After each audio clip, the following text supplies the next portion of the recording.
Wait, let me just go live. All right, GM, links in the description. This is the second to last day of this grind for Forgotten Runes.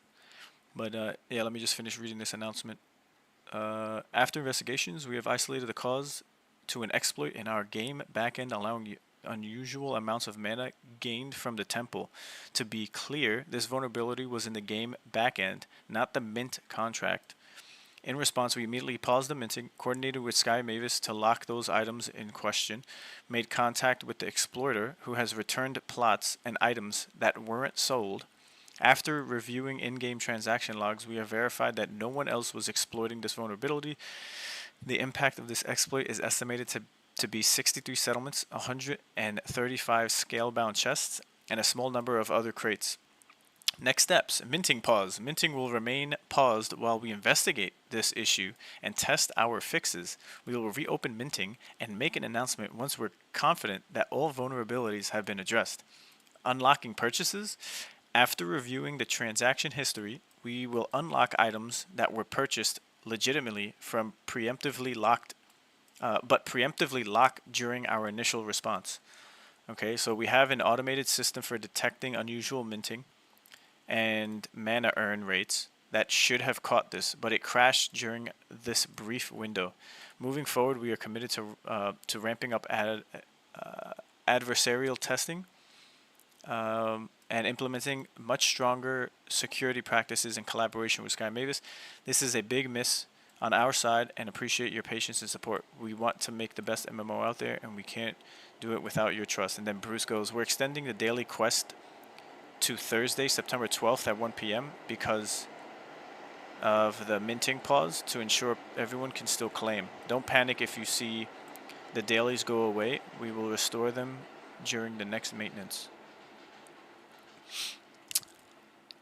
So are these by Sonic? Yeah, this is by Sonic staff. Geldor and Bruce. So there's only 63 settlements out of this batch. See, but why didn't they make an announcement like this for the first one? Or is this just on the today's and not the last one? Yeah, it's just as early this morning.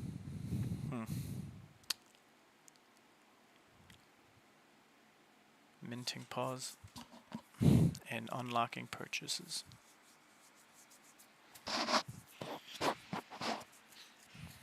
Well, finally got to hear from Bisonic. Only because of this.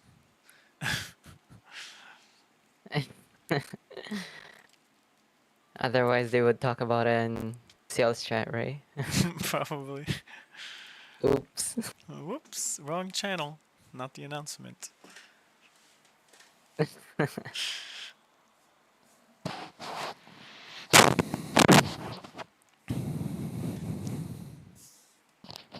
And maybe that's why we never really heard from Bear, Dota, and them in official announcements, because that's quote unquote maybe not their job. Like there's a certain amount of what they are required to do, and then at some point it crosses the line into Bisonic, but Bisonic doesn't really, or maybe hasn't been that active in doing those things. So you have the community just left like, dude, when are we gonna get this? When are they gonna make an announcement? Like we've been doing this past week. Like what? Where's the clarity on XYZ? It seems like when it's a big issue, then they come. But for anything little, it's like let them guess. Yeah, it's really hard to put a finger on it.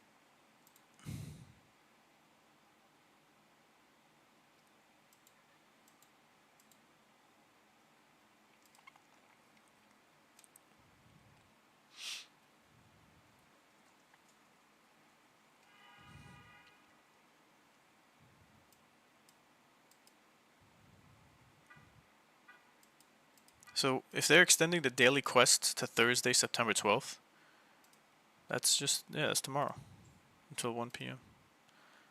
I thought that's what was already happening. Wasn't it 1 p.m. they shut everything down? Yeah, I think they were planning to end it today, the last quest. Oh. But I guess extension will happen.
Yo, Bruce doesn't even have a freaking default PFP.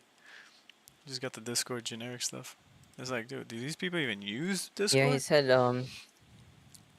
he said he log on to his other Discord. That's why it's he doesn't have the PFP. But I'm like, why not log back into your other?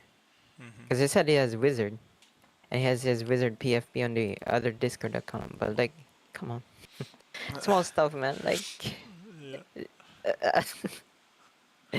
don't know. But yeah, I'm just like critical about this kind of things just because we have something to compare it to. Mm-hmm. Like what you said, that's why Bear and other members of the or other co-founders are not like interacting as much is because it's not their job. But you could say the same thing about Jiho's, right? He's Mm-hmm. always like out there facing the community, especially when the hack happened. You know how Yeah. like that wasn't part of his job, right? Mm-hmm. His is like community growth, although he's co-founder. But sometimes you gotta face the public, I guess, especially when trying to clarify some things, Right. because there are a lot of things that needs clarifications, like even like just the small things. Mm-hmm. But then again, it's too early to be so critical. So, and they're probably so busy behind the scenes. So I'm okay with that for now.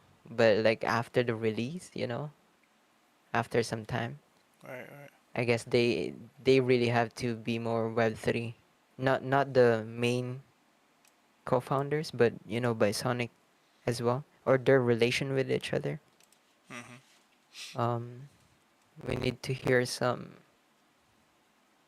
really, I don't know, detailed stuff, Right.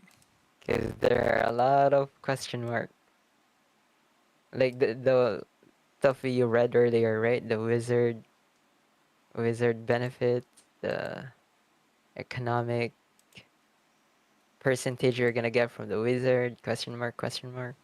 Right. um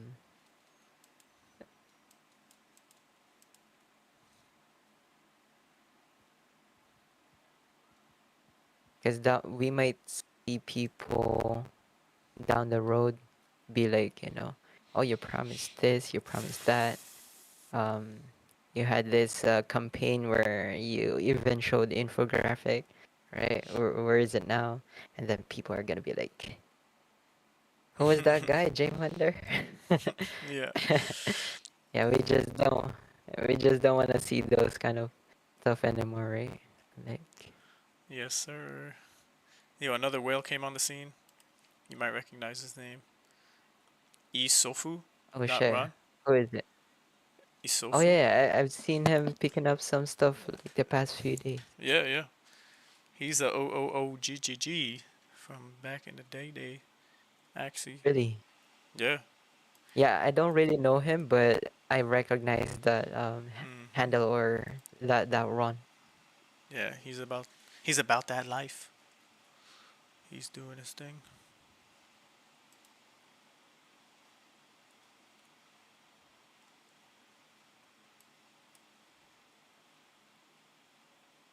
Yeah, I also saw W dot run, DW dot run.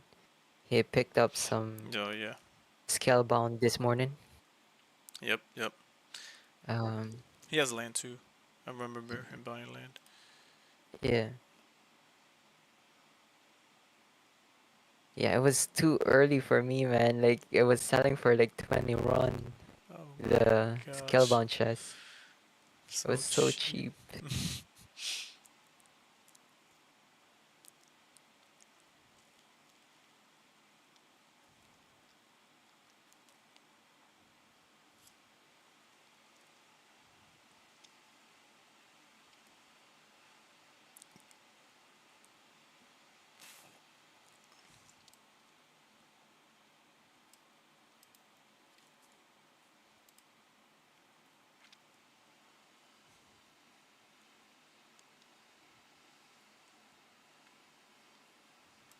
See what Tad Major just dropped in sales? I'm gonna copy paste it here, but it's way more information than that graphic, which I don't know why they don't just share this. Maybe the graphic is more visually appealing. Um, but I'd rather see this because it gives a little bit more on the collective bonus. As a core group making this game possible, we plan to allow Wizard holders to benefit from the game's growth and engagement. Wizards will have access to build a unique building on any plot they own that will tap into the Runiverse's growth and grant the holder a portion of the gold extracted from the world by the player base at large. So just on that alone, it's like, should I buy more wizards, or is it just wizard holders? So does it scale depending on how many wizards you own, or is just how many homes? Like, yeah, it's still big, more questions than answers here, but I wonder.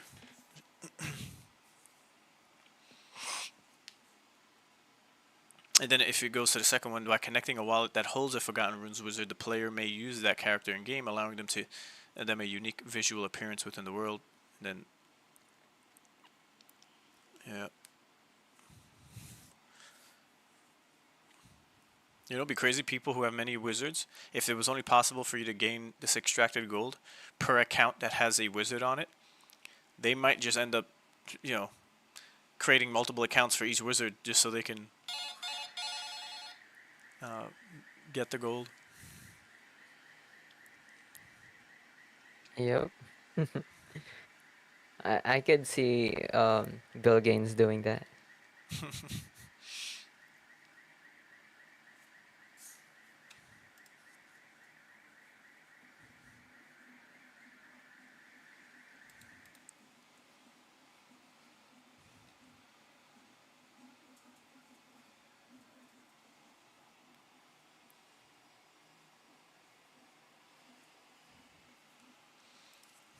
I guess no more birdies.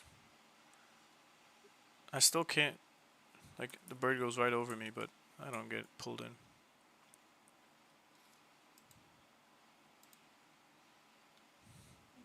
Oh shit, someone on the door. Hold on. BRB. Alright.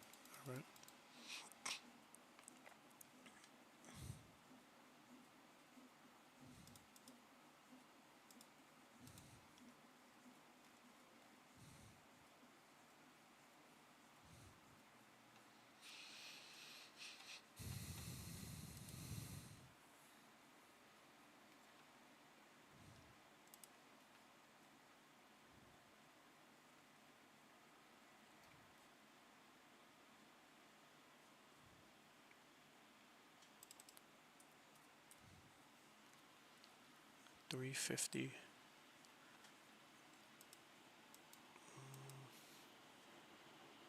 And it is a settlement.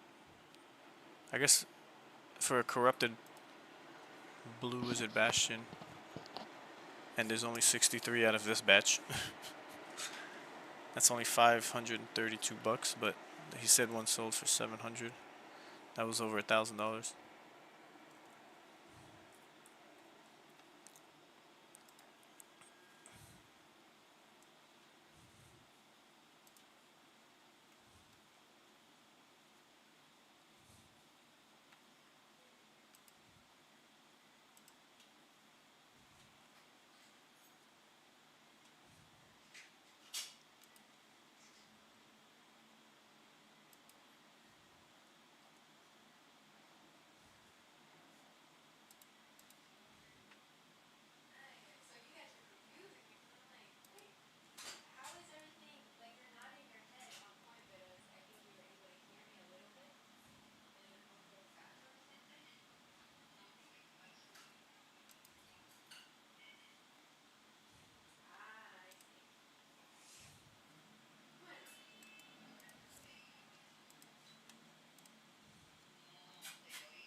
Yo, I'm back.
Alright, I'm gonna switch up this.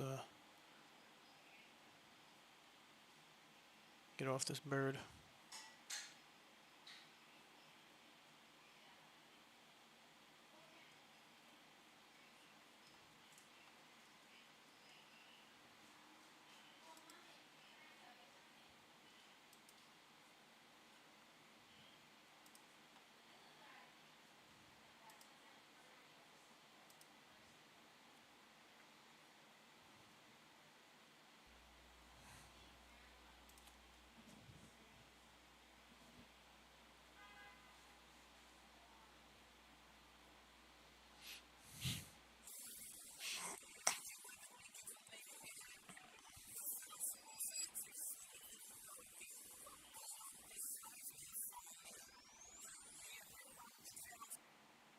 All of the Trump 0 times. I remember I counted exactly how many times, not one time. Tonight, we counted it 11 times. It was a 3-1 debate.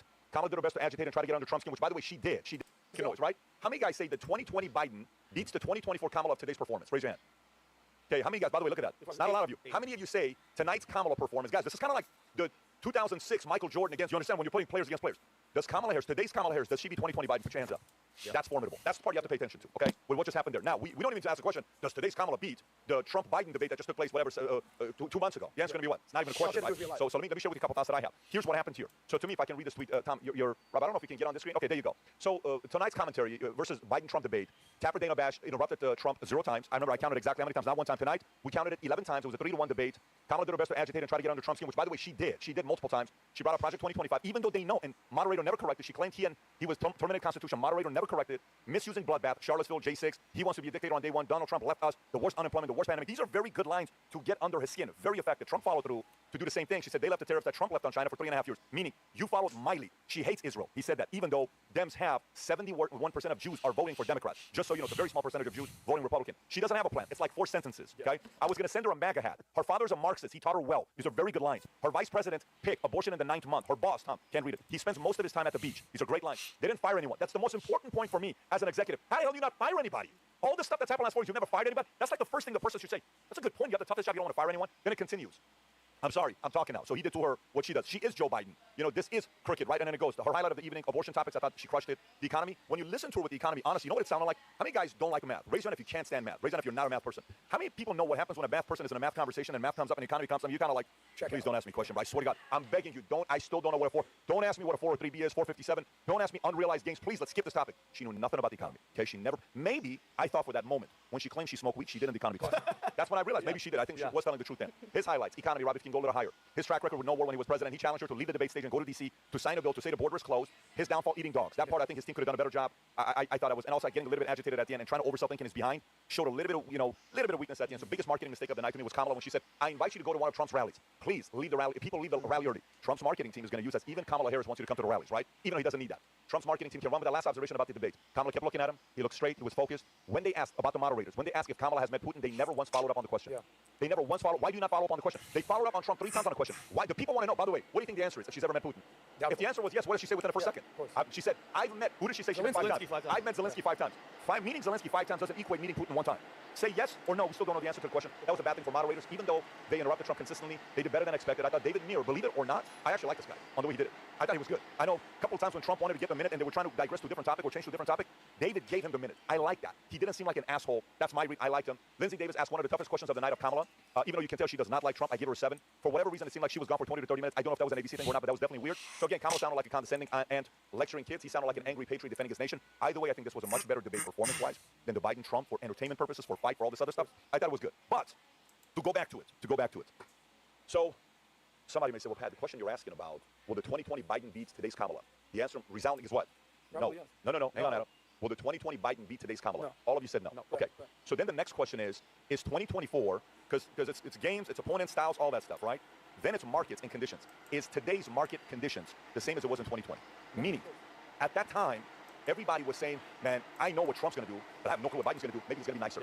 Maybe America's going to be more peaceful. Maybe we're going to have less protesting rights, right? The difference here, there is nothing close to 2020, and the argument of whether Biden or Kamala be 2 is irrelevant. We have 4 years almost of Biden and Kamala. That is the biggest difference. And you put 4 to 4, it is not even close. The 4 to 4 of results with a resume, you have 2 people applying for a job, okay? What are some sign time? If you're interviewing, we interview hundreds of people per year, right? Executive, people that were hiring for $200,000 salaries, $300,000 salaries, 100K, 50K, 80K. You got 2 finalists as candidates. Resume. What things do you look for? You're like, no, this is not for us. What do we look for? I just look at effectiveness and results. You have some people's resumes said, I was part of this team, I was part of that team. You have other people turning resumes, I raised the growth of the company by 6%, I raised profit by 15%, I found 22 new customers. But like that, if you put them side by side in the economy, Biden doesn't want the numbers, and they have to shade, because those are bounce back jobs. Those were bounce back jobs. So if you look Trump on the economy, inflation, job creation, foreign policy, where the wars were, and what they spent, and you went down by that, you would say, can I ask you a different question, Tom? Give me a second. By the way, just everybody knows, outside of ABC's YouTube channel being live tonight, we're officially the biggest live in the world tonight on YouTube. Just so you guys know. All right, just so you guys know. There's hovering between 145,000 live watching tonight concurrent. Is what we got right now. Okay, but by the way, let me go to this. Watch this question to the listeners and the viewers and all of you guys in here. You ready? Very simple question. You have 2 employees. Say we are Goldman Sachs. We're about to hire 2 financial advisors, 2 bankers. Both bankers have been at Morgan Stanley for 4 years. And both bankers. What happened there? Was I too far away? HR and their bosses. Maybe. Yeah. Kamala. We look at the resume of the other one, Trump. All the numbers of performances here. That is the difference between voting for a president today versus 2020. Are you at the north right now? In the 4 years of being in office. This one has raised. Yeah, I was almost near the boss. This one's raised 2.1. There's a This one good has so many write-ups on this. This person's done this. Oh, right. And say, yeah, based on resumes. Maybe it was Ray. Maybe it's too far out. Say, yeah, based on this, we're hiring this guy. Now, that is assuming independents are going to do their part. That is assuming this goes the way it does. If Trump kind of plays the poised game, I think he has an edge. If Trump keeps getting upset and agitated the way they were doing at the end, I think they're going to play up that all over TV, all over news, they're going to say, oh, he lost control, he lost his emotions. Yeah, I love the analogy. Like, if Trump didn't have those first 4 years and Biden had these first 4 years, then we would actually not know. I think it's the first time that 2 former presidents are running against each other since like Grover Cleveland in 1900 or something like that. But it's weird because I'm going to go Bill Nye, the science guy here. If you guys ever watched that back in the day. Talking about the scientific method, you have the control and you have the variable group. So Trump was the control. He was the guy. He was there 2016 to 2020. And what we basically realized in 2020, like, yeah, we do not want this guy anymore. There was a resolute decision from the country basically saying, chaos candidate, we don't need this, the COVID thing cemented that in, and then enters the variable, Sleepy Joe I'm Biden. back. I'm like, oh, let's give this 50-year politician a chance. Maybe he can kind of do something here. But what we didn't realize, and these are terms that I never even knew of 5+ years ago, the progressive woke left, DEI, leftist, Marxist, intersectional, decolonialization, war on the West agenda took over. And instead of Easter, it's Happy Transgender Day of Visibility, y'all. Like, what just happened here? And just everyday Americans are sort of waking up. So to use the scientific method here, you have to control with Trump and insert this variable. And at this point, you have to look back and be like, yeah, I'll just go take those mean tweets again and just, it's fine, I'll take a little chaos, it's all good. Let's strike some fear into some countries that we should probably strike fear into. Let's maybe make NATO pay a little bit. How about we put up that wall that we thought was racist? Turns out it wasn't really that racist. And, you know, women will have the babies and the men will kind of do their job and play their part. And I think of all people, Trump, of all people, is sort of returning America to traditional Judeo-Christian values. And that is not something you would have thought of Trump in 2016. Yeah, that's why I'm with this. I mean, I'm going to be with my socks even. I don't know if you see my socks have the Trump. Okay, my hair. But here's the thing, Pat. Like, let's not forget. The Democrats' plan is so far working. Okay, no matter what anybody wants to say, let's think about their plan. Okay, they wheeled out Joe Biden. They let him debate. What you say, Pat, about the moderators? They weren't treating him like this. They let Biden go. They let him go and make a fool out of himself. They know he was up late. They pushed the debate early. Biden was out there. He got ruined. Okay, then what do? They do a little coup. They get him out. They push Kamala in, and now what's he going up against? He's going up against the woman of color. All she's going to do is use race, talk crap, bring up his past. He doesn't really have anything. Everything he's going up against, he's saying it's you. So that wasn't her technically. It's Joe Biden. Correct? I think that's what they're going to use. But at the end of the day, after tonight, what's the next polls come out, Tom? The polls will be well, it's a complicated answer, but the polls have been taken over the past last week. They're not going to want to roll those because those are more moderated. It'll probably take a good. You'll get snap polls in 4 days. You'll get overnight polls that are weak that the news media will pop up, but the real polls will take about 8 days. And no more debates, maybe? That's it? I think it's going to be a third debate, I right? thought she didn't agree to debates. Any more debates? I from what you're saying, once the polls come out, then I would like to see what type of game they're going to play. Because what if we see the polls and this debate proves that the American people have woken up, the independents are going towards Trump, the RFK vote, Tommy is actually pushing them towards Trump. Then what? Then they're not going to drop the polls, Vinny, exactly like we've seen in recent times. We're not going to see the number of polls coming out because again, it's not going to align with this narrative that they want to push. A quick note on what you guys were mentioning. This whole conversation around temperament and Trump's temperament really frustrates me. You know, that adage, mean tweets world peace. I think any of us who are logical and actually looking at the policy would be down for that any day. But it's so frustrating that we need to cater to people in a way and need to tell Trump to guard his temperament or sense to him in a way just to make him more palatable for something that should be so obvious as soon as somebody does just more than 2 seconds of research. So I just really heard comes from this is that those independent voters, the people who have gone for RK or anybody else, I just heard that they looked point by point into every single question that was asked, look at the policy. They won't do that.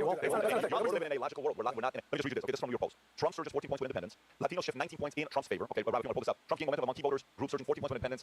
Leading Harris 49 to 46. So close. And 19 points for Latino voters, leading now 51 to 47. Reversing his prior deficits in the demographics. These gains followed RFK Jr.'s endorsement of Trump and Harris's warning post nomination boost. The poll shows a close national race, with Harris edging Trump 49 to 48 in a multi-candidate contest. However, Trump leads on key issues like immigration, economy, Middle East. Harris dominates on abortion, favored by voters seeking change. Voter perception remain divided, with Harris leading Trump by 50 points among women and Trump ahead 4 points with men. So this is, I don't know. I think here's what's going to happen. So she leaves. What do you think is the next time she's going to do a town hall or debate or podcast? What do you think she's going to do? Like between now and election day, actually, how many interviews, town halls, and podcasts do you think she's going to do, Tom? Between now and November 5th. I think it's zero. What do you think it is? I think it's zero. I think they're going to keep running her out to these rallies. What they You think it's going to be all the wire on her ears? I'm so busy. I'm so talking to my investors and I'm talking to all these world leaders around the world. Look, she did okay tonight, as far as they're concerned. They don't want to screw that up. So why put her in front of the media to get a performance like you've seen in the past? Why put her out to have a word salad that she's done in the past or say something dumb? You're going to run around at all these rallies and just keep her on the road doing the rallies like this, avoiding people. She's not going to sit down for an adversary interview. If she does, it's only because they gain confidence tonight that they can prep her to the point that she can get through it. But I don't think that's the case. If I was managing her and I'm thinking like them, I would be like, hey, we got through tonight. Don't screw this up. What do you think?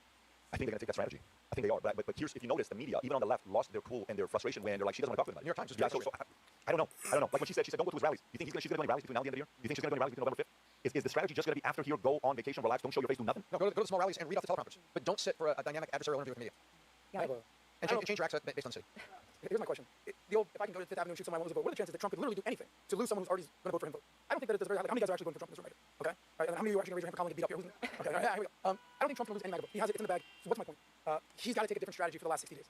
Go only talk to women. Go to what's the place that does all the abortion places? Planned Parenthood? Go to Planned Parenthood and hug them. Like, do something drastically blue ocean strategy different. You already have MAGA's vote. Why continue to do the exact same rallies to your actual base? You're preaching to the converted. Go find more people to convert to. Trump has his base. He's got it. Go find people who are like, I don't know about this guy. Go talk to them. Will he do it? We'll see. Well, So what are the chances that Trump's losing your vote? No, absolutely not. Exactly. So why does he need to talk to you? Go talk to someone else. I said this a couple days ago, could be on the unusual suspects. Ask anybody else on the cast that's here. We're about 10 minutes ago. Taylor Swift just endorsed Kamala Harris. That right there, that vote, that independent, it's on Instagram. I'll send it to Rob. Taylor Swift said, like many of you, watch the debate tonight, but can respond by somebody else. If you haven't already, now's a great time to do research on the issues at hand, and the stances that these candidates take, and the topics that matter to you the most. Okay, as a voter, I make sure to watch and read everything I can about the proposed policies and plans of this country. Recently, I was made aware that AI of me falsely endorsing Donald Trump, President Trump, was posted on his site. I really conjured up my fear.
Hey Ray, those benefits for wizard holders, did you get that from the white paper? I don't remember. I didn't see it in the white paper. I have to look at it because I haven't gone through the white paper fully. But Tad Major, I got it from the sales channel. Oh, sales channel. Okay, my bad. I didn't hear that part. Yep.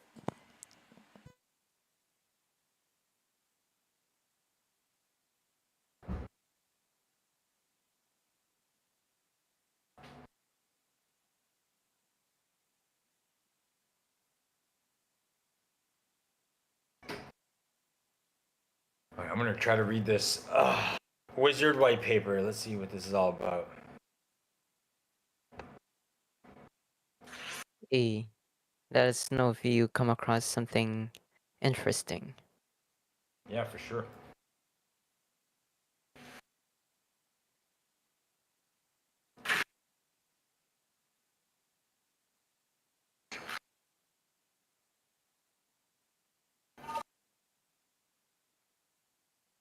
Yeah, that collective bonus sounds really cool. Whatever the hell that means. Sounds like some kind of. If I related to Star Atlas, it'd be like the polis, or like it sounds like you get some kind of GDP, or you get some kind of total value from the world. Grab a portion of the gold extracted from the world.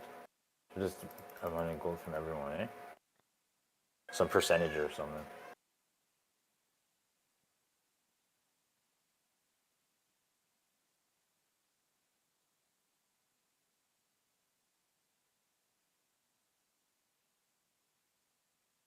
Would you be interested to get that in mana instead of gold? Yeah, I think I'd prefer mana, but maybe that's too powerful. I don't know.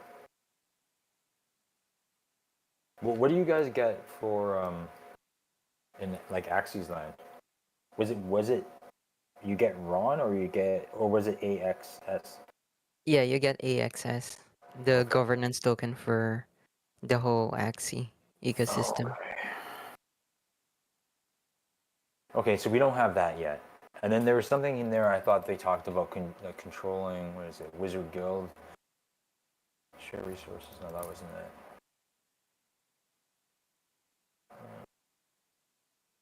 Oh yeah, in the Secret Tower, Wizard holders will also be able to influence which specific lore enemies and items are brought in-game. On what is that? Is that mana, or is that some governance token? I was thinking like, oh, could mana be the governance token? But I don't know. Maybe you can't do Yeah. that. You actually, I think mana should be it. I You mean, think it could work? um, yes, I think so. For many reasons, but also there's some disadvantage to it because it kind of work with breeding for Axie, whereas you need to, let's say, infuse that both Axies in AXS to be able to breed. But along with that, you also use the SLP, which was the popular meme coin of Ronin. Right. Um, and then that AXS goes into community treasury, some of it, and some goes to, I forgot, like, if it loops back to the community rewards, which you could also get from from AXS pool of seasons, Axie seasons, and also same with the land game. I'd be okay with something like that. Mm-hmm. Because, like, if it's a percentage that the team is getting, that means they want it to be valuable. If it's just gold, you know, in my eyes, gold always just gets inflated. Yeah, like what you said, right? When it comes to virtual economies, you can't really stop it or you can't really correct it. Like even in our normal lives, like our real economy out there is still like having troubles almost every day. So yeah, I don't like the gold thingy, to be honest. It should be just one token, I think, because one token could actually work for this game. Since the only thing is sometimes you don't want the governance token to be used to purchase materials. That is the aspect where it kind of would feel like weird. Maybe we could. I don't know. I don't. I have to give it some more thought, I guess. Yeah, I think that you brought up a good point. Like that part of it. Like say if you want to incentivize people to make gear and get all these high powerful weapons and items and stuff.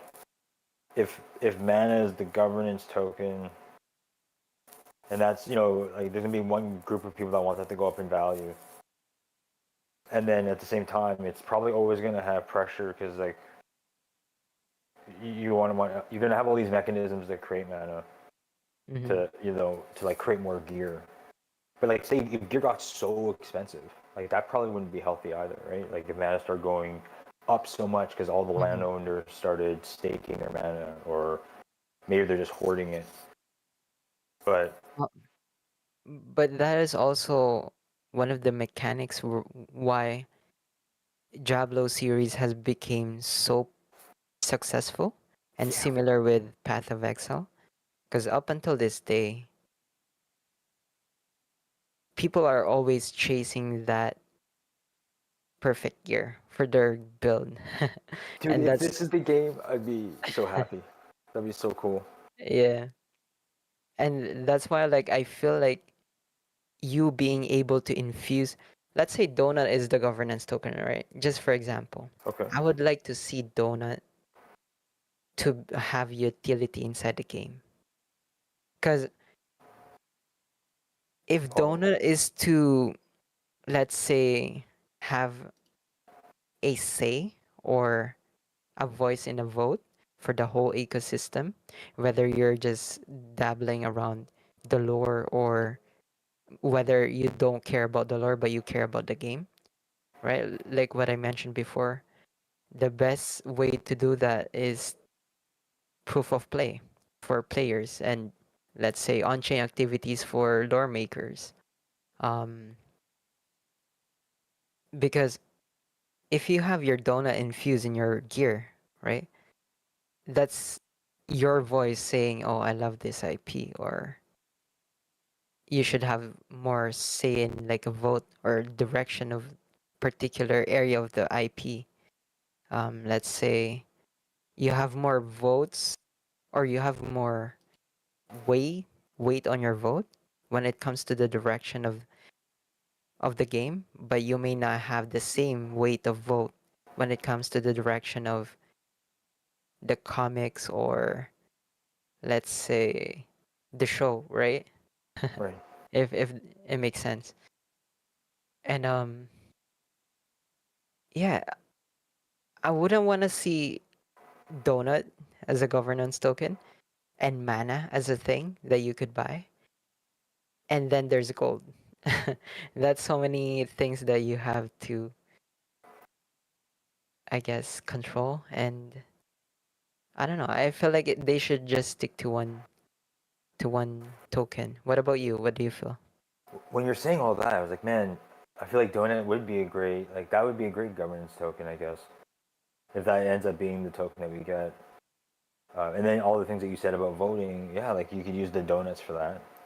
Because I feel like mana has a really specific function, and you're totally right. If this is the game where everyone gets addicted to getting the best gear and doing dungeon runs, and there's like leaderboards and on PvP, like that might just create that whole little mini economy, right? And then you have mana, which is I'm assuming it's not going to be super expensive because you're always going to. That's probably always going to be lower in value, I would think, or like to keep that going.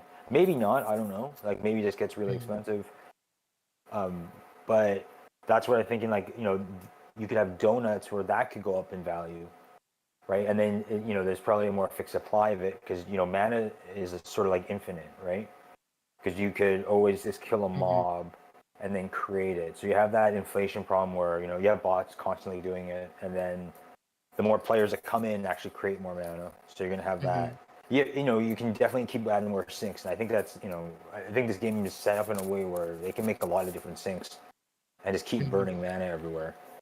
But if they had mana for, like, I guess what can we do with it today? We use mana specifically to make equipment stronger, right? That's Yeah. like the main use case. And then we had the blessings thing, which sounds like it's going to show up in the new game too. It's just going to have different type of loot table, I guess, right? Yeah. So we'll have those two things for it. And they can always add like new seasonal content. So it's like in terms of the rewards, they can just keep making it. Okay, so that's sort of like infinite. They can just keep going with that. But Yeah. and then on the mana side, people just keep grinding. So like there's a certain amount of time they could probably calculate based on the number of users. Like this is how much mana can be burned every day. But that'll just grow with every user. And then I guess, so like maybe maybe it's good that those things are separate, if that were how they do it. Just because if you had like all these grinders, I guess some people could get a lot of voting power. I guess maybe, right? Because I guess it's Yeah. inflationary. Like they could just try to manipulate and get as much of it as they can. But with donuts, if it ends up being like a fixed supply, like a fair kind of distribution, and some of the OGs get a lot, but like everyone sort of gets it from this event that we're doing right now and all the past events. Like if that was like fair enough, maybe that ends up being like the voting power, right? And then based on the number of wizards and land and rings and all that, warriors, right? You get like different weighting for your voting, like for like different mechanisms in the game, right? Like, do you want to add this region or that region, right? And then everyone just vote, like a very simple vote, but everyone gets involved. Maybe they do that at the tower or whatever. Yeah. But then then you have the gold thing, right? It's like, yeah, I guess because if they want to just keep mana for blessings and like magical things, they haven't talked about durability. I guess durability is not a thing, right? Or at least not right now. Yeah.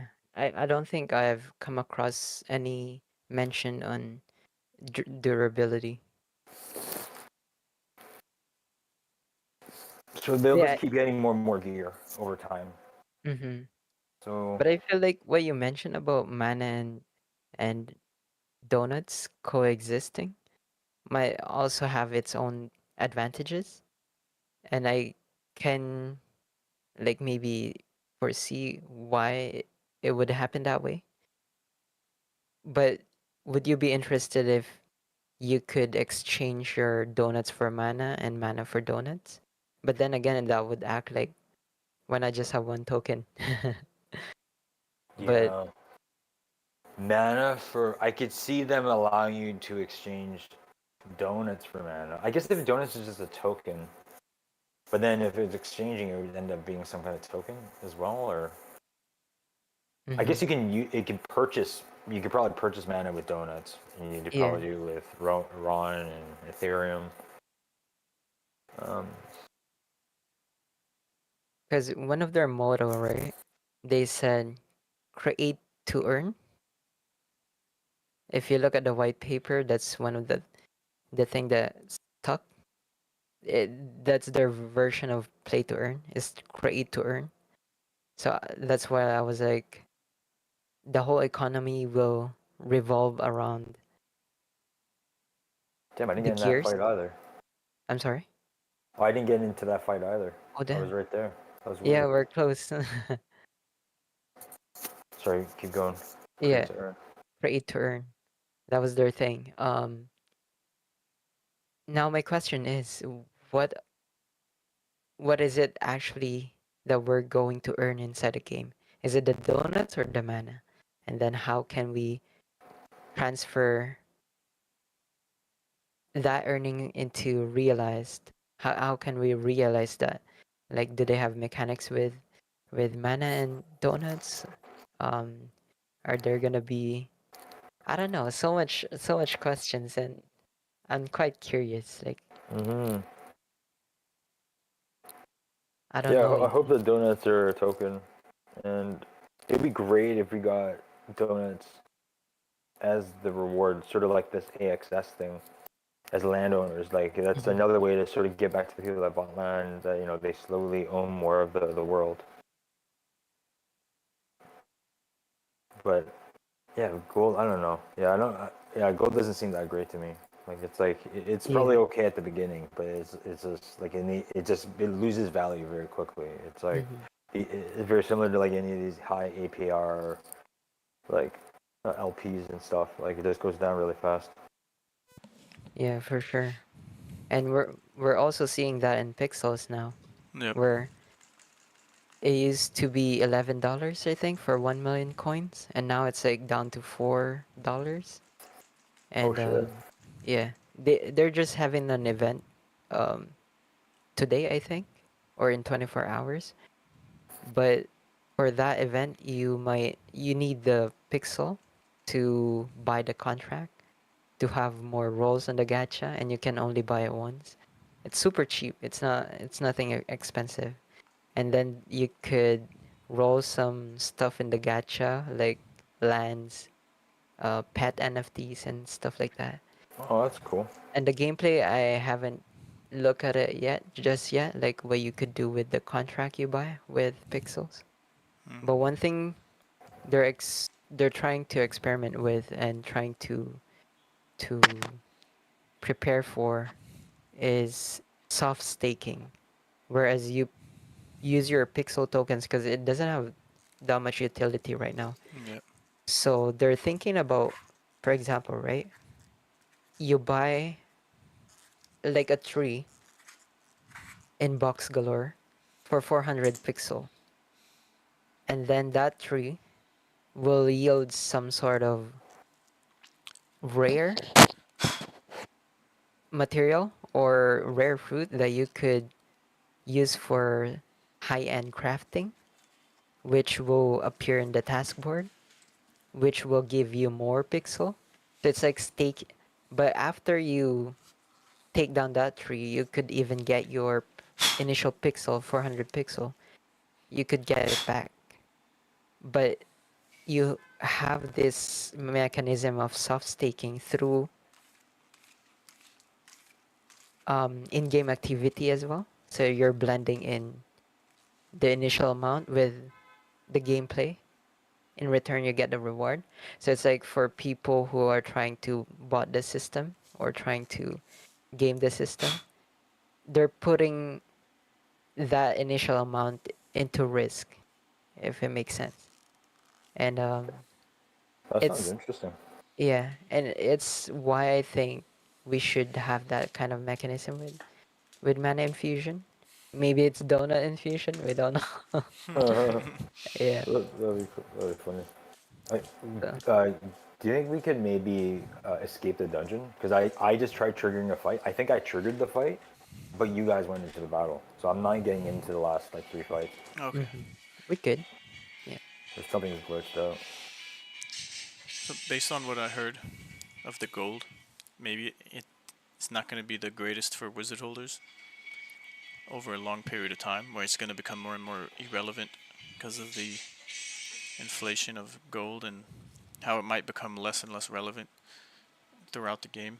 Maybe early days it's sought after and it's accumulated or used, but if wizards are tied directly to just gold, and then also yeah from those plots, like they say in the for the benefits, yeah, we'll see. I don't know. Hopefully that's not the case, and wizards get some other utility that make it relevant throughout the whole existence, because it is the number one like token for the project that the lore is based off of. Yeah, the Matto guy said that the white paper was out of date. There was things that they've fleshed out that's not in there.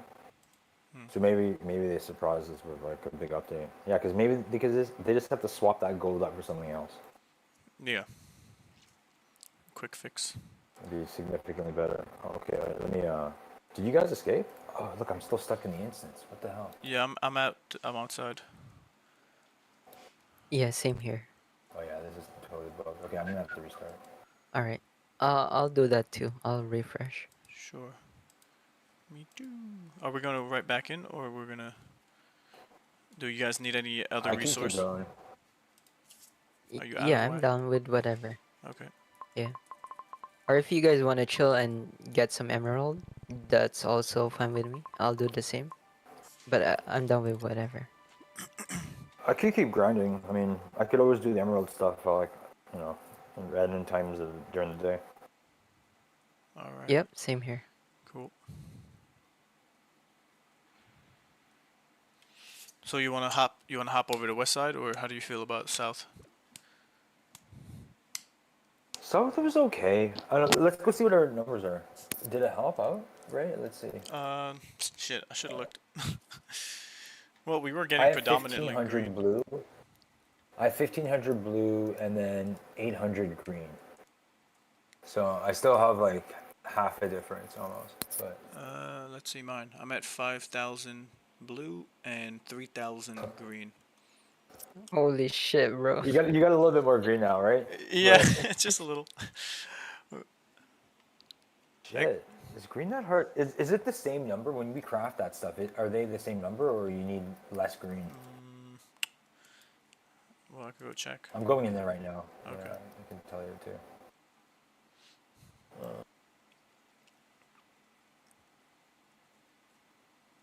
So we need 16 green, 24 blue.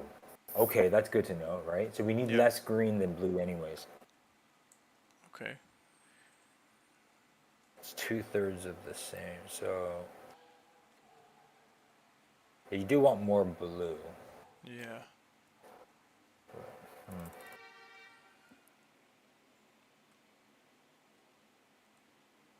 I guess we could go back to west side. It just makes more sense. Yep, yeah. Sure. I'm done. Yeah, okay, let me talk about it here.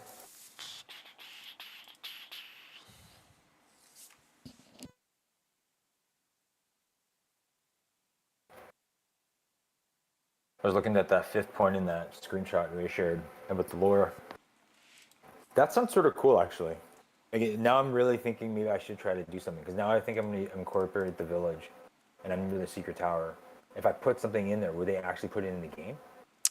You know? Maybe it's kind of like a Hail Mary shot, unless you're gonna have the lore so good, like that kind of lines up with maybe what they're already thinking and. Yeah, you know, I'm no George Lucas. Yeah.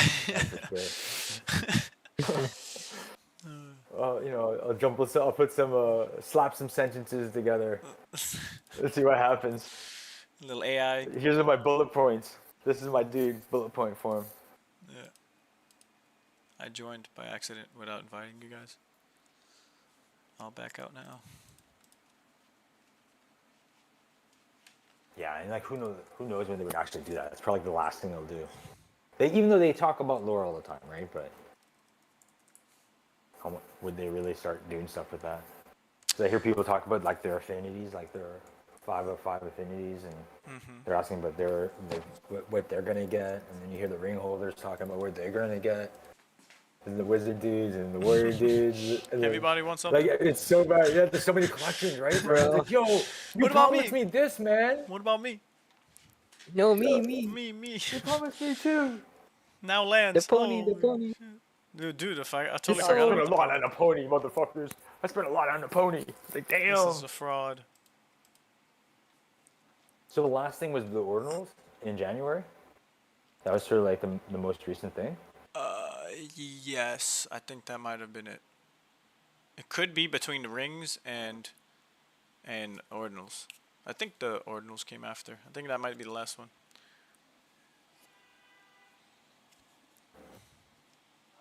I'm glad I didn't freaking live through any of that shit. Yeah. The ordinals is bullshit, man.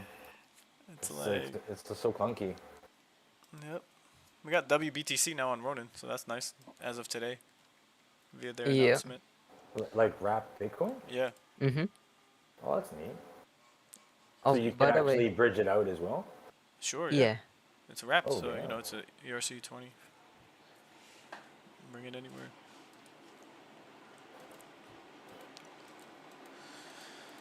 And you could provide liquidity for it too. You know, a lot of people jump into doing that because of the fees are super high to start out with. Take advantage of that. What do you guys feel about that? Is that the LP stuff? Yeah. Get some impermanent loss if you like that Yeah. cup of tea. I feel like I've been burned by that quite a few times at this point. Yeah. It's tricky. Yeah, especially But when it I goes can super see high it. or super low at any given moment. Yeah. Yeah. Yeah. Exactly. I think like going into it into a bull, that could be advantageous. Like I was holding some of those positions into a bear, and I was like, oh, like some of that stuff just got destroyed. Yeah. And you're still earning fees and stuff, so that's good too. And like, in some cases, it broke even with the fees, right? So Yeah. like that's okay, but I don't know. I don't know. I'm sort of very.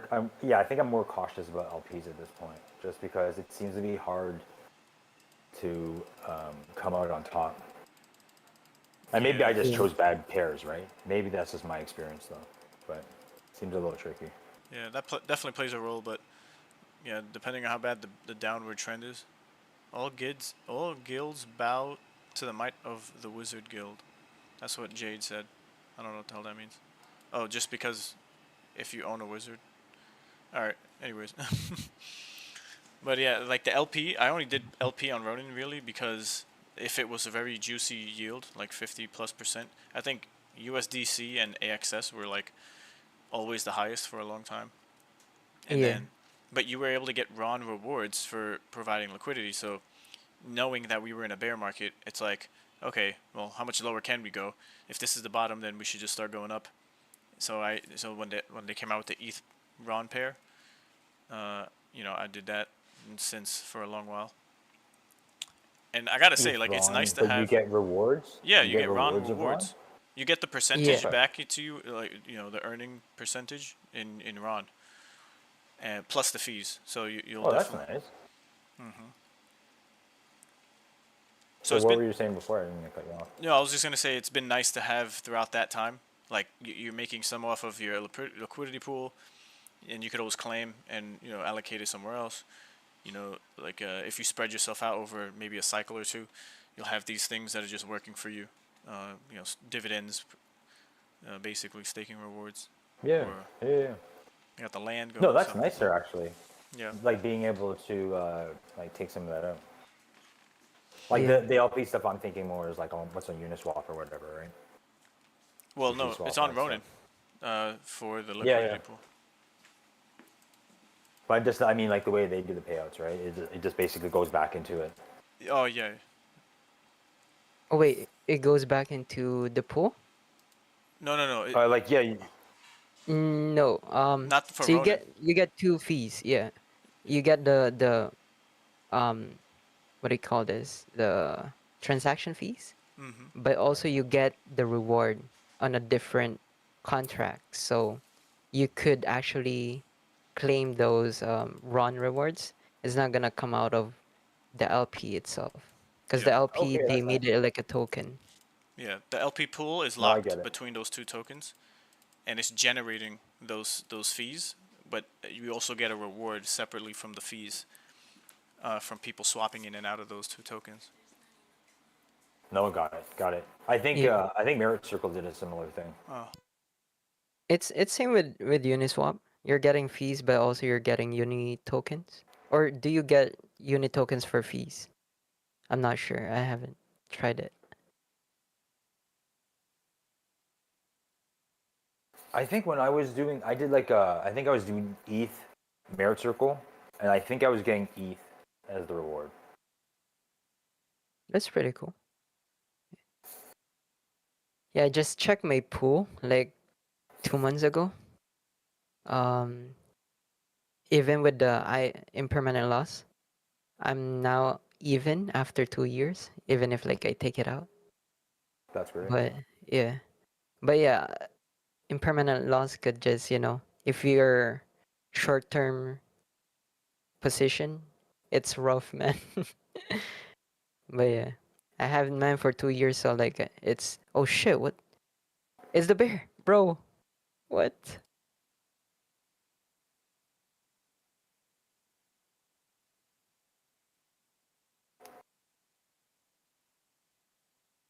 I think we're fucked. Oh god. I think we're fucked. Totally fucked. Oh my lord. Can we leave? No. Oh yeah, it just went gray. That's weird. Yeah, I'll just Right stay when I away said from. it went gray. Oh god, shit. I'll just stay away from the bear because I was getting that slime. It overlapped. Feral Oh. animals.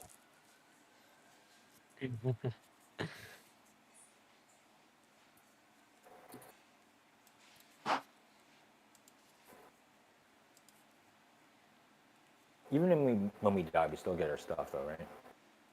Yeah. Let's just start it up again.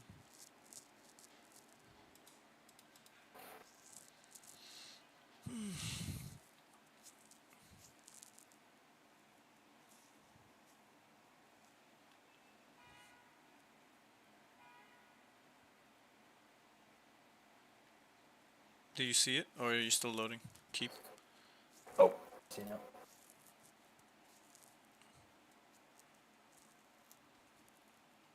Yo, Ray, I see Yellow Panther talking about his Aperon LP the other day. Do you do that too? No. I haven't done that. What's the percent? I haven't even checked for Apron. It's pretty high. Let me double check though. Yeah, they get their rewards in what do you call that? The Aperon token? Mm-hmm. Yeah. So I feel like if you're a breeder, like it's pretty cool though to see, different rewards for Ronin LPs. Mm-hmm. Because some people just do that and they don't even like look at the other LPs. Yeah. The way I was thinking about it was like, okay, ETH is the only thing you could bridge over, and it's gonna be the main thing that people use to swap into what?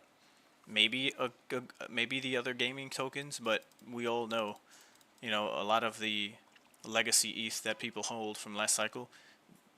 Hopefully they learned their lesson, but majority might go into the ecosystem token. So Ronin, so like the most fees might be going through that pair, and maybe with the USDC as well, because people make profit and then they sell into USDC. Oh yeah, I could see that. So that was my beginning reasons for doing that pair. Because USDC had way more percent paired with Ron, but you know, I didn't like. I didn't want to have. I wasn't in USDC. I just had the tokens, Mm-hmm. and I wasn't gonna sell out of it to just do that. Damn, I'm not in the fight again. Should I? Maybe I should reload. Oh, I did reload though. Oh, try logging out. Did you log out? No, I guess I didn't. I'll log out. Now I'm stuck in the loading screen. Yeah, seems like I am too. Oh, I just loaded Oh, now. maybe I shouldn't have left. I just left. Okay. Yeah. So I'm logging back in. Oh yeah, USDC pool is interesting. I haven't tried it. It's just one token doesn't move. And I don't know how I'm not like super advanced to it. So like, what happens when the other token really pumps? And how can you because I don't know if you know Travis. Travis Yeah. Proof of Travis that one. He was doing the Metaland and USDC pool with Ron. Mhm. But it didn't work out when um we went from $4.50 for per Ron Yeah. down to like to its current price now. I don't know if I think he left that experiment. Mm, But yeah, that was some kind of risky stuff. yeah.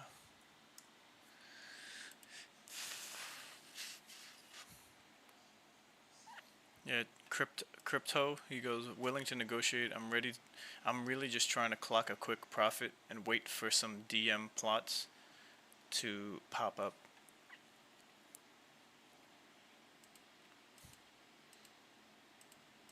So I'll say, yeah, I'll lower the price.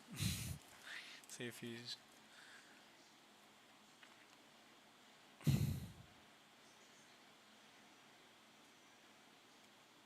Because the sooner we finish this, the more there's going to be cheaper prices, I think. So, you know, people are going to want to get off their hands whatever it is that's perceived to be valuable and rare.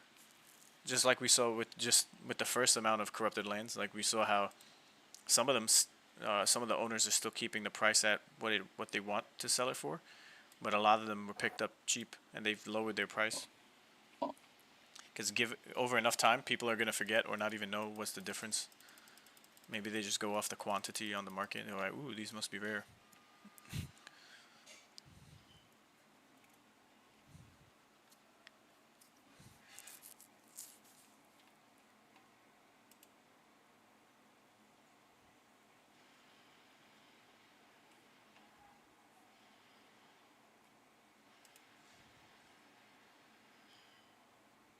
You know, it's funny. Like I see Nick's guild, and I'm like, dude, if they're gonna keep going this route and just mass inviting people and mass, you know, players just coming in because of the hype, it's gonna benefit it's just gonna benefit landowners. Like they're doing the heavy lifting, the organizing, and the you know, for whatever it is, whatever the end goal is ultimately. But if they're gonna have majority of the players who are like the sweaty grinders, who are wanting to craft and you know, build different sets, it's gonna be like, dude, where are you gonna go to build a particular set? You know, who has that location, and it's just good to see that there's a healthy guild community for the game. So it gives landowners like, okay, like, what would you buy land in the desert, and then there's no residents to rent as and become tenants? It's like, no.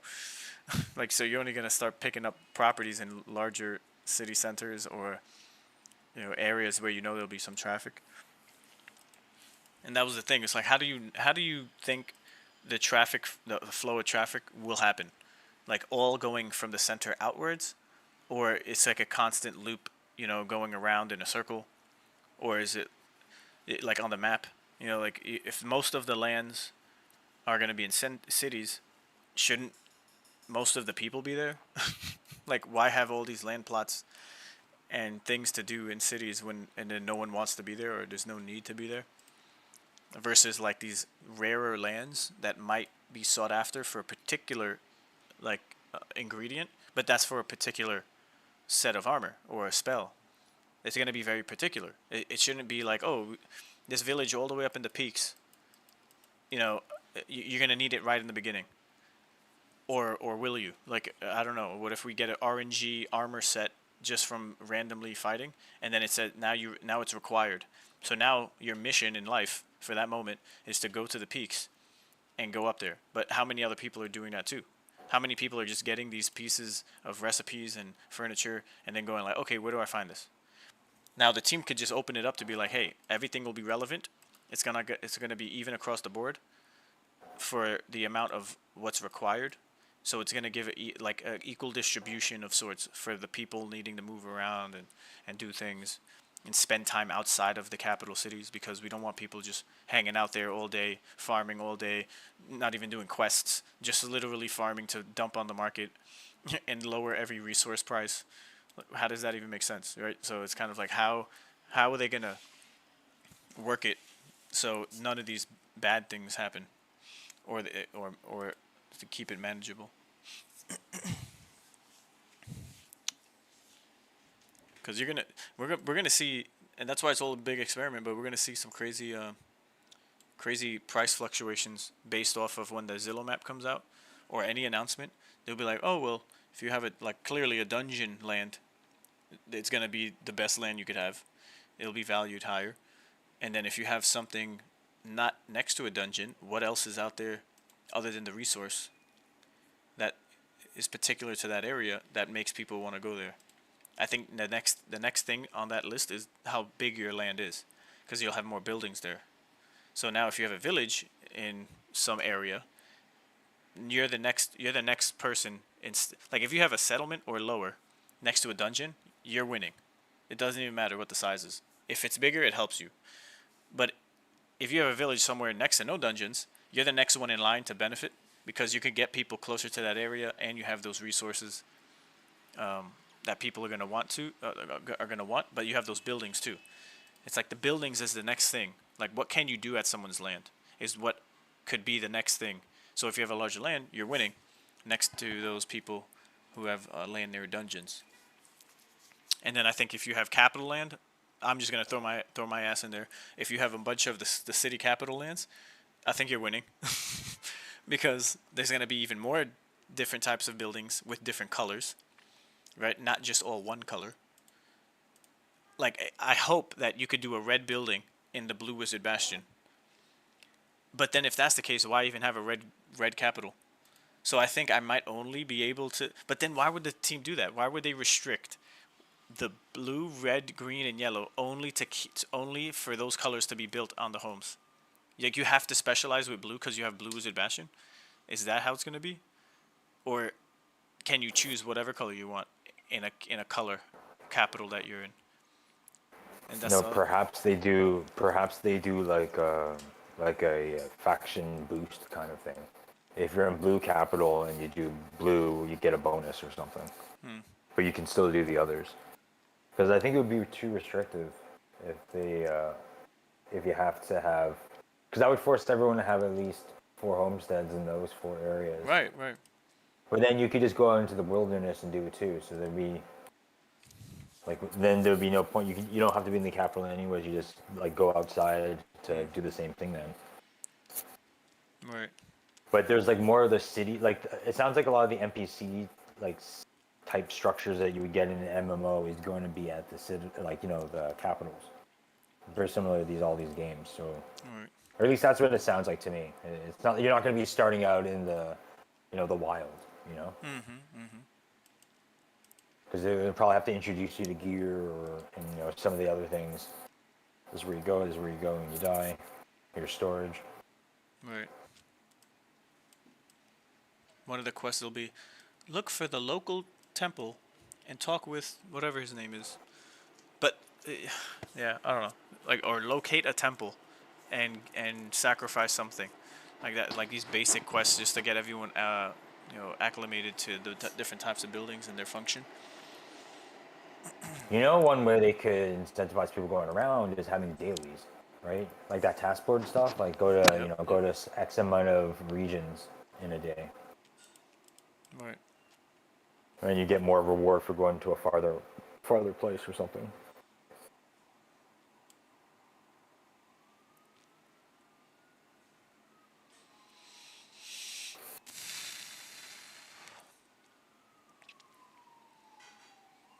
Word.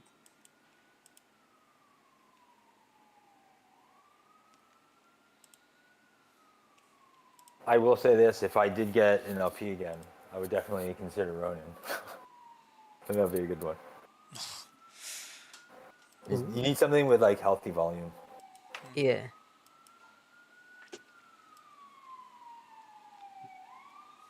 Yeah, Ronin and Enith, I think, have healthy volumes. The gaming tokens, not so much. It's like a very niche down communities who are like basically speculating as well. Like, they've been here longer, more people play them. They have tournaments. They have a flushed game, like maybe somewhat of a full fleshed out game, or game loop rather, which keeps people engaged. So yeah, I see things getting better for games clearly, but I still think we're very early for any of their tokens because they didn't really change. They're not building or standing out to be any different. You know, the utility in these games more or less might end up being the same, unless someone comes up with something, you know, like a new that changes the game of this particular token. Instead of using it for governance voting like usual, if there's a DAO, or, you know, you can just stake it, or you just hold it and get some reward. There needs to be more utility, but yeah, the balancing. I'm not that econ. Yeah, man. No one has utility, man. What the hell? There's Yeah, nothing. No one's doing anything. So it's a money raiser. You know, like launching a token gated event and it makes it values a project, or it could revalue it so they could raise some more money to stretch out that runway and then also hire people. And then in the meantime, the people who invested need to wait. Same with the vested tokens that the investors get for being early and funding, whether they've raised seeds or whatnot. And then once that time ticks down, they either sell it out at a loss or they sell out big and make their money back plus some.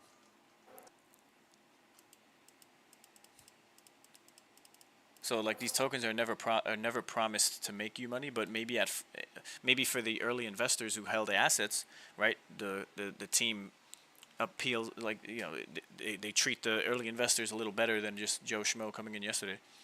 So if you sell out right away, because look at Pixels, they did an event, great event for token airdrop, play to earn airdrop, and then it just kept going down from there because they wanted to integrate the token in the game to be earned. Well, look at your demographic. They're just going to dump that shit. No one's holding that shit for a retirement plan. For 50 years from now. Yep. It's like, That's true. that's just the nature of the coins, and it sucks because I'd love to hold and want number just to go up for these tokens. But at the time for Pixels, we weren't nowhere near a bull run. And when they launched their token, we still have until 2025. So that's why it's like selling out of what you get airdropped as a token might be the plan for me going into this maybe token gated event to earn. Donut being maybe the main thing that's going to reward people.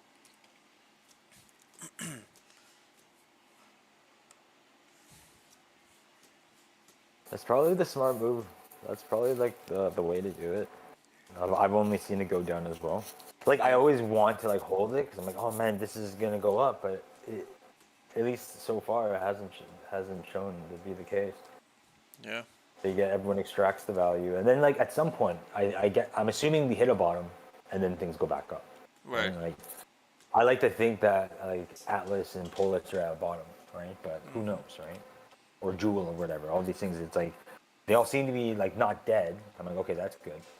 So now it's just like, do we start to reverse with the bull market? Which I think we will. I think this cycle is going to be a lot about gaming and stuff. I think that's like a good evolution of it. And then like if someone has a working economy, then I think some new ideas will like spur from that, Yeah. Yeah, we're at the stage still of like the top of the funnel of entry is Ronin. So having Ronin gives you exposure to anything that's within that funnel or that foundation. So now, if one of those things pop off, you definitely will see Ronin more or less directly benefit from that, minus the macro. But it could, like the more games. Let's say there's like 20 games, there's 20 tokens on Ronin. Then at that point, it's kind of like, bro, there's gonna probably some breakaway tokens because they're doing something creative and different.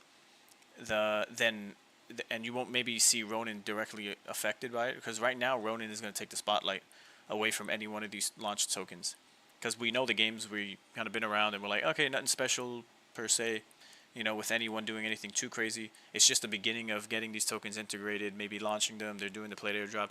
It could even be a next cycle. We'll see Pixels really break away from Ronin. Like there's going to be less of a tether and association between these because they might even have their own chains. And the tokens become more needed for transactions on those chains. I don't know if Ronin would be those transactions for the fees, or would it be the native token of the project?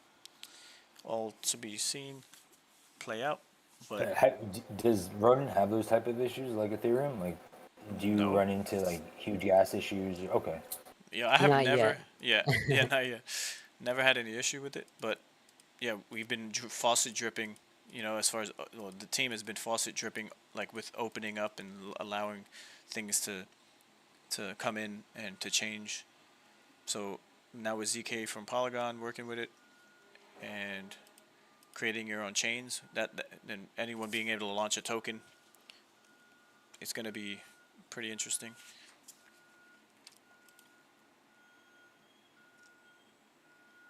Yeah, that's why when it comes to I don't know, valuing assets inside Mavis Market, I always try to denominate in RON instead of I don't even denominate in ETH no more.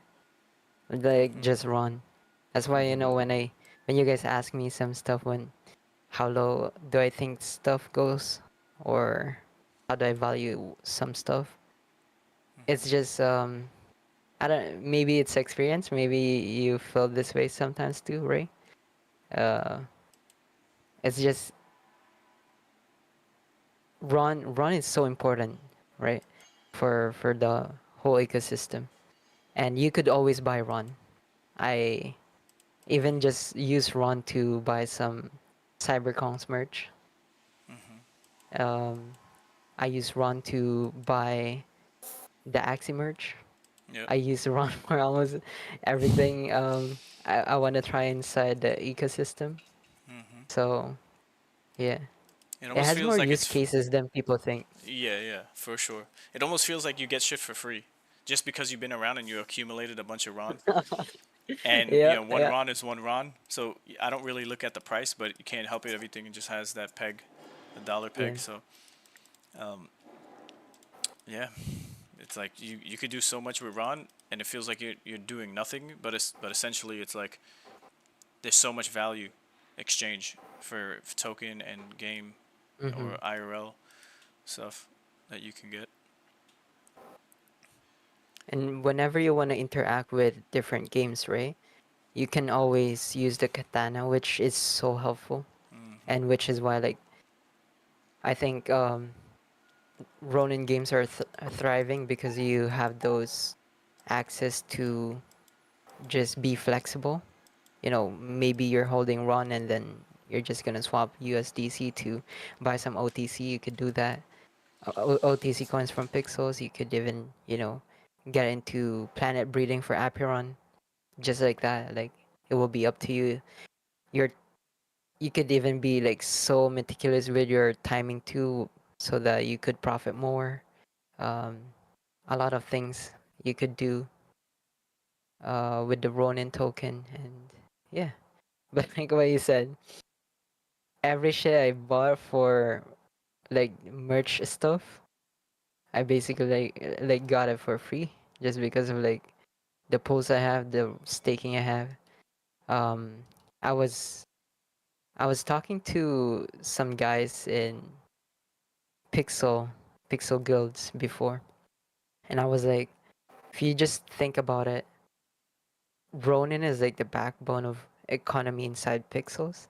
Because as long as you have Ronin, you could swap into berry tokens. And at that time, there was a time where berry outperformed Ronin real quick, but eventually the berry token went down, and you basically have more value just holding Ronin. And when the play to earn came, it was so easy for me to fund my ventures just because That's I awesome. held Ronin and instead berry token. So that's why I placed into like top 135 for the play to airdrop. Wow, And dude, that's amazing. yeah, it was like some crazy stuff, man. I That's was like, incredible. but the only thing is, the pixel went to $1, and I didn't follow my heart, Me neither. and then I traded bad.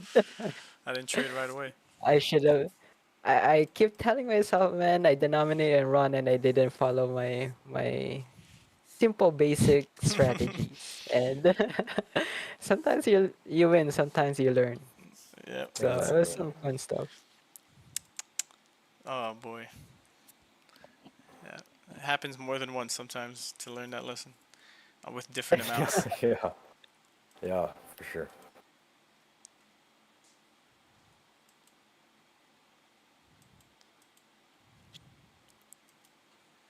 But yeah, just be accountable of your actions and you're fine, right? As Exactly. long as you acknowledge your mistakes too. I think you're getting more out of it than money.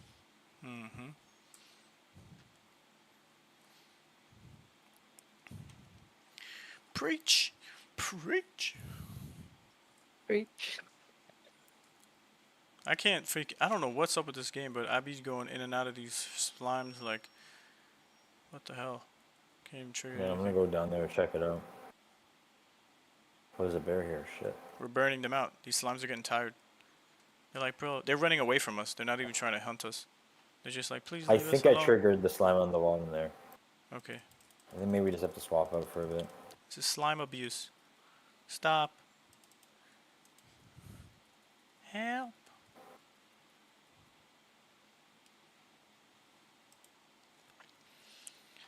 Yeah, I'll definitely keep an eye on Ronan. I wish I met you guys earlier. I could have got like put a larger position into something like Ronan. Yeah, man. I was always talking about Ronin on the podcast. It's been 3 years. I came from Ronin, from Axie. Started doing this podcast, and then I would be talking about all these other games. And, you know, people got complacent. Maybe it was too early. People already thought Axie was a scam, so everyone moved on from it. And they didn't really have much anyways. Like, no, there weren't any other games, so they were just coming out of building the Ronin chain. And it was still very early, so I can't blame anyone. But I was just like, yeah, just stacking. Yeah, I remember you talking about it. I think for me it was just like, oh man, like for me it was just actually I felt like I was too late. I was like, I don't want to like get into that. Right, but that's the whole But beauty of Ronin. yeah, Ronin was like the second yeah, coming of Web3 gaming mainly, and what Axie's success has been about. Like it's going to be a continuation, like a phase 2 of the next adventures. But some people just saw the project. And, oh, it's dead. Oh, what are they trying to do? They're trying to build a chain. Yeah, okay, but back then it's like they were the only one trying to build a chain, and there were already so many popular L2s, or L1s that were taking all the spotlight. So it was just one of those times where it's just like you have to follow through. In 30 minutes, we'll have a 30-minute maintenance. Oh come on now. Well, we'll take that for a break, I guess. Yeah, that's a good bro. Yeah.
Bro, a Fernum just sold A what? for Pappy, please. A Fernum. The region, Oh shit. and it's Oh, a crazy. settlement too. I wanted to get one in That's that a cool one. location. Yeah. Man, this guy always get the good stuff. Yeah, the rare locations get picked up so fast. A lot of the time I just miss it. I go and then like Yeah. someone's already buying it.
there because please listen to me and hear me out. Let's stop right there. Because you get called a neoconservative, you get called alt-right, you get called a far-right person. When I first met you, you were protesting against George W. Bush. And you were saying that what he was doing and what he was trying to usher in was essentially going to be the downfall of Western civilization. Even before he was elected? Yes, I remember that. So when people say Alex Jones is far-right guy, I'm like, he's complicated. He's really against corruption more than he's against any particular party. You just found that the right was less apt to censor you and more apt to listen to your ideas. 1998 is going to be good for Texas, and that's the most important thing about the campaign. Shouldn't we abolish the Federal Reserve and the CFR? That's the real reality that none of you will talk about, most of your members. That's what's destroying this country, Governor. Don't you stand for America, sir? What about the Federal Reserve and the CFR? You people are being lied to. This country's been taken over by Europe. Not being drug out. Laugh at it. It's September 12, 2001. I'm Alex Jones, your host. On 9/11, on 9/11 of September 2001, yesterday, as we do the show live, a mass bombing that I have predicted for the last 5 years occurred. They are going to now use terrorism as a pretext to destroy our civil liberties. I believe from all of the evidence before us that I'm about to cover, either the government actually carried out this bombing themselves, the New World Order occupational government, create the crisis to offer the solution, or, ladies and gentlemen, they allowed terrorists from somewhere in the world who were state-sponsored because of the sophistication of this to engage in a sinister activity.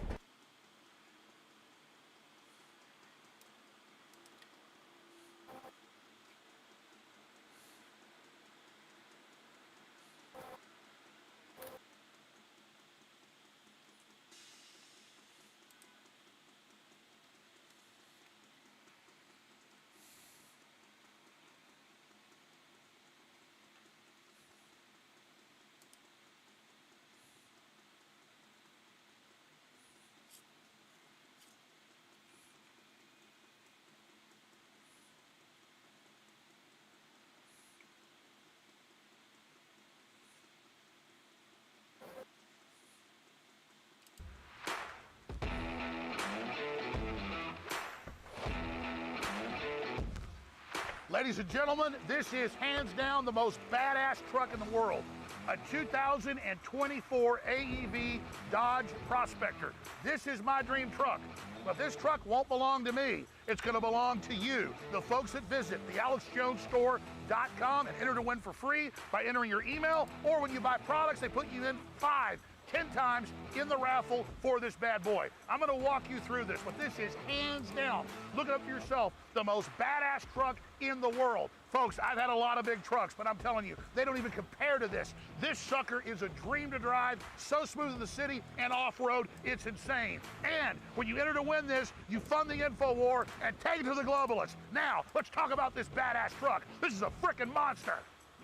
Now, you're getting the colors I like the best, this dark green, this black, the red pinstripe. But what really matters is the shocks, the giant tires, the engine. Now, because one of you lucky people out there is gonna own this truck, I'm not gonna take it off-road, but we've taken other ones off-road. And believe me, ladies and gentlemen, there's nothing like it. Look at this sexy monster, ladies and gentlemen. Woo! And when you enter to win this baby, you're supporting the info war and you're spreading the word at the critical time going into this election in the year 2024. This truck symbolizes everything that Al Gore and Kamala Harris and the rest of these rats aren't. Yeah, I love how like in the white paper they say they draw mechanics from games such as RuneScape, Chrono Trigger, Stardew Valley, Ultima Online, and World of Warcraft. I love Chrono Trigger. Nice. Such a cool game. Sorry, what game is it? Chrono Trigger? Chrono Trigger? Yeah. Alright, I'm gonna search it. It's a Super Nintendo game. It was a RPG, and you traveled through time. It was the artist was Akira Toriyama, the guy that did Dragon Ball. Yeah. OG. That game was like one of my favorite games of all time. The story today, of Chrono Trigger. You know, it looks Episode like, 1. For them to do a remake of that. It'd be so cool. Yeah, man. Pretty lots of stuff going on in that story. The lore was pretty crazy.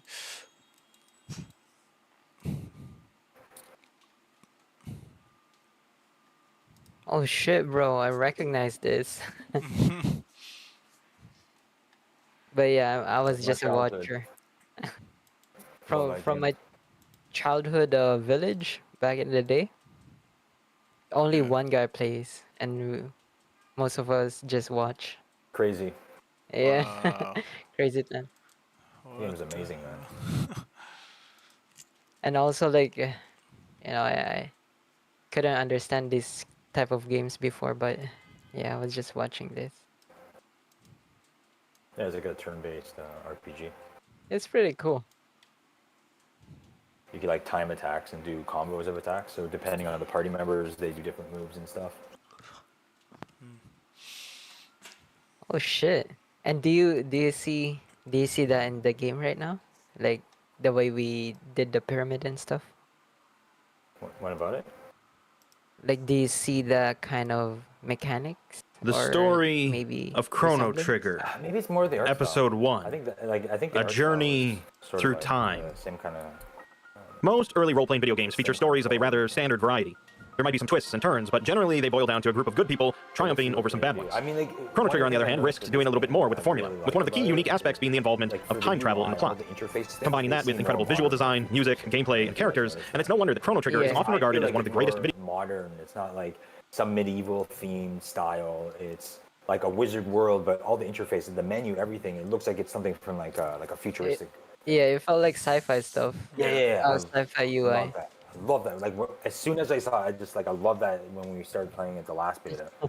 Nice. And, like things like that. There's a lot of that kind of like Chrono Trigger was like there's a lot of like sophisticated machinery and because it was like time machines and stuff.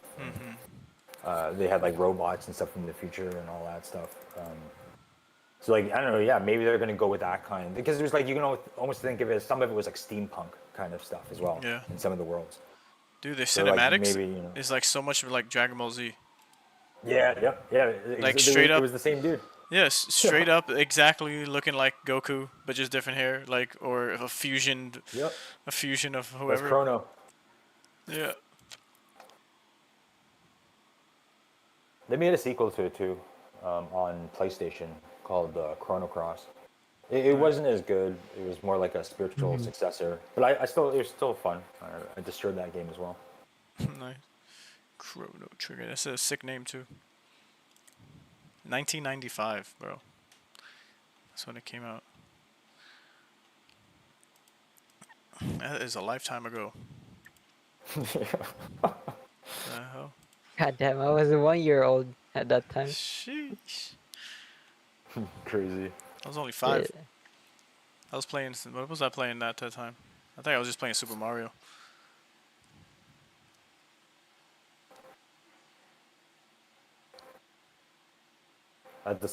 During those days, I was also playing Final Fantasy VI, but they would call it Final Fantasy 3 here. That was like a super epic Final Fantasy game. I think you had like 20 or 30 characters you could choose from in that game. Characters could die that you lose permanently, that kind of stuff. Yeah. Damn. Super. Like sort of based Nintendo. on, yeah, you have like sort of moments in the game where you make a decision. It's like, oh no, I'm never getting them back. Oh shit. Pretty cool. I'm gonna put this on my list of things I wanna play. Crazy. Nice. I want to watch the They did some remakes show. of it. They did some remakes. Wait, of it. there's a show for this? It's more like the cutscenes that are on YouTube. Oh, I Like see. you could Yeah. watch a bunch of. Mhm. Maybe there's someone out there who put them all together and made a whole little like show of it. I think they did.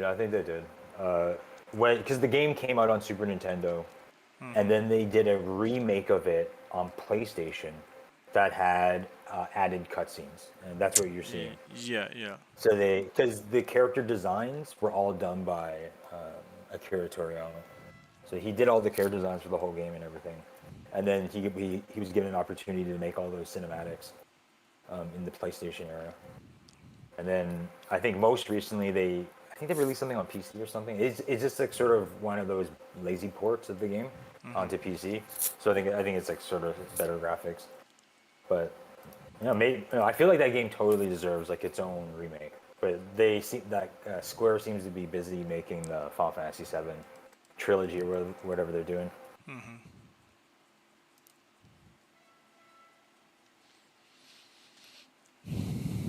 Oh, 15 minutes left. So we go maintenance. video games ever made. This mini-series will go over the story of the game from start to finish, with some caveats. Another unique aspect of Chrono Trigger for its time is the fact that there are a number of different endings. robust. Like a lot of shit in here. It's dense. What the hell? Yeah. I like it.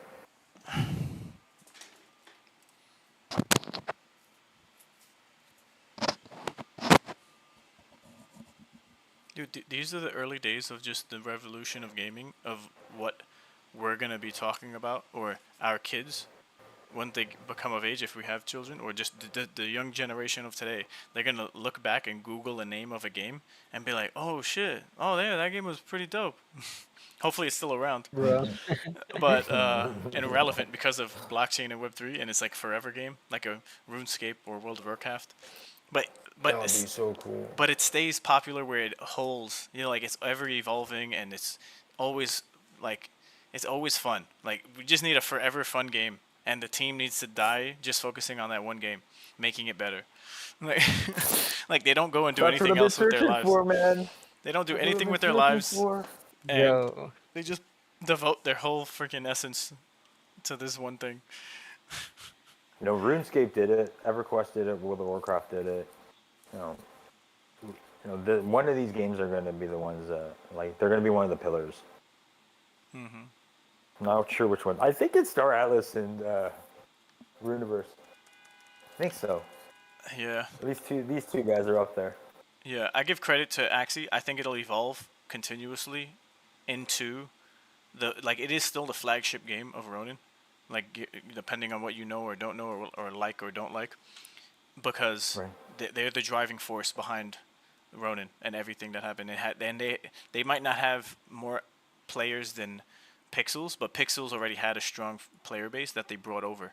So if you really get rid of the Pixel heads, you know, the Pixel Maxis, and you get rid of, yeah, I think mainly there's them. If you get rid of them, then Axie still has the most players.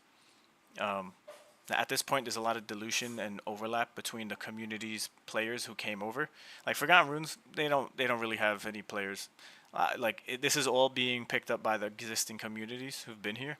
I wouldn't say there's been a bunch of players who are just like, dude, I can't wait. Maybe, you know, I could toss a bone. You know, like, there's people who played the beta test, but like, if we look at the numbers, like let's say Dodo or Bear shares the numbers, like how many people actually played those closed betas?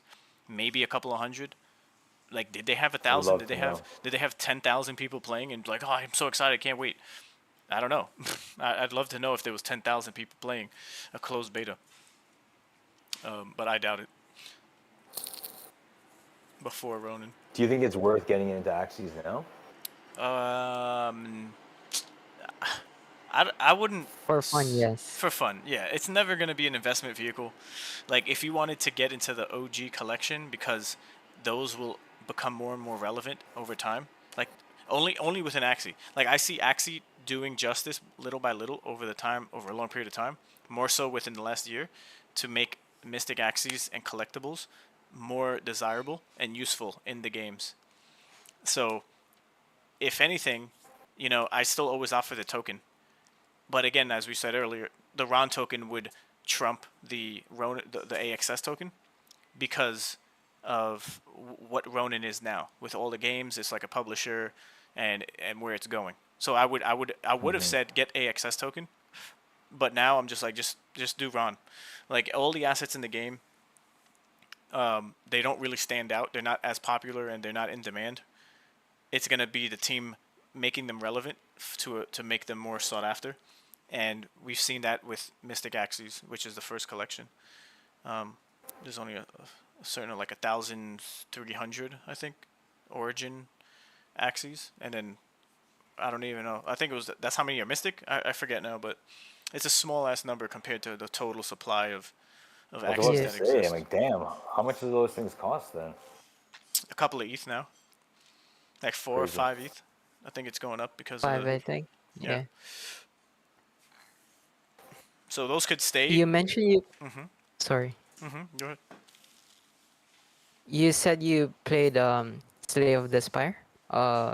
Keep. Slay of the Spire? No. Oh, maybe it was someone else. But yeah, if you're trying to get into like Axie, maybe Origin is for you if you know that game. But if you wanna go hard, maybe check out race video and try Oh. Axie Classic. Those are fun too. Oh yeah, I said I was gonna share those Okay, videos. I'll put yeah, them I've in seen the. screenshots of Axes. Like I'm looking at Slave Aspire. It's like you choose cards which are basically your actions, right, in the battle. Is that how that stuff works? Yes, but it's so different for Origin feels a lot more different than Axie Classic. Axie Classic is more of like a poker, chess, um, trial. Yeah, poker, chess, combinations of a lot of things. Because you could do some outplays and some mind fucks in there Yeah. if you're really that technical. But for, let's say, Origin, it's more like casual, more like PvE, but it also has like PvP components in there. So if you're looking to try it out, like, yeah, do it for fun. Like, do it for. Don't try Half to of that. buy some expensive stuff for now. Like, it's my investment. Yeah. Yeah.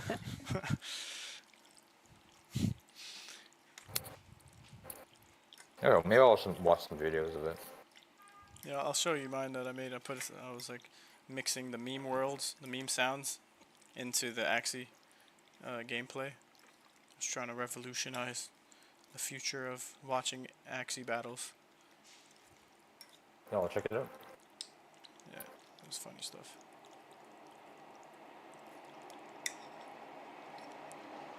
That's why I started my channel. Like I wasn't on YouTube really like that at all. And then I was like, the first videos I made were like, I learned how to edit using Final Cut Pro and fast tracked my way into just putting these videos together. I made like 7 of them, but I burned myself out because I just did that for like every day. But I was excited. I had a fun time doing it. Yo, they explain so much shit in this white paper. What the hell?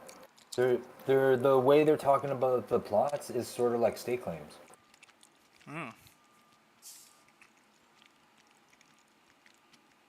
With like the 128 by 128, that's the massive one, right? Is that the city?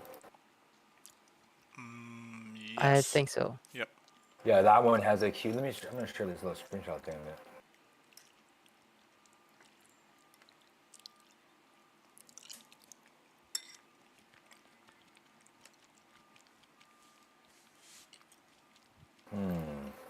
Interesting. Okay, so 5 where's minutes. the chat?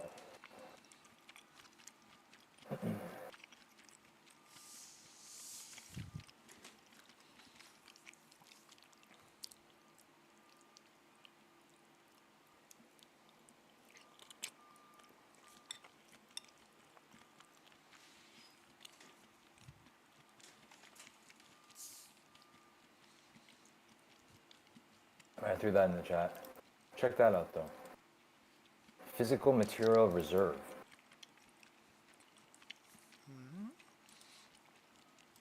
So look on the far right, that's a city.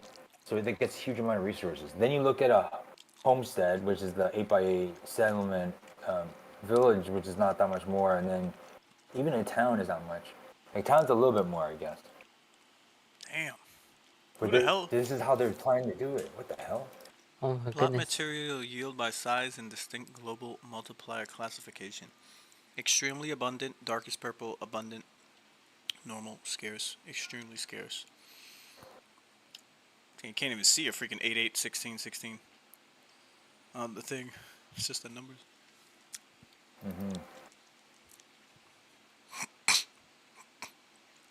So these bigger Bro, cities, yeah, I was gonna say these bigger cities are gonna be the places we have to flock to.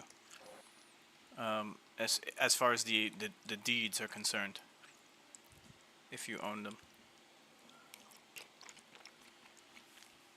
And it goes on to say this. So you can upgrade stuff on these, like it's a gathering station, but there's some kind of base capacity.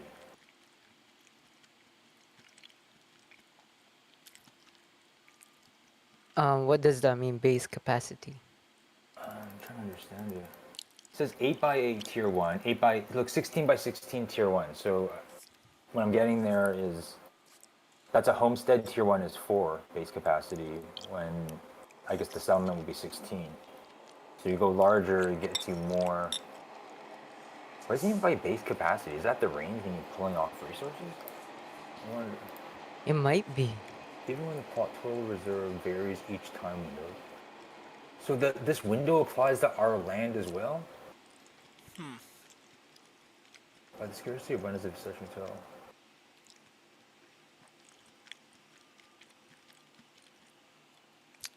Yeah, plot yields increase exponentially when plot size does.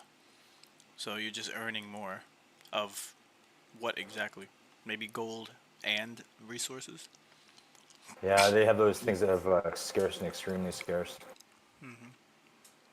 And it seems like there's gonna be RNG components too when it comes to scarcity, which might be interesting. That might be the shadow material they're talking about. Yeah,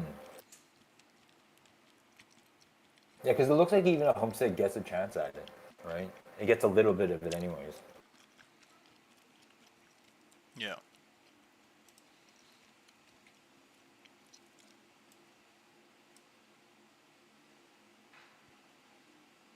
Yeah, it seems like you're gonna have like very low chance of being lucky with the homestead, but at least you have a little bit of chance. But for the bigger ones, it seems pretty cool.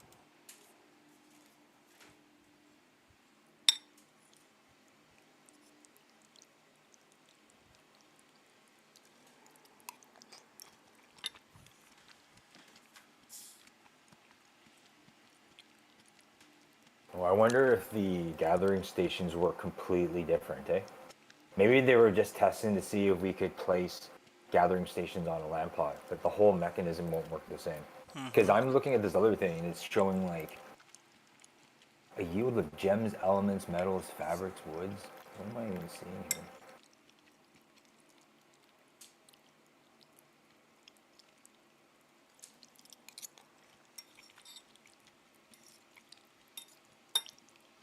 But damn, maybe a lot of this would be changed too. I sort of wish I had like, I guess this is the best thing I can use, but if they change any of these things, it could change it so much. Yeah, they said it's outdated, right? Yeah. I wonder how different is the updated one, and did they work on it yet, or? I'm so excited. It seems like they spent a lot of time on the land. This is so cool. I should have looked at this earlier. I was just like degenerating into it without really knowing what's going on. I'm like, this is pretty good though.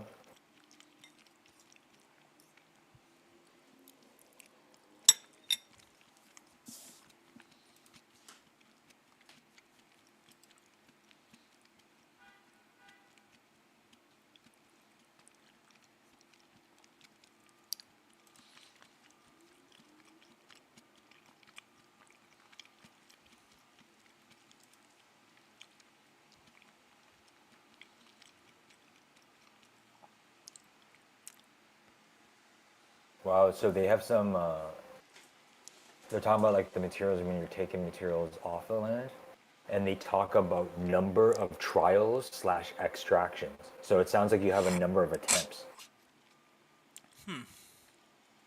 And then you get probability for other items, like the more rare stuff. They have like loot tables that I'm looking at.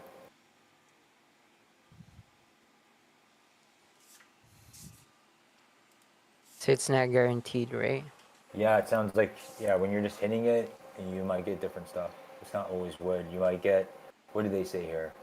Cracked oak versus perfect oak is the example they're using here. So different tiers of the same material? That would be insane. Yeah, that's what it looks like. Probability to have one cracked oak and probability to have perfect oak. Oh, so you need more cracked oaks to make a full non-cracked one. Maybe that would be it. Oh, Yeah. probably. Because Yeah. now you have to collect more to fulfill a whole.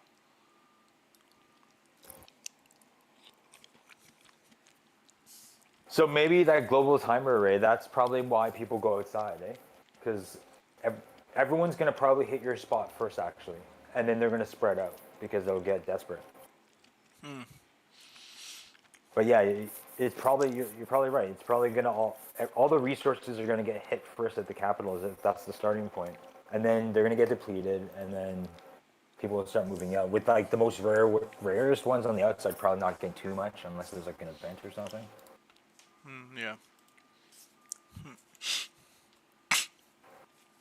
This is crazy.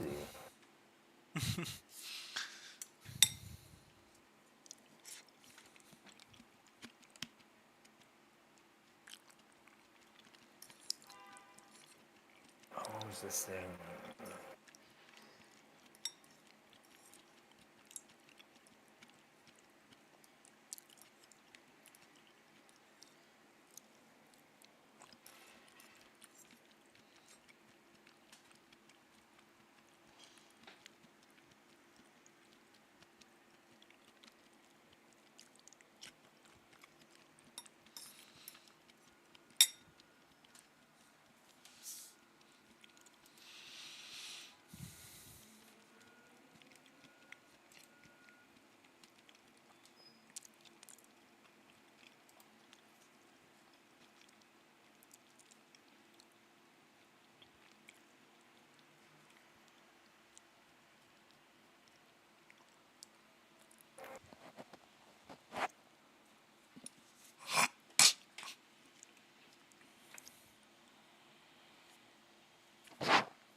So Ray, according to their docs, they're talking about biomes, and it sounds like biomes will all, like, I guess of the 10 biomes, they all have some bonus in each one. So you would excel in some material. Okay. So yeah, so it seems like all the biomes have, like, you can sort of get any range of material, but I guess each biome has a bonus multiplier for like specific materials. I guess you'll get more of them from certain things. So there's going to be some material that you can produce a lot of or more of at your place versus another one. Right. Cool.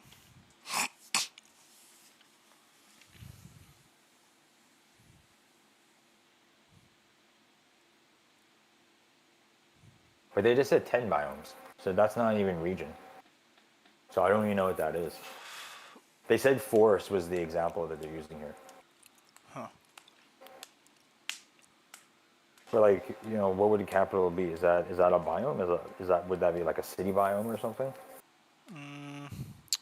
It's hard to say, cause it's right next to the wild, but I would consider maybe the wild. Maybe the Blue Wizard Bastion is in the wild. I know I know it's its own region, and maybe that's what it is. The capitals are their own regions, but it's gonna be so close or within the other areas on the map. I think. I think when they mean region, it's like when you enter the Blue Wizard Bastion, it loads you into a new screen. So that's technically considered a new region. But the biome is same as the wild. The what do you call that? Far jungle. So they're like located in one area. It could be the same with the sand and the baobabs and zeros.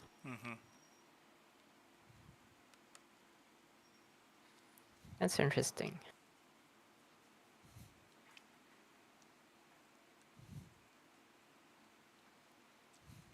Holy fuck, man! City stones are pretty big.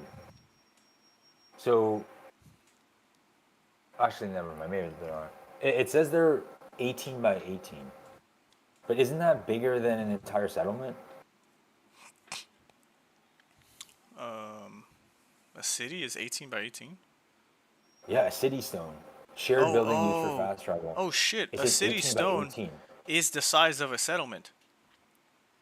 Because Or isn't settlement that isn't 16, it 16? 16? Yeah, a little Oh, bit bigger. a little Holy bit bigger. smokes, man. Damn. Oh, So can I ask you something, guys? Yeah. How big? Because I'm confused with this. So for the village, how many settlements do you need to make up the size of the village? 4 or just 2? 4, right? yeah, let me look at the size again. Cause it's 8, 16. How big is the village? Is it 32? Yeah. Guys, right now.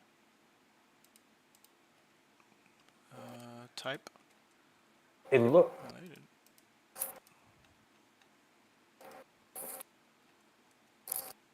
Why can't I find?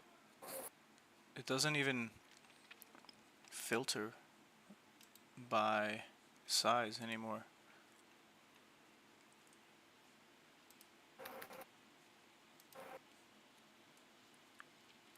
You see what I'm seeing? I don't see. I just see the type. I don't see the size anymore. It's just true, false, city, town, village, settlement, region, and then it says corrupted. So Bald, we need 4 settlements to equal 4, the right? space. Yeah, 4. That's So yeah, you need 4 16 by 16 to be a 32 by 32. huh.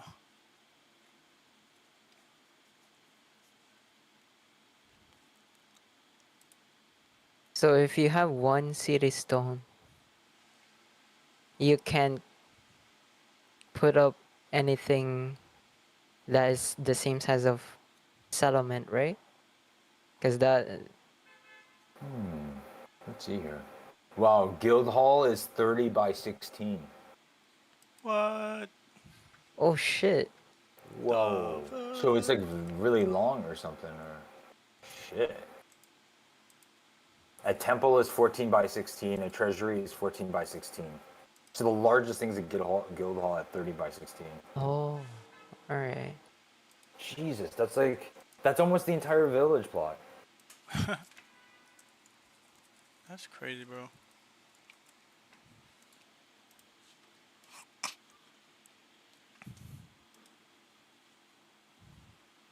But maybe you could have different functions for the guild hall building.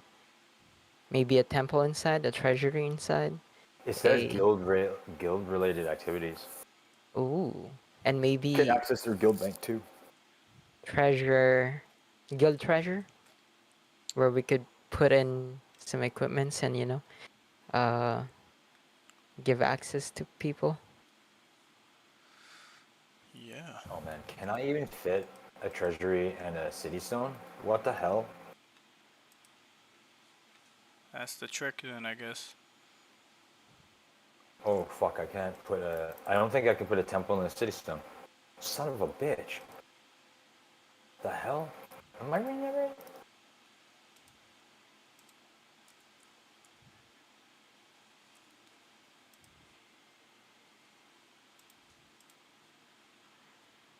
Because I'm guessing you should be able to have auction houses inside of a guild hall, and a temple, and a forge, and mage workshop. Basically, different functionalities just because of how big it is. But maybe I'm wrong. I'm getting confused by the ratios. It's either it can fit a city stone and a temple, or it can only fit a city stone. I'm gonna go do one. I'm gonna see. I'm gonna try to figure this out. Dude, because if that's the case, no capital, because they only held settlements and homesteads, are able to have a city stone. Like, are only the city stones in plots that are village or higher?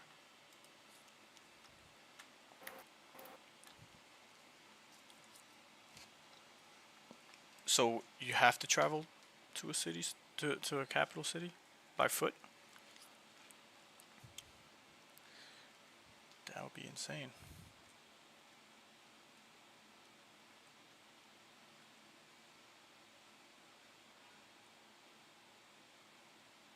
Damn. I confirmed with ChatGPT, and it doesn't fit. So in terms of square units, when you do 18 by 18 and 18 by 14, technically the measure of square units can fit, but you have to stack them on top of each other. So that means it probably can't. Unless they change that. But they probably thought about that. But I guess they don't want you to have a city stone and a temple, but I can do a city stone and gathering stations. Or can I even do that? Maybe I can't even do that. It's gonna force you to pick. You can't do city stone and guild hall though. What? Unless you have a, I guess you have to go once, you have to go town or higher. Insane.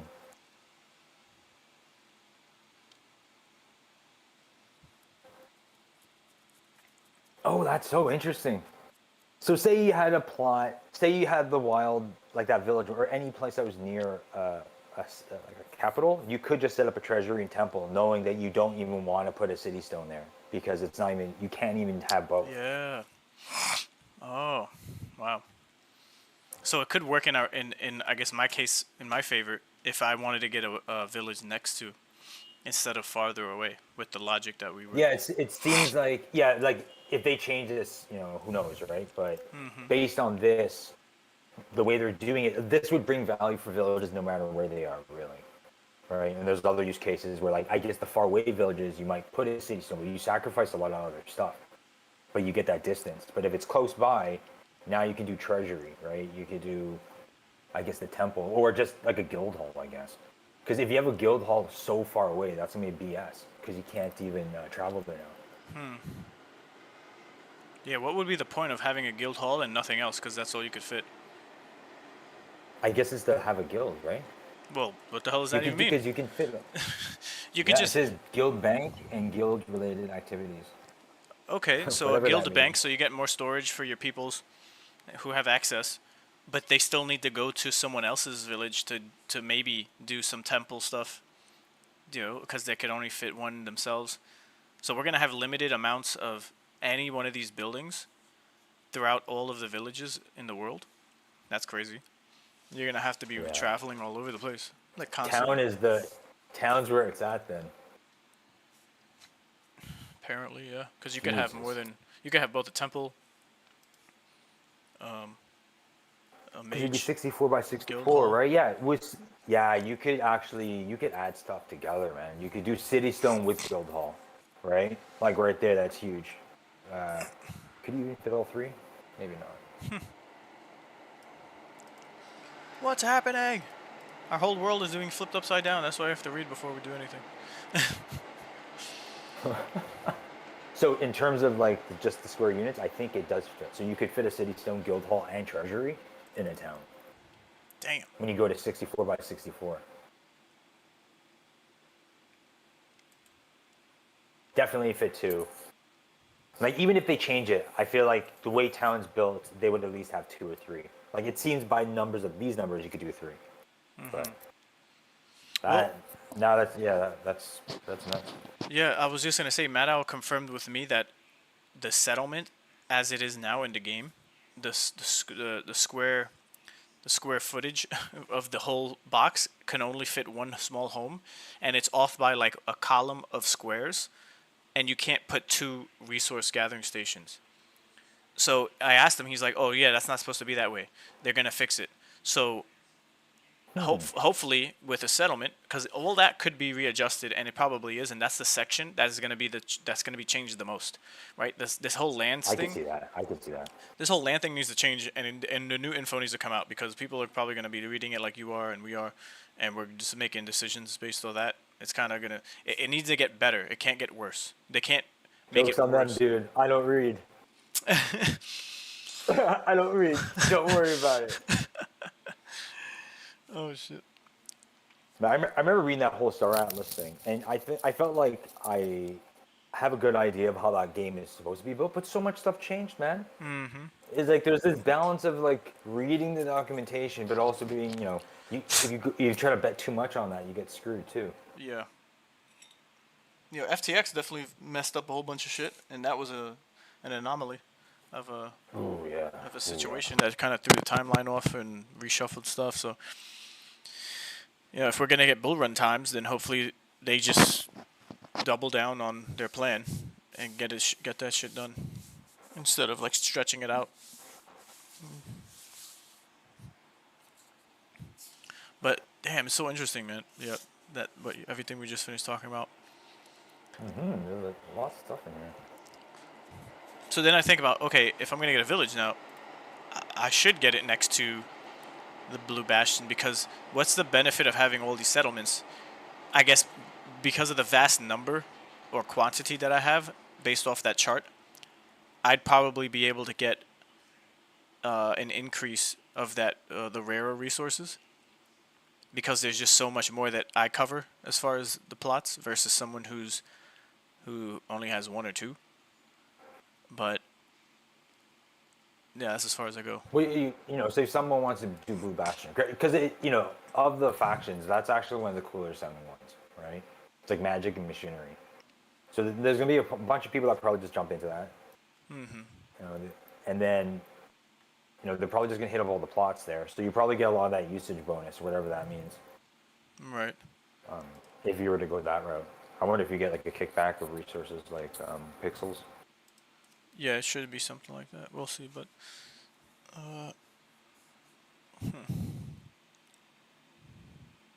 yo, but that would be insane. It's cool that it's flashed out. Yeah, it is somewhat fleshed out. Or like I'm thinking, if you're next to a capital and you have a village there, and that village has a temple, because how big is a temple? And if you could have one temple on a village, and that's where everyone's gonna go to get rid of their shit, because there is no temple in the capitals. Like you can't fit a temple on a settlement, but it said we can. Remember that little graphic that came out and it listed all the things you could do on a settlement? And that's why I'm thinking, like, dude, if you have all these settlements in a capital or anywhere, you'll be able to put more than one type. So I'll put a treasury on one settlement. I'll put a mage workshop. I'll put, you know, a temple, and they'll all be in this little area. But that means everyone else could do the same thing. So how does that work? Like, what do you earn if you have only one, let's say, temple, where people could go drop shit off and burn it for mana, but you have the competition around you is like everyone else has one too. It's like, okay, like how do you benefit, and what's the point of having that land? Oh, so you should put a different building. Okay, well, there's a bunch of shit ton of mages around me too, mage workshops. Okay, and there's already people who have a bank, you know, or a treasury. I think for that, you're gonna be checking out your neighbors, and you're gonna see what they sell, because they're making it sound like you can only have so many recipes, right? And then we just grind the hell out of certain things. You sort of differentiate in your place. We'll probably all differentiate in our respective areas, right? Yeah. But then you're probably comparing yourself to neighbors, unless the neighbors are you. Then you can sort of make your place a one-stop shop area, you know? Right. Go to Ray's Bazaar, you know? Ray's Bazaar. The Blue Bastion Bazaar. Welcome.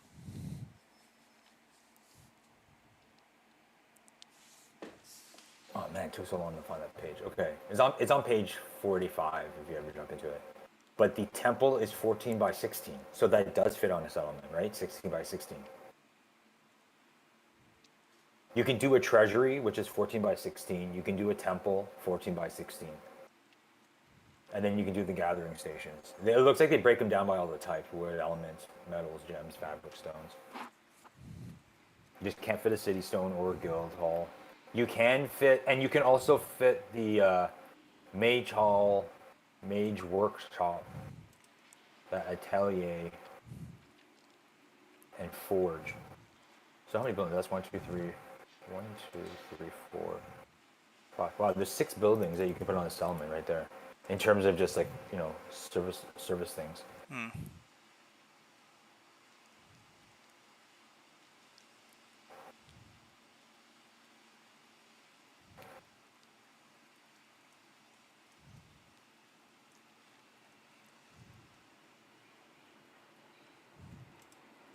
And you could put like a treasury and a temple on a village. You just can't do a city stone and like a treasury shop, a treasury or a temple. Okay. They make it just a little bit bigger, but you can't do it. So you can do like small gathering. You can basically just put small gathering stations or houses. I guess you're supposed to be putting houses down. Maybe that's what you're supposed to do. You put a city stone and then you put a bunch of houses for inventory. Yeah. It says player house. Buildings serve as storage.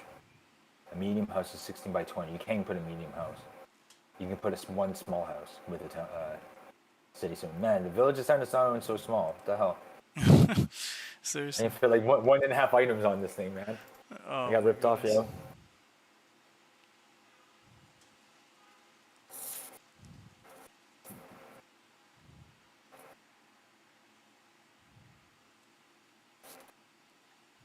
So yeah, the way they're doing it, it's making it sound like everyone has very little. So maybe people are moving around. If it's every 3 hours though. That sounds crazy. Not sure how I feel about that, but we'll see. Yeah. Damn, man. Who bought my damn settlement?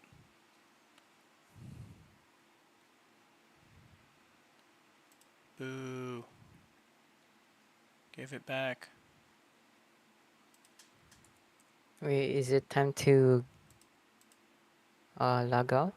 I think very soon.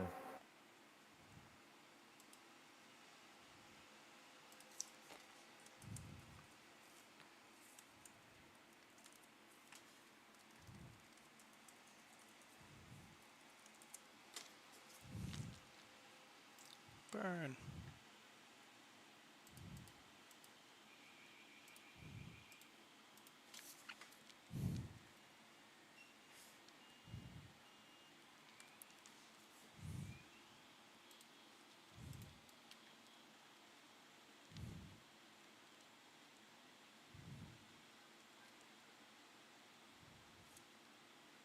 Well, yeah, and you just keep going to the largest plot size, and you just keep getting larger and larger amounts of resources. The amount that you can extract, anyways. So there's a finite number of extractions per 3 hours, basically. Huh. Yeah, and it rotates. Dynamic. Based off the amount that was pulled. That's what I was reading for that chunk the other day.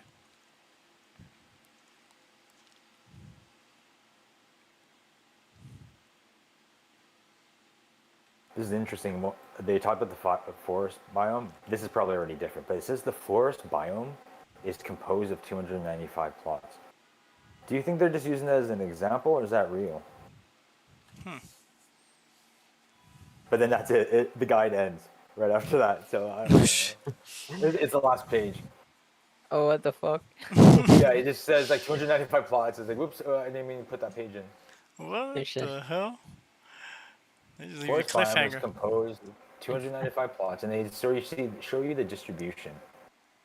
But this is just again just more. Wow, they even said what the hell? No, these numbers can't be right, is it? It says like they have northern thicket, north ticket. It says 89 8x8s. I guess we can see if that's even any remotely close. I'm What? assuming it's not though. It tells you the total for a location? That's the cheat code right there. It can't be right. Let me see. I'll just try the. Yeah, I'll be back, guys. Yeah, I'm gonna head out right now. Yeah, I'm taking a Alright. break, then be back later for more farm. Okie dokie. Derby. Yep, beep, beep, beep. So northern thicket, there's only 28 though. Wow, that's not much at all. So homesteads, there's only 22. Okay, I'll share this one too. Like this is sort of what the hell's going on here. I mean, it didn't reach those numbers yet, so it could be like, did they just state the actual number? Maybe not, but.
I shared that last page, but we haven't met those numbers yet. But I'm wondering if, just at a very high level, we have an idea of how they were doing the breakdowns. But I don't know. Like Northern Thicket was 89, but Southern was smaller. Like what I get from this is like at a very high level, like the numbers are all different, but maybe Northern Ticket has most, with Southern a bit less, with Moon Island being less, at least from Right. that. But that's the only thing I can glean from that. That maybe Northern Thicket actually has more. Because I think it's hard That's to tell crazy. right now.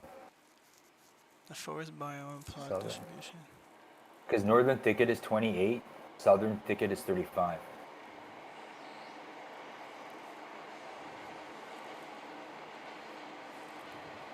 It's sort of the opposite right now. Interesting. This could be what's All changed. right, man. Yeah, but yeah, Yeah, totally. we'll get back to it. See you in half an hour, if anything. Yep. All right. See you.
Hey man, I'm around.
Yo.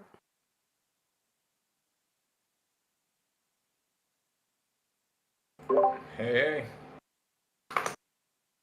Are you guys farming? I haven't tried logging back in. I'm not sure if Alright. Ray's, but we can try.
Oh, cool. I'm in. Alright.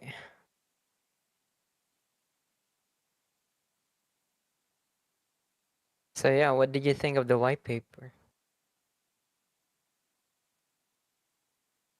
It's pretty interesting, pretty in depth. I think I skimmed through basically all of it. It was like 45 pages or something. The land stuff seems interesting, right? And Mm-hmm. it looks like we're gonna have a certain amount of like certain number of attempts or extractions on a land every 3 hours, and then it readjusts, and then the amount that we have, say the last 3 hours you were able to take out a certain amount of minerals, like 5,000. Next time might be like 4,500, and it just fluctuates with what's going on in the world, Mm-hmm. which is interesting. But then it sounds like, whoa, shit! It's like, I guess, we're gonna have to extract. I don't know. It wasn't clear to me because they said how much time it would take. Like, I think one of the larger plots would be like an hour. But does that mean you have to come back every hour? Which wouldn't be so bad, Yeah. right? But if it's like this 3 second thing, that's gonna mess me up. That's a lot of clicking. Yeah, I don't think it's gonna be the 3 second. It could be hours or maybe more.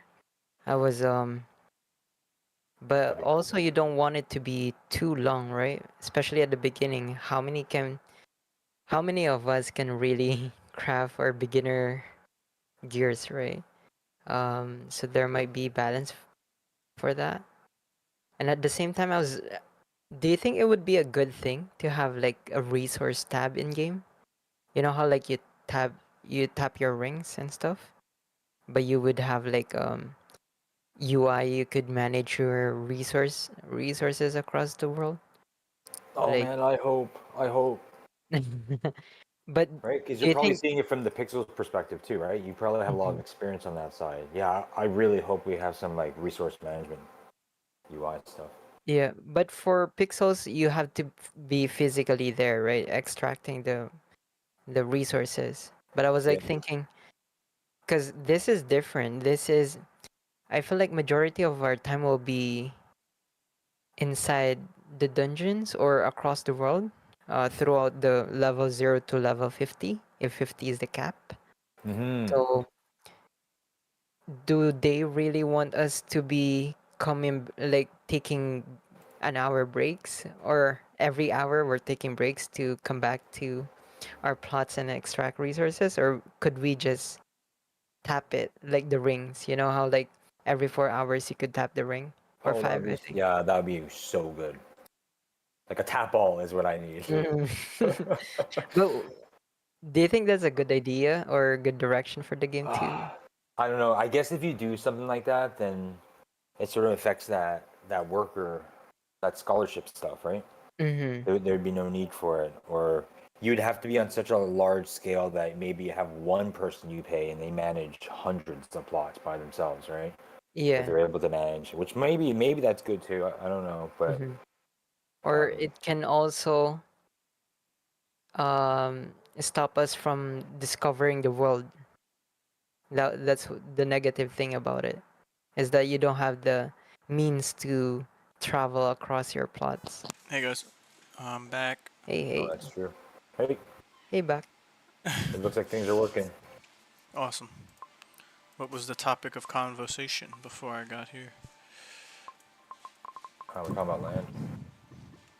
Noise. I heard travel plots, and then I was just like, is it gonna be hard to travel? Yeah, that's what Ball was just talking about.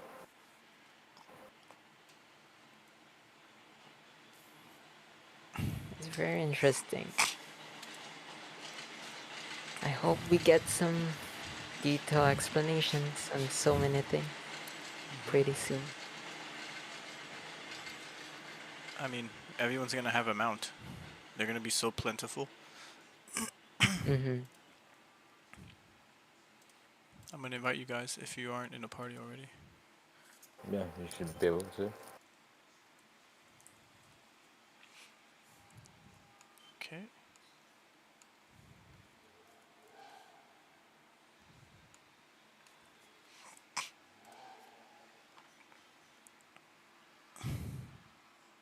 I still play this game called Sunflower Land.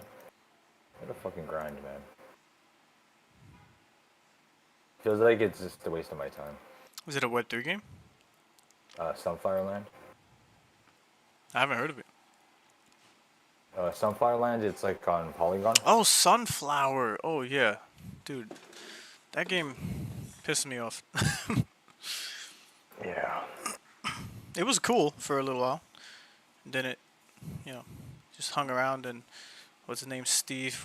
Willow, whatever his name is. Is his name Steve? Yeah, Steve Woody. Steve Woody. Woody. you- I said Willow. Can you send it again? I You clicked it should. and then it disappeared for some reason. We're gonna back out. Wait, we're inside. Yeah. Oh, you're in the dungeon. Okay, let me reload. Here. Jeez. Like I like the graphics of Sunflower Land. They have some like little fun mini games and stuff, but it doesn't even take that much time. But like I just continue to sink money into this game just to play this damn game. Right? I'm like, to what end here? It's like item after item. Because like everything is like they use the tools. Okay, so like in Pixels you can cut trees down, right? And you level up, Yeah. right? And you get a resource.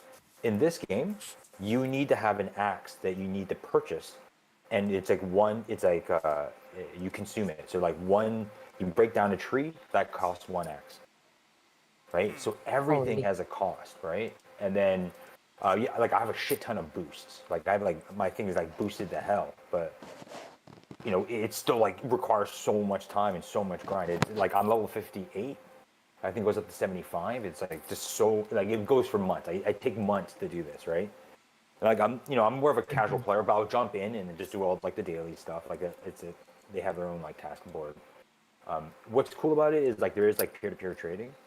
and this is something they like launched like I think last year or something. But like so you make like cabbage or whatever, and then you put it on the store, and then people are buying it, and it's all using SFL, which is the token. And that token just continues to go down, right? I'm not like buying a bunch of that because I'm just using it to like continue playing the game. And they have like these seasonal events, right? It's like every 2 or 3 months, but it like really requires you to play like every day. And if you miss it, you sort of get screwed, right? And they're like, oh, I don't have enough to like, because they have this auction system, and it's pretty cool. Like last season, I actually won some stuff. Like the first time ever. It's like I've attempted like 5 seasons of it, lost every time, and then finally like just fluked too, because it was like I definitely wasn't at the top. Because I missed a whole bunch of days, right? But then there's some people that just forget or miss it. And then I sort of lucked in. I just got it just like the last person in that set. And I got some of these items. But they're just seasonal items that you grind during that season, like 2 to 3 months. And then there's like an auction. And it's like a blind auction. Everyone's bidding. So like that stuff is cool and all, but the whole thing is burning money, right? There's and there's been a lot of people like leaving it. Just because everyone's like, hey, why don't you care about the player? Like, because there's so much, like, all the time invested, there's not much ROI coming back. Like, they're not really respecting our time for the players that have been playing it. And then you just keep burning more money. Can't find you. I can't find you in game, by the way. Oh, damn. Your name doesn't show. Refresh again. Let me go to. I'll log out too. But I continue to play it. I'll continue to play it. If you're having enjoyment, then that's one thing, and if you can, it's fun. It's fun, right? But it's like burning money all the time, right? I'm like, geez. I think you're better off swapping that game out for Pixel if that's going to be like a pastime game. Then you're going to be able to level up, not pour money in per se, at all. Really, you just email, sign up, start grinding, and then you're just going to continually grow. It does demand more time of you as you go, but maybe not. Maybe if Bold wants to jump in here, because it's like if you're not gonna buy any gold to get in, then it'll take you longer to do the task boards, which earn you pixels. Yeah. But if you're just gonna do that with time on the side that you have, then it could work out for you in the long run. It might take a while, but you could focus on one skill, one industry skill to maximize, get past level 30 at least, and do that with every skill. And then you'll be able to earn more off the Pixel task board. So your recommendation would be to max one skill first. Well, not exactly. Actually, Go ahead, Bold. Yeah, there was an AMA an hour ago, and there's gonna be a big rebalance on the task board and the experience and how like there's no limit on industries right now, Ray? Yeah. They're going to start giving out some limits on how many you can place. Oh shit. And they're gonna start to work on making the higher tier resources to become more valuable.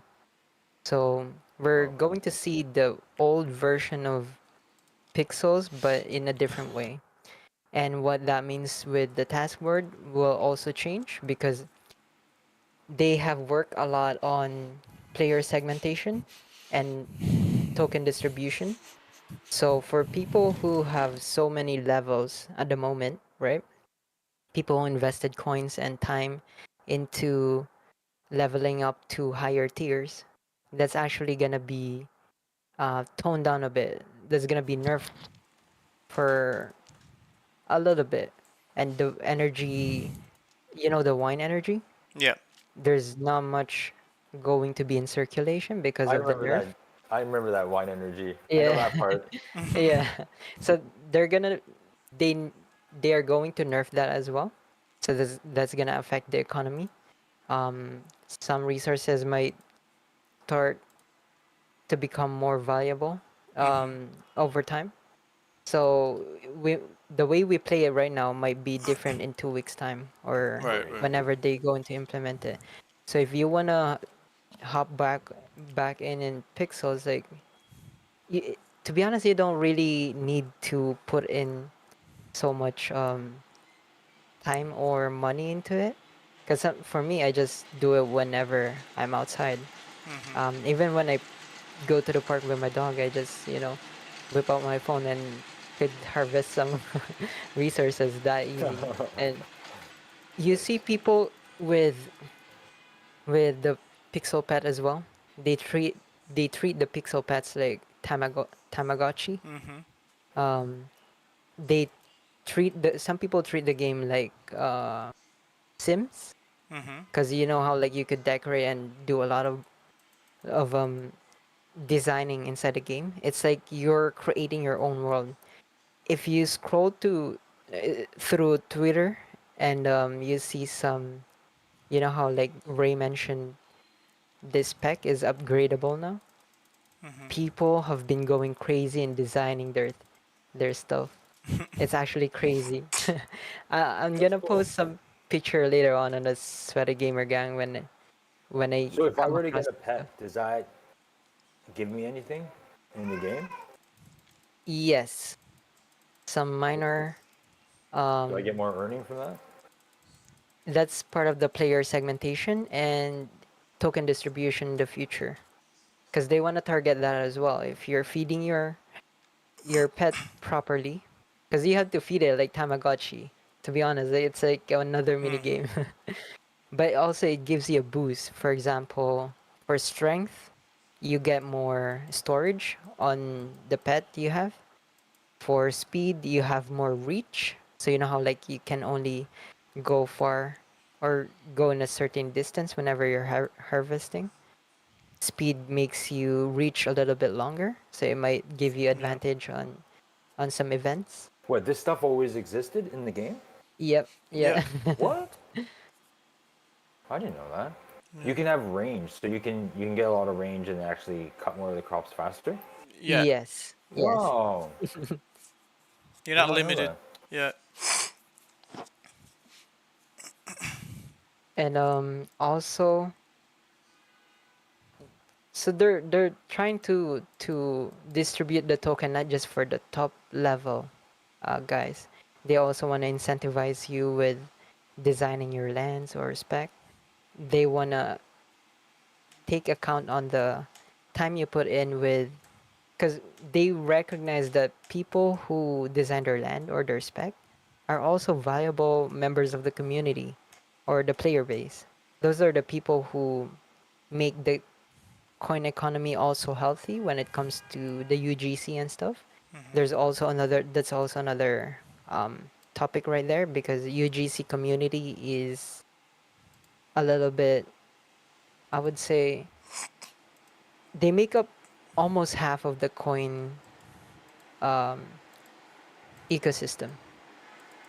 And there's a lot of trading and OTC and whatnot, but that's also part of the game. Some people sacrifice their coins just to make things look cleaner or make things look pretty, and Pixel recognizes that, and they should be getting tokens too, not just top level, top high tier people who makes 1,000 pixel coin and stuff like that. So but then again, it's still under the process of transitioning and making that tech better.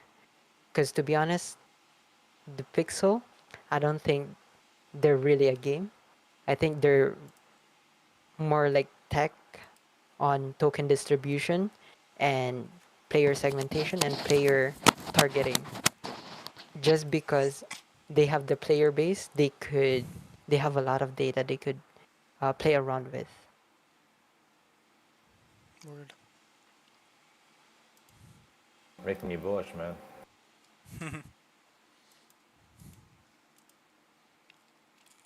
I had fun playing there during the airdrop, or the first season, I guess it was. Yeah. Like some people go hard for pixels, but if you're just gonna be a casual player, it still works for those types of individuals too, because they're not trying to be one step ahead all the time in the market and just buy everything because they don't really have much gold. But there's a progression. There's like a natural progression that's possible for every. It's not like you hit a paywall, and you're like, oh fuck. You'll naturally see like, oh, if I were to buy these, then I could finish this task board quicker, and then I'd get the pixel quicker. But within 24 hours, which is when they all cycle through, you'll still, you can still within that range of time complete all the quests. But then it's like, okay, do I spend like 8 hours doing all the quests to get the pixel, and then the range of pixel you earn is based off your level, your reputation, and if you own an NFT land or not. So all that varies. So it's just up to you as the player. It's like if you're just trying to make like a little bit of pixels a day, but the point is that at least you'll make something for all the time you'll put in versus Sunflower Land, which is kind of the reverse, where it's just like you're still enjoying your time. You like these type games, Farmville type games or whatever, and then but you're just finding yourself spending like it's like micro spending addiction. Just That's to keep exactly what it is, man. just to I feel keep. like that's how they're playing it. It's like those dark patterns. I'm like, which I Yeah. don't appreciate. Yep. It's kind of malicious. It's kind of like a, I don't know the word exactly, but it's underhanding. It's not the most honest way to build a game, because it keeps the numbers going for them, and they do make money probably off the fees. I don't know how it all how I forget how it's all Yeah, set up there. they're funding themselves. Like they're based out of Australia, but they are funding themselves through the project. So You know what I mean? like So, I feel like that's like a Web 2 kind of, like the way they're thinking of it is more Web 2 to make sure they have enough funding to keep going. so it probably won't ever Yeah. change unless they raise money, and then they could change the economics of the game, where they get less and the players make more for their output or input. Yeah. You see people talk about that. I'm like, oh man, and they do listen and do stuff. They're a small team, so it's like maybe one day they get to that point, but it's like until then, it's just like burning money, right? And it's not like a huge amount of money, but it's just annoying where I'm like, the amount of time that I put into that game, it's been over a year. I guess it's going on 2 years. It's like, why am I still spending money? Like that's why I like DFK, where it's like it gets to a point where I'm not paying for it. Like Star Yeah. Atlas is the same, right? The game is paying for it, and I'm making money from those games. That's Right. cool, right? But like even in Runiverse, I'm hoping it gets to that point where I shared a screenshot, like the three main game loops that they're working on, right? Exploration, combat, and owner, right? We could do all those loops, or we could do some of those loops, but like they even show where they all complement each other. So it's a really great setup if they can pull something like that off, right? Or I can do some passive resource management and then go dungeon crawling with you guys, and how maybe we even do some PvP, right? Which I guess that would be the combat loop. And then the exploration part was cool too. Is it's like I think one of the sections there was like earning rewards for journal completion, right? So that's just like finding stuff in the world. That'd be fun Exactly. as well. Like a Pokedex of things you is need to go fun, find. Yeah. There's so many things that there's going to be so many different types of games or game loops to play based off your interest on previous MMOs. So it's not like, oh, everyone's a Filipino scholar now, and if you want to earn, you have to bust your ass and say, sir, master, please, whatever the hell was like, scholar, please. It's going to be like, oh, you like to just find stuff and collect them all? We got a whole bunch of stuff for that. Maybe the PvP esports type of thing, 4v4 is really appealing, like high intensity, big brain combination synergy between team members. Then there'll be something for those people. Just like Axie kind of shaped up to have everything that you want in a game, but you might not just like the art, or you still got your feelings hurt from and your wallets hurt from number go down, and you moved on. But since then, if you stuck around, it's like, oh, okay. It's not just a card game, because then now Homeland is getting built out, so they're gonna build out some MMO stuff, and still not fully out yet, but we're gonna get to a point where any of these games, depending on how much money they have and how much talent they have on the team, could build out all of these different types of experiences within the same game using the same assets, and it's gonna attract a more diverse player base. So right now, Forgotten Runes is attracting a lot of people because they could already see the beginnings of what they'd like in the game, and it's already attracting all those different types of people: the adventurers, the competitors, the collectors, just trying to get the armors, the stat maxer, min maxers. It's like a nice balance. Whereas other games, it's like, oh yeah, I see this really getting somewhere. 5 years from now, esports could be, it could really be a thing, but it's all a white paper readings. Like you just read it on the white paper, and you're like, oh yeah, man, that would be sick. Like we're far advanced now, even though it's still freaking crazy early with everything with Forgotten Runes, but it's just so much more advanced as far as the time we're at and what they have, like a playable with a playable, like what am I saying, like a playable version. something that they could show off. Yeah, I noticed in the white paper that their open beta said a PvP arena. Are they really just gonna debut that thing at the end of the year? I hope so. They haven't said otherwise, right? Yep, I haven't heard none. But these guys seem to be hype masters, so I don't know. They might just be keep quiet. And they're like, hey, yeah, we didn't say it, but we didn't say it was gonna come out. We didn't commit. Oh shit. Oh fuck. Uh-oh. Alright, rest in peace. We'll see you on the other side.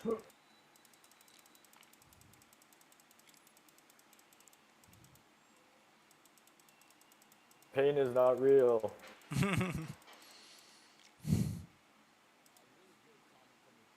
Oh, yeah, we're going to heaven now. Really good comment from where's that? Where's it at? It was from Talk to the Hand. He says, imagine brands that would have live shows in the game for their products, and you can test with your avatar and then order the real life version, like IRL. Like, do you guys, is that like a very big part of where you guys want to go in terms of just figuring out what brand partnerships look like, being able to partner with major fashion labels and have their digital and IRL wearables and things of that sort? I think it's something that most likely will happen. Oh shit, what happened? We are very You got wrecked, we man. are very selective with who we You don't wanna partner, know. especially from the traditional space, because The bear. we don't want to The bear came. commercialize the whole Oh, experience shit. of Wilder World. So our aim would be first to push kind of Web3 native brands and Web3 native IP. I think Yeah, we my have so screen much just amazing froze stuff and I coming out of teleported Web3, to. Yeah. you know, different products, especially when we talk about Oh, fashion. shit, So there we so go. many amazing something Web3 happened now. fashion labels that we have. So I could totally see a future, and I've actually explored some of these models before, where you would get a product inside Wilder Yeah, World, like, and I think I would enjoy just playing the pixel thing. Because I always used to like playing Harvest. Harvest Moon stuff. I played all those games back in the day. So. Oh wait, you played that too? Will follow more and more. Harvest Yeah, Moon? Exploring Yep, I played Harvest Moon. Oh, It's the first shit. one. experiences. Me Nice. too. But it will happen. Yeah, I didn't play that one though, but I learned a lot about it. Well, Enough to know that I shouldn't be playing it. Because it's gonna take my time from what I was doing. Yeah, and like I don't know if you guys ever played Animal Crossing. Yeah, not long though. Yeah, so I played I some, haven't. played some of that as well. That one's really just like a collecting. Get amped up for land drop and just more really dope stuff coming out of Wild Rift.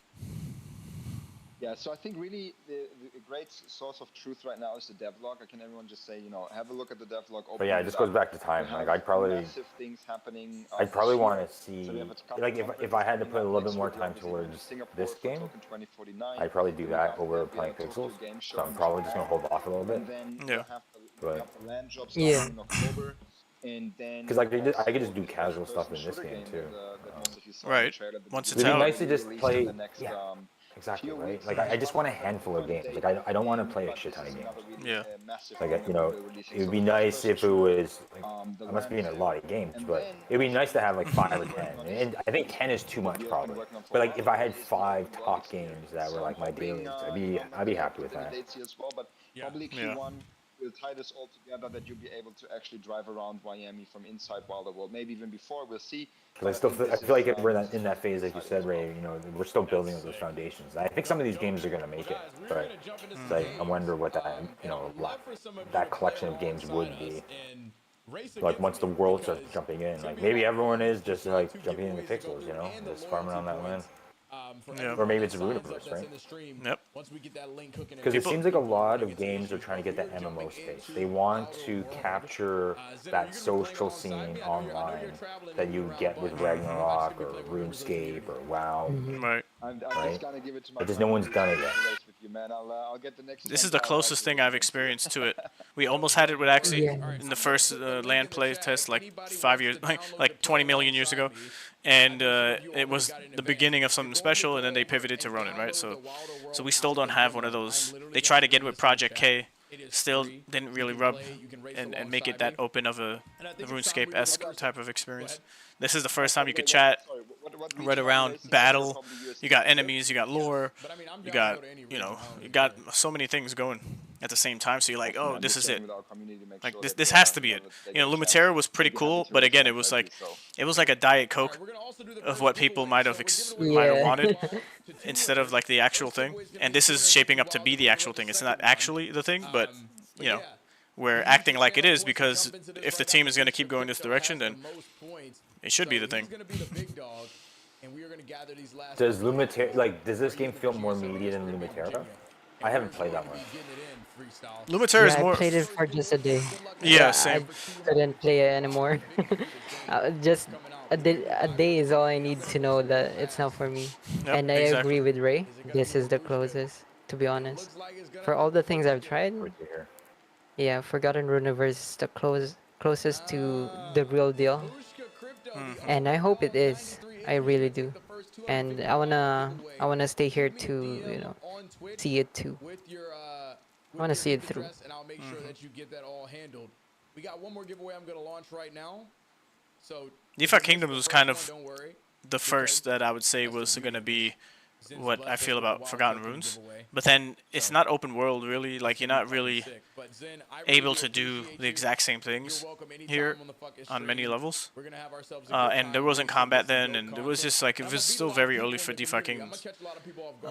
But they've come a long way themselves, and if anything, they're one of the more promising games on Avalanche. But Oh, man. but Thanks for having me, bro. yeah, I haven't been as active there for a bit, so I Talk can't soon, really man. Take care. Thank you. talk about where they're going and what's the newest thing. But I'm kind of over it, Yeah, I think really, because I'm just ready to move on from a lot of these types of projects. I'm still maybe holding assets because they're gonna become something. Like something will happen. They're not just gonna up and leave. I think so. I think so. Yeah. You know? I think DFK. So like, what's happening with DFK is they actually have an open PvP playtest this weekend, so you guys can actually just try it out again. And it's PvP apparently. So that's the first time they're debuting. They've been working on it for like over a year. It's on some Metis blockchain. It's again like on another blockchain, which is super annoying. I think it's EVM. I haven't even looked into that part yet. I guess that's like add the network and try it. I don't know if I need to like bridge some funds over to like get some damn gas or whatever, right? But we'll see how that goes. But I feel that DFK does cater to the hardcore crowd. So it's like if that game had like, I agree. Like when we boot this game up, I would just start directly comparing to DFK because I felt that DFK was the closest thing to like a JRPG with Web3. You know, it's like all on-chain programs. You know, they actually have a lot of functionality in there, but it's like a click, like it's a map that you click on stuff, right? Right. It's like a click adventure. Like I'm gonna click this. Okay, I'm doing a transaction. Send you on a quest.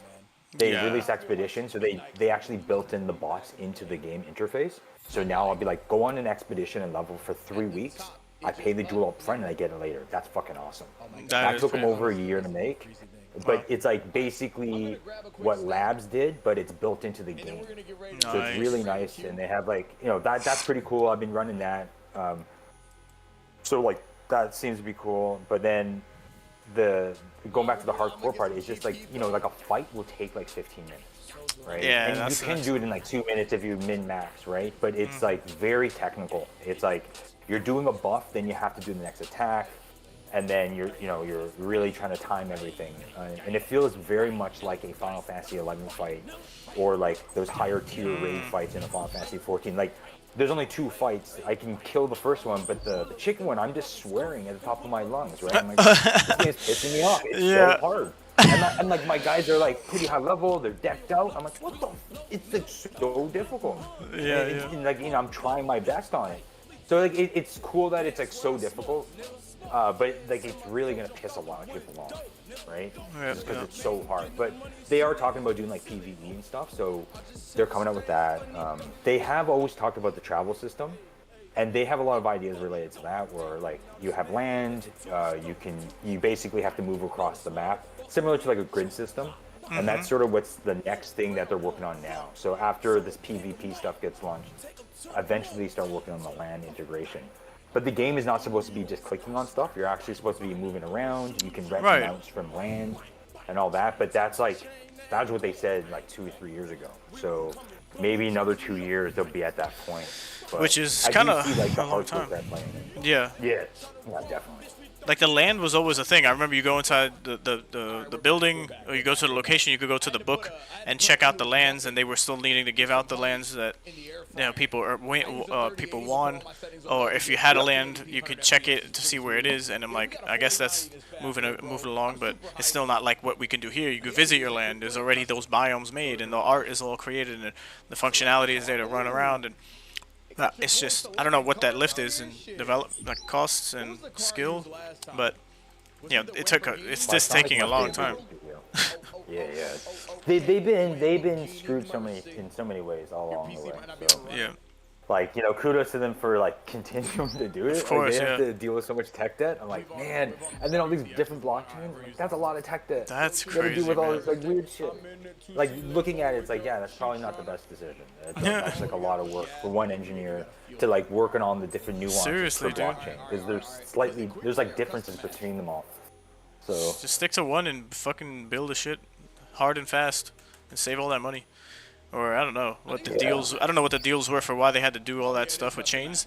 I know the vision they shared back then was like, oh, we want to be chain agnostic and then like have an experience on every one. And I don't know if behind the scenes it was meant to be that way because of the deals they were striking, because to raise money, or you know, whatever it was. So they had to like, you know, package it in this type of messaging, which kind of appealed to people at the time, because it's like, oh shit, you know, liquidity just jumping from one world to another, and it's like a interoperable type of situation. You could always just bridge over your assets, you know, to another world and have this all, like, it was all cool and great, and it was built on like a DEX, like a decentralized exchange, because that's pretty much what it was.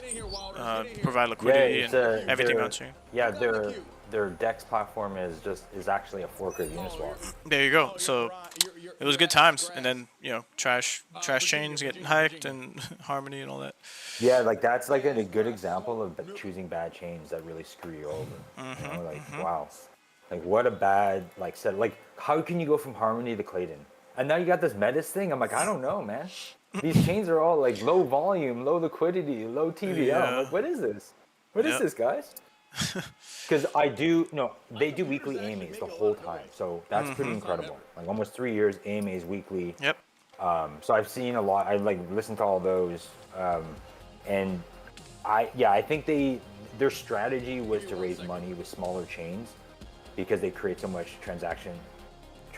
They feel like they can get VC money, or not VC money, but investment money. So they're like, hey, we'll build this functionality on your chain, and that's how they're getting money.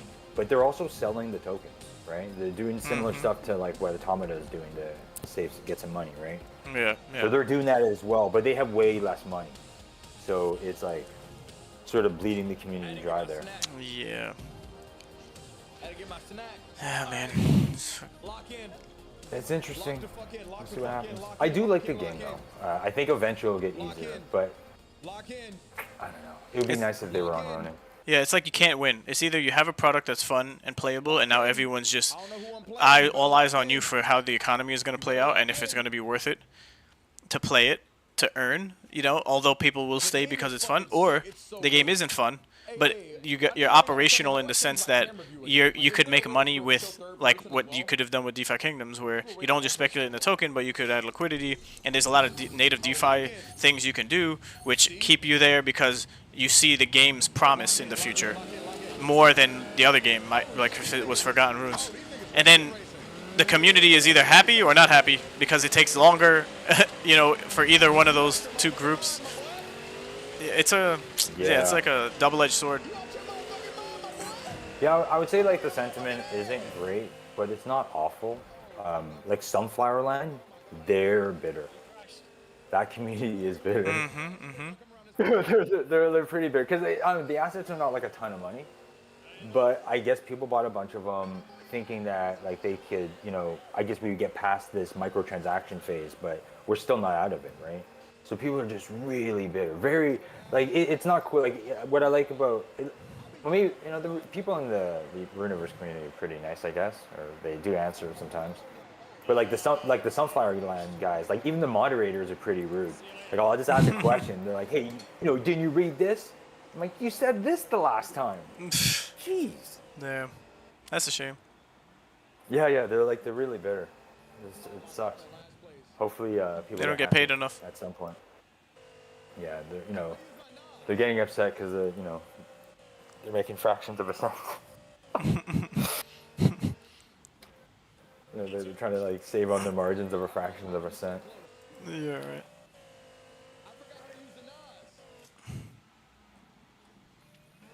But I do play it still because it is sort of fun. It's just, I sometimes wonder, Yeah. A lot of Axies, OGs were, got into it early, and then some stuck around and played for a long while. And then Steve Woody was a great like marketing mascot for the project, with him being alive and active. But then all that crap happened with him. He got sued. He got screwed over by one of his friends or business partners, and there was all this shit that kind of interfered with like Sunflower Land getting all the attention it needed. I feel back in the day. Damn. Yeah, he used to go on Twitch all the time. Then he started investing in other projects and doing things. So I don't know what position he holds and how relevant he is still in that project, but yeah.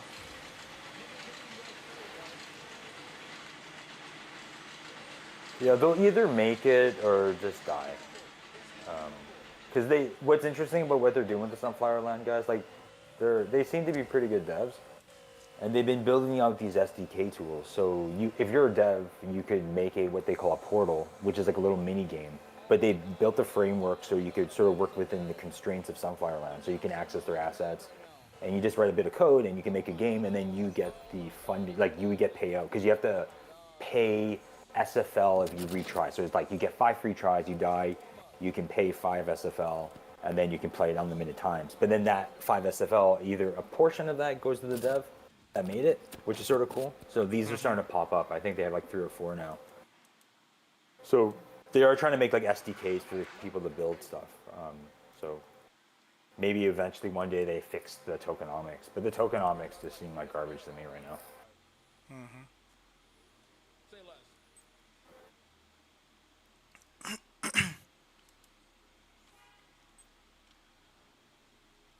Yeah, the Other Deeds season 3.5 just ended. I just claimed my stuff. Yeah, I don't have anything in that project. Good. That's good, man. Mm-hmm. That's a good move. Dodged a bullet. Although, Yes. yeah, if you had the apes, you would have been sitting pretty. If you sold, Yeah. but then a lot of people didn't. No, I didn't have the apes. Yeah, it's literally just an English muffin with honey. Yeah, I think they're trying to make an actual game with it. There's some kind of resource thing, and there's some kind of idea around rewards. It's like the weirdest thing now, because I think the Bored Ape guys own Other Deeds land and the Codas, but then Faraway, which is the company that they sold to, own the Coda Maras and the IP to that Mara world. I don't know, it's a mess. I don't get it. Yeah. I'm fucking Lewis Hamilton, bro. It's next level confusion and scammery. I don't know. Like companies that have been created, they might still be around, but they're just totally missing the ball and not paying attention to the original ideas and things they set out to do. So they're either they're selling their companies to bigger companies who are buying them up, and like Meebits and like even Punks, that shit that happened with Punks, where they created the 3D versions of them, and it's like, bro, what? Who the hell? Who's the DEI hired social culture studies graduate did this shit? And that was a whole funny. That was a whole funny thing, and kind of ruined it. And the Punks are like, dude, there's nothing that you need to do with Punks, and the first thing you do with Punks, which you don't need to do, is create these ugly ass. But there you go. They were bought out, and then someone has a different vision, and it derails everything and makes just bad publicity. So yeah, I feel like that was like something that was trending at that time too. Because don't the Forgotten Runiverse like avatars have their own 3D model too? Yeah. But yeah, it could have been a trend. Yeah, it was like a little thing where, you know, if you have these 8-bit PFPs, you're gonna create a whole different version of them that could be put into other games or downloaded and used in other ways to promote. and get more to identify more so with those PFPs, but they totally missed the ball. the whole ethos and the origins of punks was not understood clearly. Um, unless they did a poll and everyone was like, yeah, make 3Ds. Like, they didn't even ask. They just said, hey, surprise. This is what we got next coming down the pike for punks. And it's just like we're trying to reinvigorate the whole thing. And everyone's like, bro, what? What a fail. Crazy. Hard stop.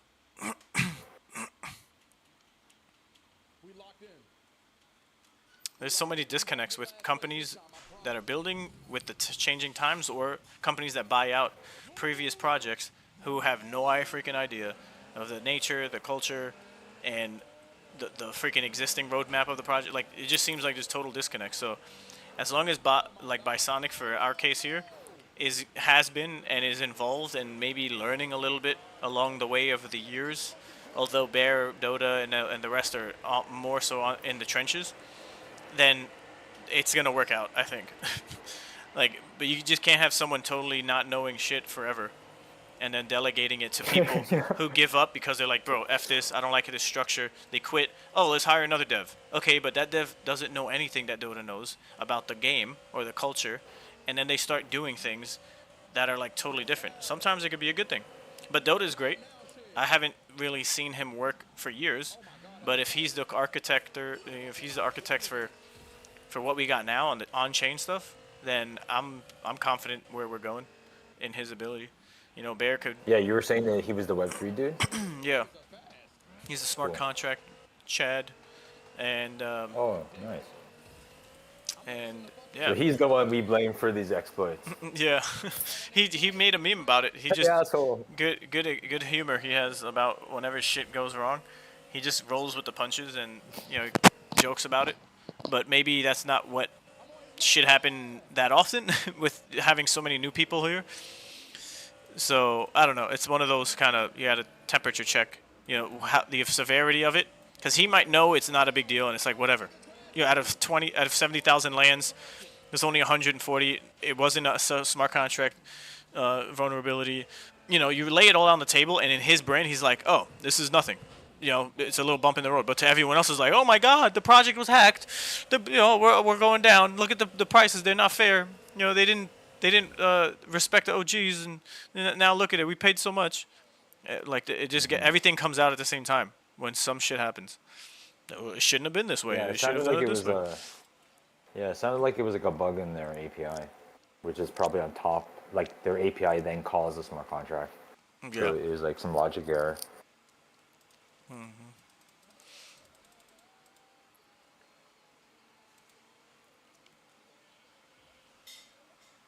But I think what was good that came out of the second exploit was it did say that they were working with Ronin guys to work on it, some of it, because it sounds like they just don't have proper security on their APIs. Because depending on what's happening there, it might be just some basic thing they're not doing. Which could be a big concern for okay, how much help do you really need? How much better will this be by December? If you're needing what's happening really with the amount of all those new features, that's a lot more API endpoints, Right, and those could get exploited or ruined or taken advantage of. So who's in charge here? I know Dota could be the one-man band, but he's gonna need help if that's the case. But it's good that it was found, right? Because if we had that during the open beta, they would be in a situation where they're gonna have to either wipe progress and really piss people off. Yeah, I didn't get into that one. I hope that's not happening again. It's right here. But they could always just shut it down for maintenance, which I'm okay with. If there was a big exploit and then the game just shuts down, everyone's going to be like, yo, what the fuck? Then they make an announcement. This is what happened for the security of everyone's blah, blah, blah, blah. And, for what happened.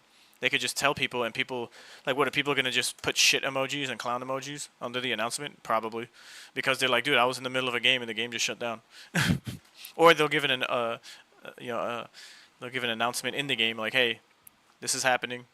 It's going to go down in 5 minutes or less, and prepare and follow along in the Discord. for our next updates. Well, that's okay too. Mm-hmm.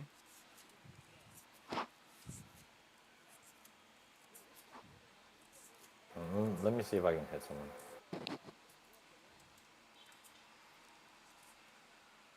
Oh yeah, damn it. Yeah, it's triggering where you guys go into the battle, not me. What? For whatever reason. Oh, you got into a fight up there though. Oh wait.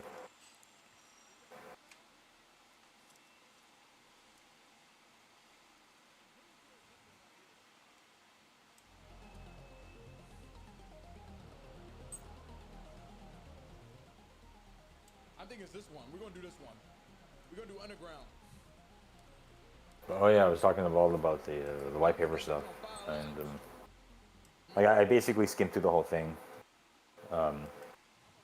And at least initially, it sounds like there's not going to be anything that helps us like gather those minerals. Like faster or in larger Yeah. quantities? Well, they might have it in larger quantities. It wasn't like it wasn't super clear what was going on there because they talked about like I think some of the larger plots you could like it was like a total of like an hour worth of extractions, but it's not clear to me how many extractions you're doing. But they say it would be you have a certain amount of extractions per 3 hours, which I guess is sort of like the little mini epic or whatever. But you have like 3 hours, and then you can do like your X amount of attempts based on your land. But it sounds like you might have to go on each one. Bald was talking about it would be nice if you had some kind of like resource collect all kind of mechanism, but I guess there's pros and cons to that. Like you sort of affect like the scholarship setup to this. And then in the white paper, they talk about if you're an active farmer, you can make more, and you can delegate it, but you make less. I don't know what that means. So it was pretty light there.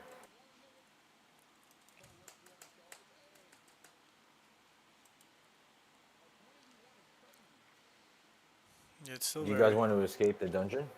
Yeah, I did escape. I think you clicked it, but Bald didn't. I think we did, but we got into a battle. Or I'm in a battle. I don't know if I'm in a battle I too. you're probably here not too, right? with you guys. What the No. hell? It got bugged.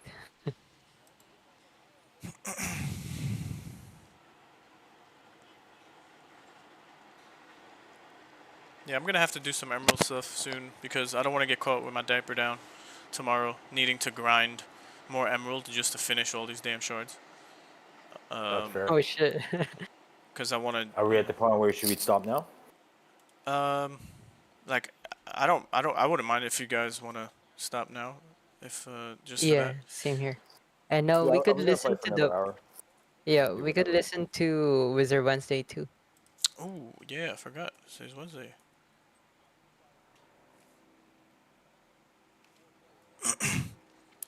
Do you guys just go straight on Twitter, or do you watch it from a stream or something? Twitter, yeah, it's held on Twitter, and then I think it gets uploaded on the YouTube channel, but I haven't checked the YouTube channel because I've been listening to them live. Yeah, I always just go to the Twitter space.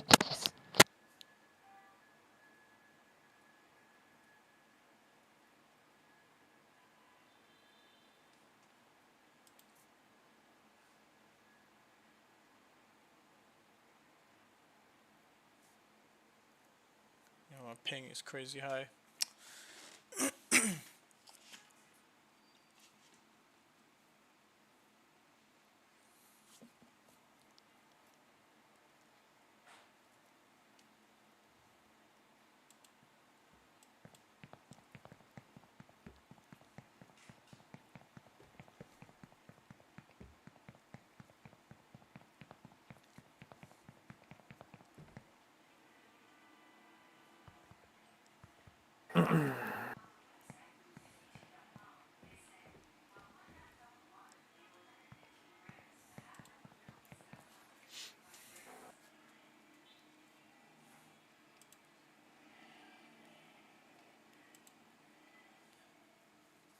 That the solution for how you solve that fundamental blocking issue is if gas actually costs money. Like, if there's actually gas, then it isn't free to operate these bots. to just fly around from planet to planet and mining because they're fundamentally spending money to even do it.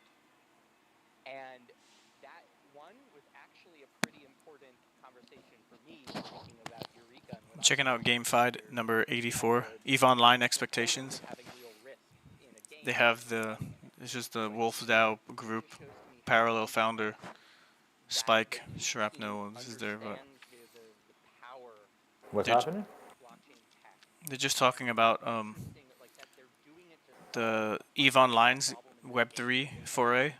They're before coming it in. happens. Yeah, they have their NDA And now obviously Project Awakening, I think it's called, where they're kind of incorporating Web3. That's fucking cool.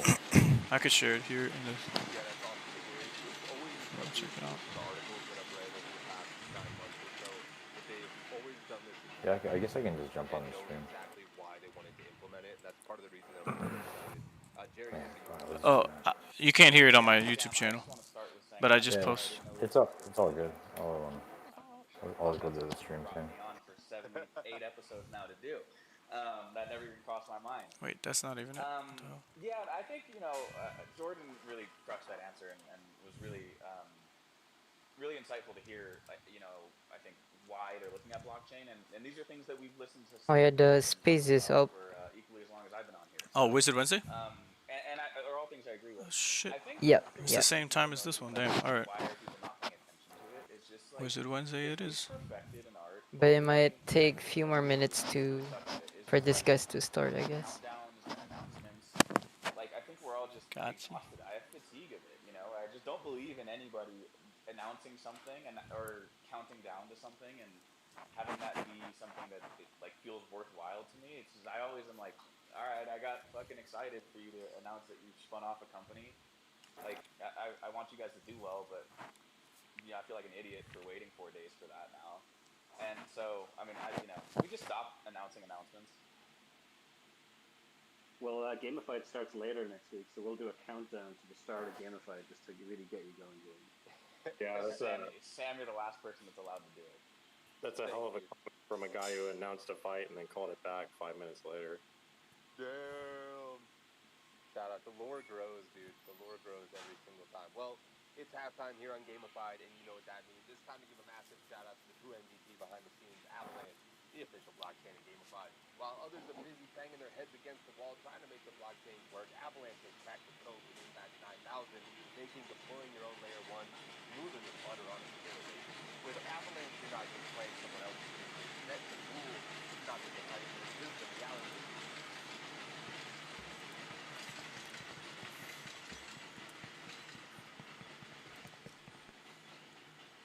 Start listening. Oh, yeah, they let me out of the dungeon for a few minutes, so happy to have a time to join you guys. Wait, Tad, which dungeon were you in?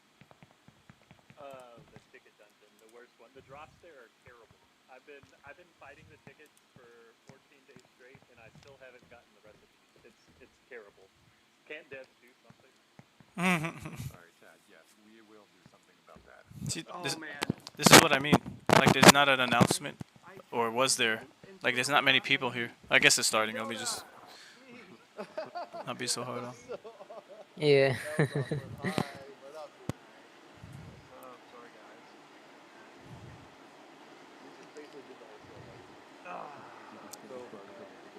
Well, that was good. Wizard Wednesday. Channeling out from the bottom down. What level are you guys in the Runiverse game? Wait, what? What level are you? Oh, I'm 13. I'm 7.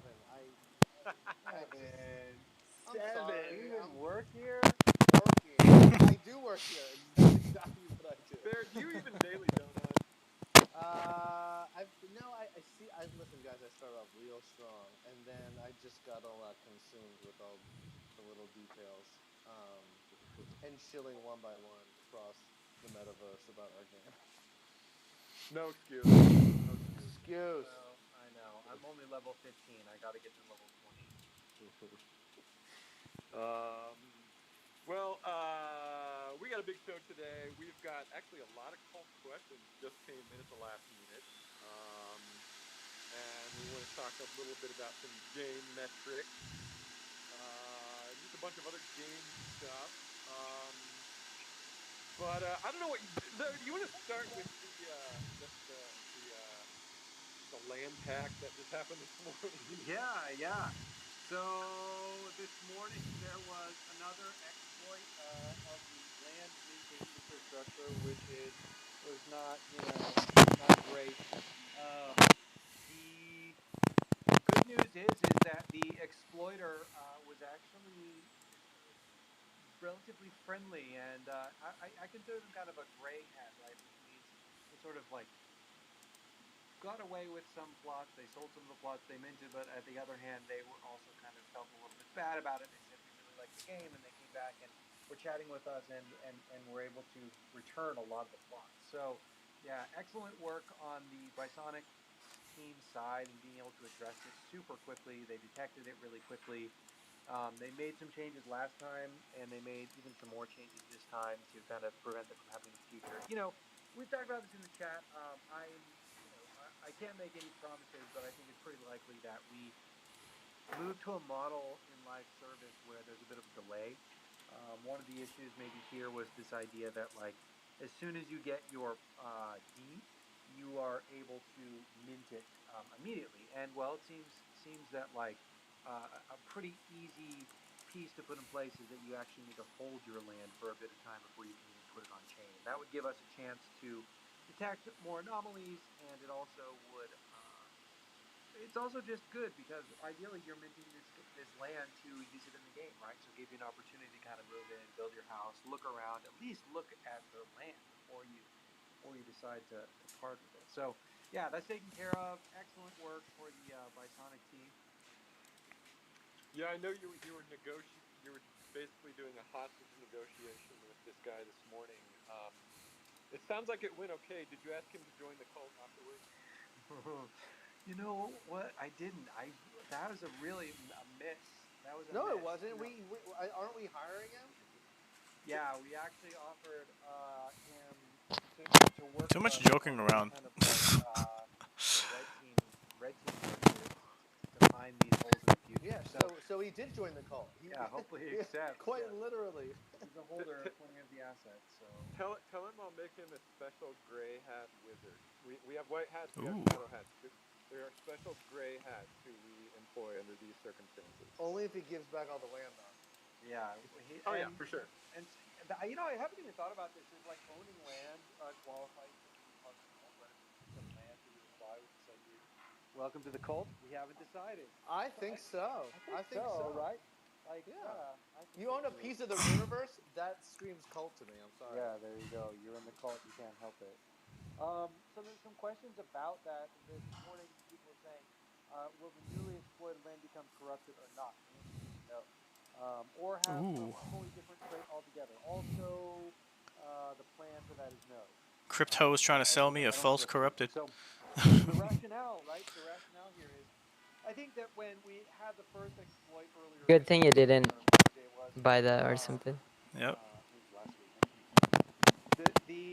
The idea was to try to make lemonade, have something fun there, and have a special trait that those lands will have. But then at the same time, folks were kind of complaining, saying, well, maybe the kind of quote unquote reward or something that you get is just the fact that you've got cheap land, right? You don't need to make it even more rare, and benefit the people that bought. Even Give a Hoot was saying, look, I don't know how I feel about this morally. Is it okay for me to buy quote unquote stolen land, right? And there's a lot of discussion and kind of thoughtfulness this morning. And so yeah, I don't think that it's really necessary for these new plots to get uncorrupted trade. I mean, one of the things we even mentioned is that there weren't going to be other lands that were corrupted. Those were supposed to be the only ones. And so I think even if they did have a separate trade, it would be something new. But I don't think we're going to do that. We're not going to do that. We're just going to leave the Nice. as is. Let's go. And that will just be part of their history. Can you? Okay, this is actually one thing I'm a little confused on. This idea of the corrupted land. What even is it? Is it land in an area on the map that's corrupted? I don't get what it is. Yeah, well, I think that is to be announced. The details there, I'm not quite ready to share here on Wizard Wednesday, but what has been shared in the game announcements, if you look, is that the corrupted lands will basically have a special trait that the other land plots won't have. So, and that what we said in the announcement was that it'll be granting bonuses in the full game's release. So, Ooh. Sounds good. Yep. One of the things about the land too, sorry, is we're working on the land browser. And Yes. I don't think that anybody Land browser. outside of the team recognizes how large the world is. And when we Yeah. talk about the map browser, I don't think we it's know. really the first time that people realize just like the enormous size of the Runiverse and the degree to how many things we've built out. Not all of the land will actually be revealed at the time the map browser is out. But Let's you'll be able to go. get a sense of scale of the content. In the current place, right? Because in the current game, it leans a lot on teleporting, right? If you want to get to your land plot, you got to teleport there, and it shows you, that you're at some weird part of the map you can't get to any other way. That's just a consequence of being, beta and early version. When you travel to other levels, right? That's you teleport. But in the full game will be open world. That you'll actually just be able to walk from location to location. Okay. And I really, truly, you're going to need those mounts because the world is just Yes. No massive. teleporting, So, just mounts. Yeah, I've been coding that every day. There's a lot. It's such a huge world that generating all the tiles takes like hours and hours and hours. It takes like 60 hours or something to generate the tiles. So our team's been working on creating jobs to generate it across 100 computers in an hour, and so all these things. So it's just a massive, massive world. Like, you can't wait to release the land browser. It's huge, and it's only even a portion of what the world's going to be too, because like we have more that's going to be expanding as the game goes live and starts expanding further. So like we have a huge amount of land. Who's right now, that there's speaking? So much room for more to even be there later. Not sure. He's on the Forgotten Runiverse Plus everything that's account. under the water in Atlantis is the backside of the Right, yeah. world, right? So that's like a whole DLC package right there. We've already got pirates, so it's an open world. Yeah, I was browsing the land on the latest market the other day. It's just fun, like filtering by location and seeing how many different places you can buy land in. I really need a plot in the Thorn, and the Thorn is. It appeared to me that it's one of the more premium places to have land. So, join me in the Thorn, fellow Dark Wizards. I hope he's not alluding to buying different plots. Dream Master like for like 3 years. No one go near Dream Master Lake. It's mine. Don't it? You've never really said where you want land, I don't think.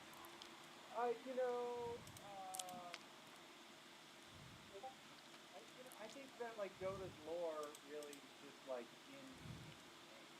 Are you like Highlander where you just travel the world? Yeah. Oh, yeah. That's a good one.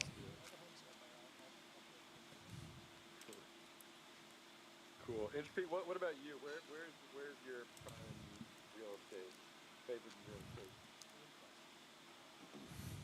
Out of the plots that I currently have, I would have to maybe go with the Burno Mold or totally forgetting the desert mud dunes. Those two areas Okay. have been my favorite. The ones that I've been able to spend teleporting. I do have a settlement now. So I'm not sure where that plot is Nice. Anyone else on stage got a favorite land plot? Yeah, I managed to get one in the Fae. I've been looking for a Fae plot for the longest time. I rolled a settlement from my mono rolls just last weekend, and I found it was in the Green Wizard. It was in the Green Wizard city, but I found somebody who was willing to trade me that settlement for a Fae settlement. And Amazingly enough, I got one that's right in front of some giant mushrooms. That's exactly the vibe I wanted. So I'm very pleased with that. I've been playing GeoGuessr like nonstop. You guys know GeoGuessr? No, but I want to. I love Okay, geography. it's so fun. Oh, you'll love it. It's so fun. So I'm sure you've seen the videos on YouTube where it's basically like there is. So they just here's the concept. They show you a random Google Street View, and then they show you you can look around. You hit the button, you can see the map, and you got to guess what is on the map, and it tells you how far you are. It's so fun. You've probably seen there's this one like famous like YouTuber named Rainbow, and he basically can just tell from like the tops of the grass or whatever like exactly where he is. He's incredibly good. Well, anyway, I've been playing it for like hours and hours and hours. Anybody in the cult play GeoGuessr? I'm getting really. Is it an app or is it in browser? Both. It was like in browser first, but like you just get it as an app. That's what it is, an app. So I'm getting really good at knowing where Romania is. So all that to say, I want to make a GeoGuessr for the Runiverse. That way you can just kind of like it's a great way that you can just like see all the different like areas. You got to try to guess where you are. So that's on my wish list. Sounds fun. Why don't we talk about how our game is freaking crushing right now? Crushing right now. I'm like, well, we're being so tame. Like, we're the 13th most viewed DAP in the world. What the freak is that about? I couldn't even believe it. So I shared the tweet up here, and I think that like crypto Twitter is so dead right now, right? Because it's like, who would have thought that the Forgotten Runes game would be doing more on-chain transactions than Uniswap 2, and that includes Ethereum and Base. It's crazy. Yeah, so those numbers are from Gap Radar. So Gap Radar. It's like a, I don't know, the mixing of Etherscan and Crypto Slam. Does anybody use Crypto Slam anymore? Oh, I remember when you used to send me Crypto Slam like pages all the time. But you love Crypto Slam. Mark Cuban invested in it. That should have been my first sign.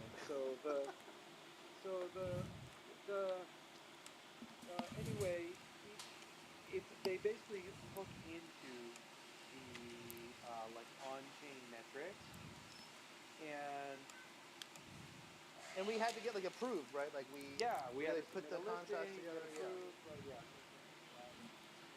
So, all I have to say, incredibly proud of everyone in the cult who's been playing today with me. Very, very good. We got Delta on here. Oh, what's going on here? Are you alive? Delta? Yeah, did you get any space over the last week? Zombie Geldor. Wait, tell everybody who Geldor is. Geldor can say it. Yeah, go for it. Also known as Bruce in the chat when I forget to kind of switch my Discord name. Bruce in chat. Yeah. I do have a wizard. Thank you. Yes, yeah. Co-founder and the lead of the Runiverse game. So yeah, he has been working his bottom off this week. It's been incredible to see like how fast you guys have been able to succeed as it comes up. I know it has not been easy. There's been so many fires put out. That is just natural with any kind of like live service game. Yeah, I mean, I think it's been great to kind of have the support kind of the cult and have the support of the community through all this. There you go. Bye, Sonic. We've got a lot of fires throughout this, but I think everybody kind of has been very patient with us, and I think it is really inspiring and motivating for the team to see people playing and really getting into it. Whether it's sort of people that are new to the project now or the sort of long time kind of holders to it. Everybody has been, I think, very, very grateful and supportive. There's a lot of people in the community that I think defended us and said, hey, this is an early MMO launch. Think about what happened like when WoW launched originally or EverQuest launched originally. So it really is something that we see, and we kind of really appreciate the support. Yeah, totally. And I think that you've been. Hey guys, I'm gonna get off, but I'll be on at 8 or so. So I'll see you guys later. Alright, sounds good, bro. See you, Keep. Later, Keep. Later. A lot of people had to work really. I'll go too, Ray. But I'll continue listening. No problem, And I'll be back again later. Alright, see you then. See ya. Later, bro. Playing, the cult has been there, and really appreciate like everyone's comments and feedback and support. So, Jello, there was a question. There was a question that someone had in the chat, and they were asking about kind of like so right before you joined, or maybe when you were listening, we were talking about the map and the world browser, and about how it's just like an incredibly massive world, and I was excited to drop the land browser kit so people will see just how big it is. But then at the same time, the current version that we're going to drop really just shows a lot of the characters and teleports. People are asking questions about like, what percent of the content are we seeing? Not like like the houses or whatever, but like, when the game releases, how many other like dungeons are we looking at, or like other maps, and like, what's kind of like the plan for just some of the new like content that people are going to see? Like, is there anything you want to share about that? Yeah, so I mean, I think there's two things that are really big. So one is that it's the actual progression itself, right? The progression, like how long it's taking to level up, how long it's taking to get items, that is condensed, from what it was kind of at launch. There'll be a larger range of spread of levels, a larger range of spread of spells, and the content won't be as quickly consumed, right? So that's part of it. But the other part of it is that there will be new outdoor areas, there will be new quest lines, there will be new dungeons, and then, right, going into live service, right, it will be something where there'll be ongoing updates, and we haven't established an exact cadence yet, but you can imagine something like a dungeon every X months, a bunch of new overworld areas every X months, quests kind of coming in. So it's something where, once it's live, you're going to see areas of the world opening up, right? And you're going to see the sort of new dungeons kind of coming in, new encounters coming in. And obviously, we're doing our best to sort of incorporate kind of stories from the floor, doing our best to sort of bring to life the stories that the community kind of has building kind of around us. Amazing. Yeah, and like the numbers really have been great. And I know that there's been like some skepticism, I suppose, in terms of like what some of the numbers are looking like, or those ability zones, say the territories are for people to participate and join. But I think there's a stat, I think I kind of tweeted it out. Sorry, I just said it in Discord. I'll tweet it out. That basically talks about like some of these metrics more in detail. So like if you look at like the land that's been minted, like okay, of course, yes, there were a couple of exploits, but the total sum of the land that was minted in those exploits, it's not like it dwarfs the amount of land that happened through kind of organic playing. Like there's still a significant amount of organic minting, people getting the rewards. If you look at the Runiverse items minted over time, you see like really steady numbers there. Here, I'll even share the thing, the secret tower. And so I think like that's been one of the things that I've really, really loved too, is seeing like the people from the Ronin community saying like, yes, of course there are some people that like didn't play the game and lost, but by and large, I mean the vast number of users that we're seeing coming in are organic, are playing the game and participating in quests. So yeah, I don't, is there anything you want to add to that? Yeah, I mean, I think there's a couple things that kind of are kind of exciting, right? So one is that, I mean, yes, there are a lot of people in Southeast Asia, and yes, there are a lot of people in Brazil, right? But there are people in Western Europe, there are people in the U.S.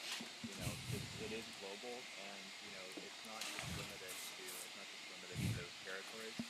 And if you look at the total number of people that we have playing, right, it's hard to kind of compare a lot of these numbers because like the biggest number in, which might be the number that has 99% bots in it, but just coming from kind of a background kind of in regular gaming, right, like, and having worked kind of on Elder Scrolls Online and other games, and having grown up kind of playing Ultima Online, all this stuff, there's all these numbers that I can kind of compare it to when I'm looking at concurrents, or even just pulling up, say, the Steam charts, right, and see where our games are at in CCU. And the game that we have right now, even in this early beta period, it's bringing numbers in that are not far away from what you would see in like Albion,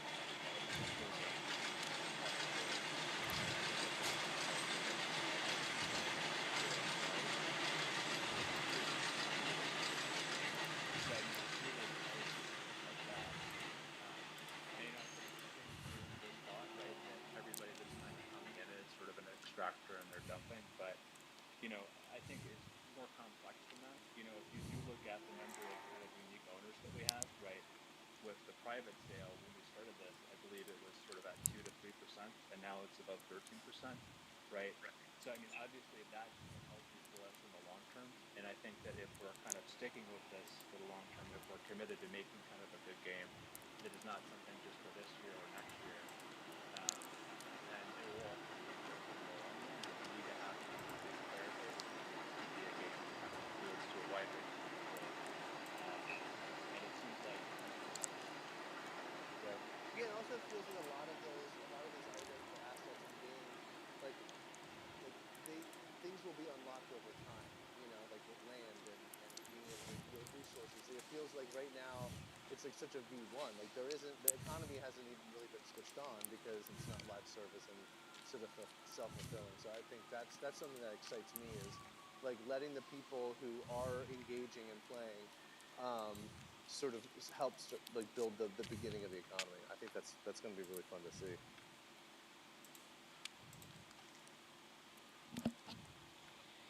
Yeah, I'm just looking forward to building my house. Yeah, I'm looking forward to a lot of things that are going to be implemented that aren't in this build yet because it's such an early version, right? Like there's like all the facilities and stuff that you're going to be able to build, because like right now you can only build homestead. I mean, you can only build houses, and you can only build like gathering nodes. But like there's other buildings like the mage workshop and forges and treasuries that you're able to build on your land, and every time people use those facilities that are on your land, you end up getting actually a bonus for them using it. So it's going to be really cool to see that develop and see like how the player economy develops around that, because we're going to see like, obviously there's going to be incentive for people to build like land that's actually like people want to use, that way they can get maximum benefits from it, and people are going to want to like really try to compete with each other, like who has like the best forges in the area and stuff like that. Or even location wise, it's going to be like, hey, like if you have like a homestead that's right next to like a popular dungeon or something, right? You may get a lot of foot traffic just because of that dungeon, and so you may end up getting like ideal location. But stuff like that is just going to take time to actually be implemented.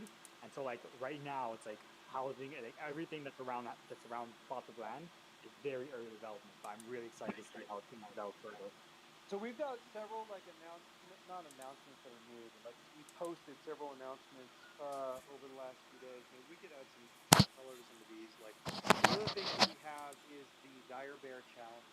The idea is that you put together a party that ends up being the party that is the quickest to defeat the Dire Bear, and then the configuration and the group that's able to do it the fastest wins the prizes. So maybe you want to talk a little bit about like the motivation, or like what are you guys seeing? People who are like kind of new to the game, what are you seeing? Well, I just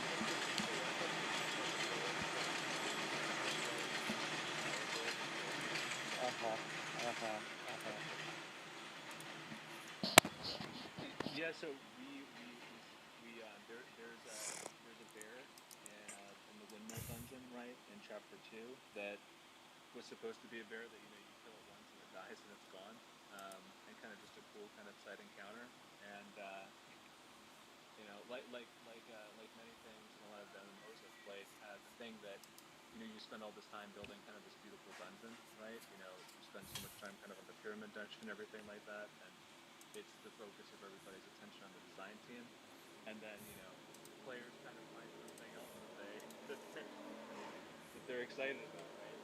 That happened here, where obviously the bear as a kind of the most efficient way to grind in the game kind of took off as its own thing, and we had kind of a 2 out of 4 bear spam kind of party, looking for a group kind of thing happening outside the dungeon.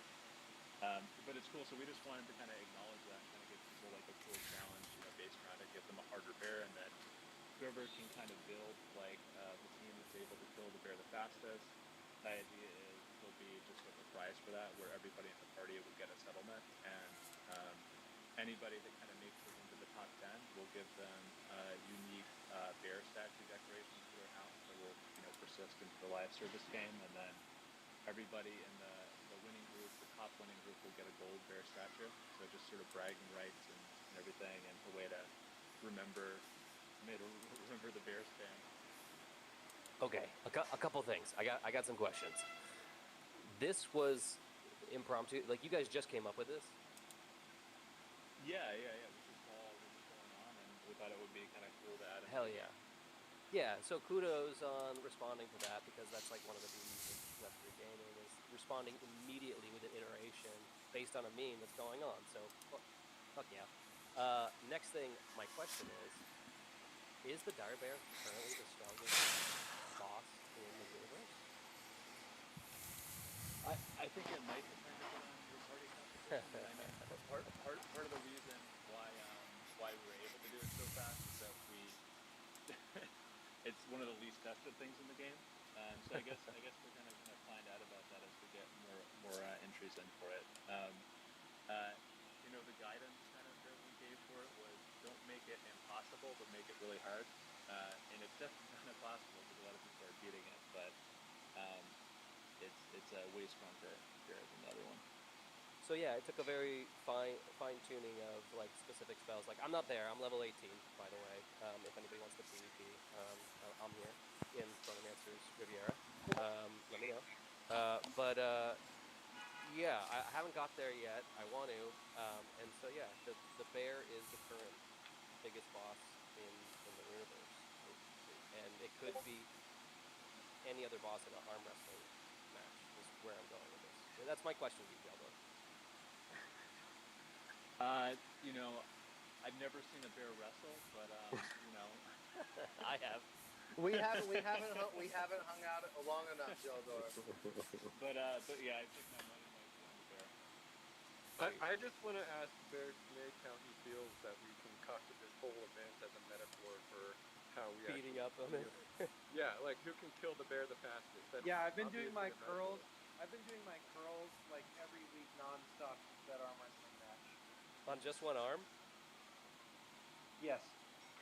Yeah, I mean, listen, what I have to say is, like, I'm reigning champion, so y'all can step up anytime you want. Bring it.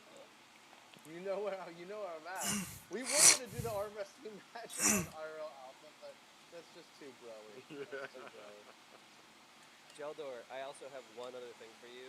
That response you wrote today to the exploit was the most well-crafted response I've ever seen to an exploit in Web3. It was so good. Well done. That's a high compliment. I was like, oh, I want to get in there. Believe it or not, we do have competent people at the helm. I just hope that.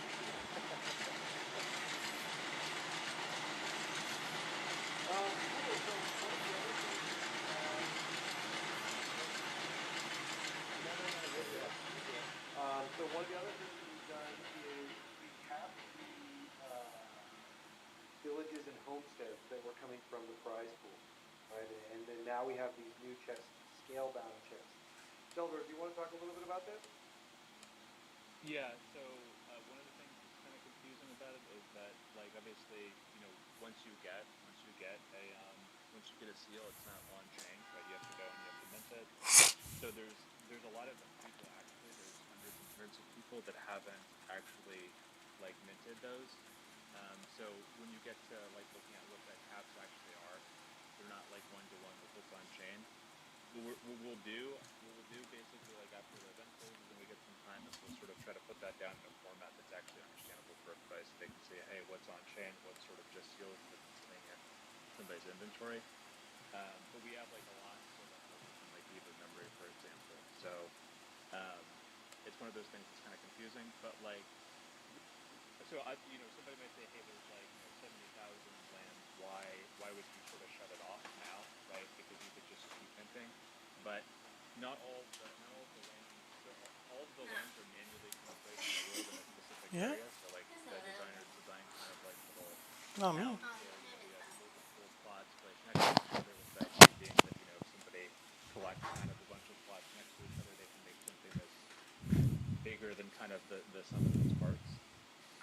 And what that cap means is basically hey, these are the lands that we have actually placed in the areas of the world, and doesn't exist and it's sort of speculative about what may or may not kind of exist in the future. Those are just the places that are placed kind of in an area of the world that has been developed, right? So, you know, once you see kind of the game go live, then you'll see all the areas open up and connect basically those areas to each other, right? So you'll be able to go there and kind of, you know, walking through the world directly to it and be able to use them. And then those other plots that are sort of past, we call it like the soft cap, right? Those are ones that are kind of reserved for basically future areas of the world, future areas that will be kind of developed and open up later. Yeah, and I think an important point here is this idea that like we are developing the game and the assets in parallel, right? We're releasing assets or attempting to release assets in parallel with the development and the usage of the game. It doesn't do anybody any favors for us to kind of like to have too many plots of land, and especially when they're not playable, right? That's one of the reasons why we kind of held off years long in actually doing a land sale is because we wanted to make sure that the game had functionally playable land by the time we released it. And so I'm like really proud of that. That wasn't something that a lot of other projects did, right? You're all still probably holding tons of plots from, I can think of, 5 or 6 other games that sold land that still don't have a live service game or barely even a beta where you can actually use that land. So I think that's a good plan. It's a good plan to building out the game while we release the land. And I mean, just so that we're prepared for, I mean, right, like it's not, these are the lands that were kind of placed over the course of development, right? Like they're not going to be produced at the same rate. Like they're going to be gradually kind of opening up. And I mean, it's not something where the supply is something where it just gets to 70,000 kind of overnight, right? It takes a long time to kind of build up the areas. You want those plots to kind of exist around parts of the game that people are playing through, right? So it's going to take a while for the supply to increase. And this is the first big build-up that's like all the stuff that we've been doing so far before opening up the open map. Cool. Another really fun thing that we have is the banners. Bear Entropy, do you want to talk a little bit about those?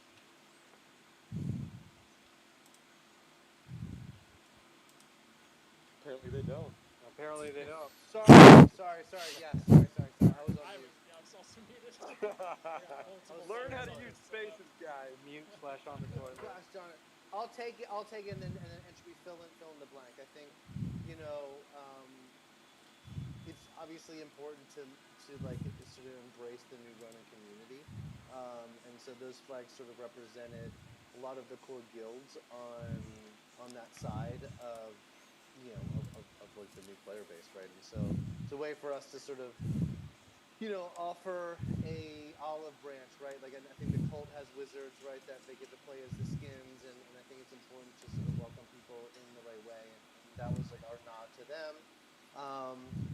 I also know that like there's a ton more planned just for the cult themselves, right? And so I think like the way I look at these guild flags and items that people could craft in game is that is like a first sort of iteration of how you can see us reacting in real time to new things that are happening to emergent behavior.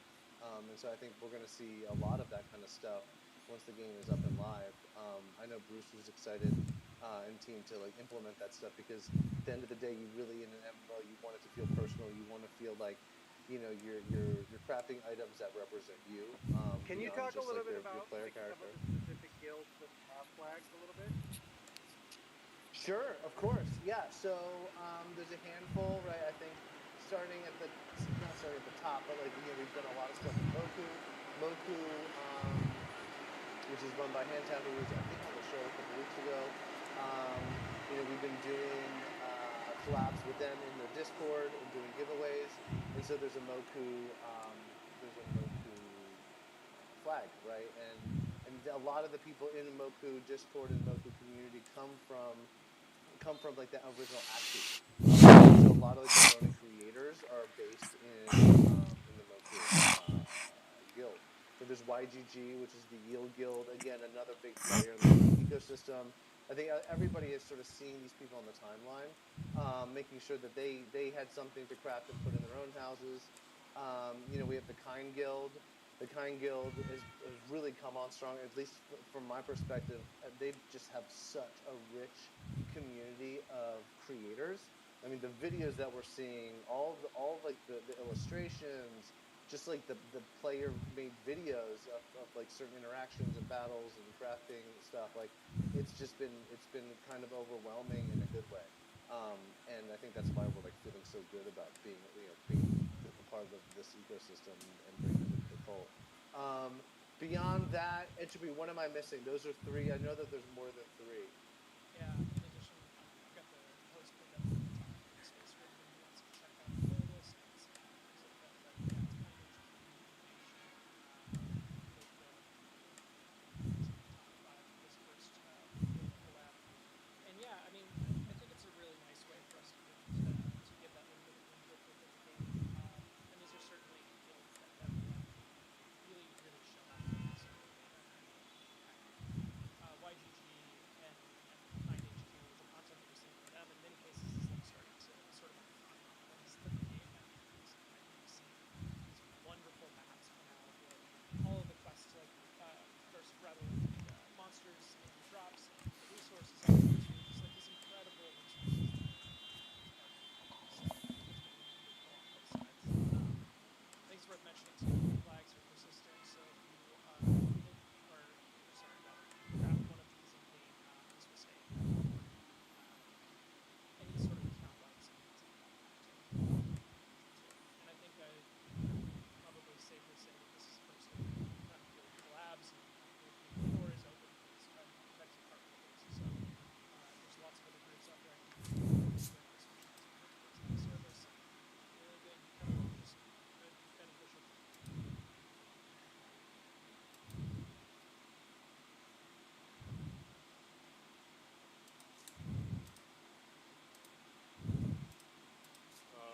Is Dota talking right now?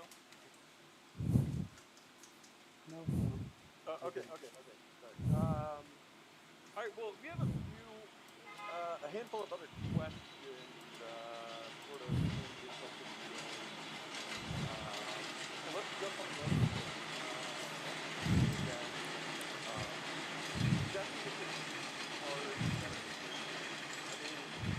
I don't know what you have. Apparently, you've got 46 cards, including all the base cards that kind of go to the tower. But I don't know. Is there more than 46 cards, you guys? There is, but we haven't revealed them yet. But yeah, like you can expect kind of for future events and stuff like that to be able to get the full set. Nice. All right. Okay, and then Code Nino's asking about the donuts that we've been mentioning. And he wants to know if there is a loose time frame on those donuts. And Dota just left the stage. I don't think we do have a time frame on those, Code Nino, unless Dota wants to come up here. Man, did we lose Bear too? They went off the arm wrestle. Yeah, exactly. All right. All good. Okay, yeah. I don't know if there is a time frame, Cornelio, but I mean, yeah, probably the next week or two, I would guess. So yeah, okay. And then Nico2626 is asking, when is the Warrior event and the 3D models? Great question, Nico. Halloween. We're gonna do a Halloween event. The Warrior 3D models. I think it's going to be the best 3D event yet, because of course it will include the Wizards, the Warriors, the Souls, all the 3D models. Yep. Will they give us donuts? There may be some donuts involved. Yeah. Yeah. No, it's going to be amazing. Bear and I have been talking to the editing team about putting this thing together, so I'm actually really excited about it. So, I've got a question about elaborating more on the guild piece. I just joined Grimoire Guild, which has really taken off in the last week or so, as people are getting into in-game content, their fair run, driven lines? Are we going to see, like, as the guild aspect increases, are we going to see the game do more to kind of support that collaboration? Whether that's like, here is a land, like, or like, here is a settlement. This settlement belongs to Grimoire Guild. This is where Grimoire Guild can meet up and collaborate together as teams and kind of have that kind of community aspect within the actual Runiverse world. Yes. Yes. And I think you're going to No, see Ren, I can't hear you because I need to hear this response. It's a live space. kind of go kind of into this early access and live service. You know, if you look at Want the fan? kind of initiated education encampment when you start, right, where you go there, you Thank you. recipes, and you that's kind of where you're sort of going back and progress and everything and go through the game. Those are buildings that if you own like a village, if you own a town, you'll be able to build those buildings there, right? And you'll have a choice of what to build. You'll have limits on kind of how many recipes can be inscribed kind of in the facilities that you build. You'll have a choice of building gathering stations versus building sort of other facilities. And we won't have this one in this first release, but we'll eventually have a guild hall, and we'll have what you would expect normally for support of a guild in a game, you know, with guild chat and being able to see kind of guild members come online and all that kind of stuff. But even in this initial kind of release with the ownership of the land, you know, you'll be able to sort of have this choice of building together as a guild, other teams that are kind of connected to your guild, certain recipes will sort of so rare that other people haven't gotten them, or you might be the only guild that has sort of built specialty recipes for red mages to specialize in that kind of thing. So yeah, like really a big part of this is that this is a player-driven economy, and we imagine like the guilds will be some of the biggest players in that, but they'll be the ones that are kind of responsible for running some of the most important cities in the game. So progression kind of in the Head Wizard Forest progression that would happen kind of in a city, that progression only takes you to low levels. It's not like the current builds where you can inscribe kind of all the recipes in the starter area. You need to go to these player built cities basically that will be the ones that you have to kind of go to actually be able to progress further. And that's really the vision, that's the goal, and that's what we're building kind of the game around. That it is the guilds, it's the players that are building the world, that are running the economy.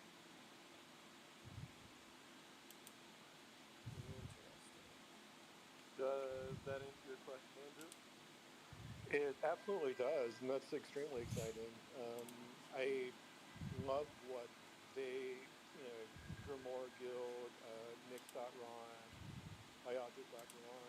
what they have done in their own personal time to create these amazing resources for players to help them, advance through these stages.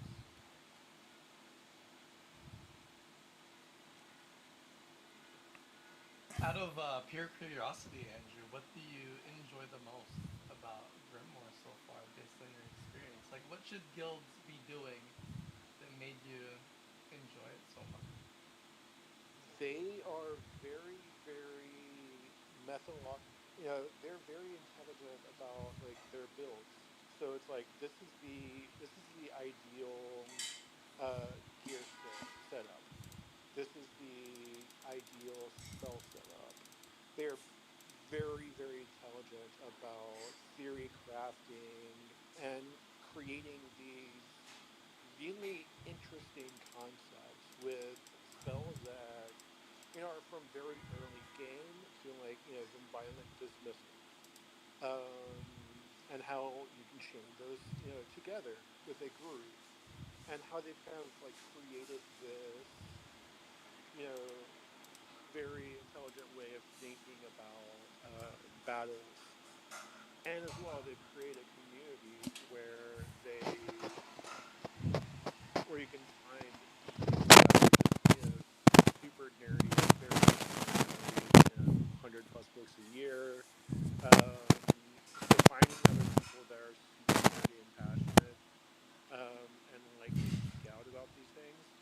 is very interesting. It's extremely rewarding. You read in the game. 100 books a year. I do. I do. What? Can you tell us some of the books you read recently? Tell us all the books you've read recently, and by that I mean. I do want to know. So the last book I read recently was Sound and Fury by William Faulkner. From Mississippi. I read James by Percival Everett. I mean, Faulkner is not that easy to get through. I don't think I could read that in half a week. I knocked it out in about a week. I love Zadie Smith.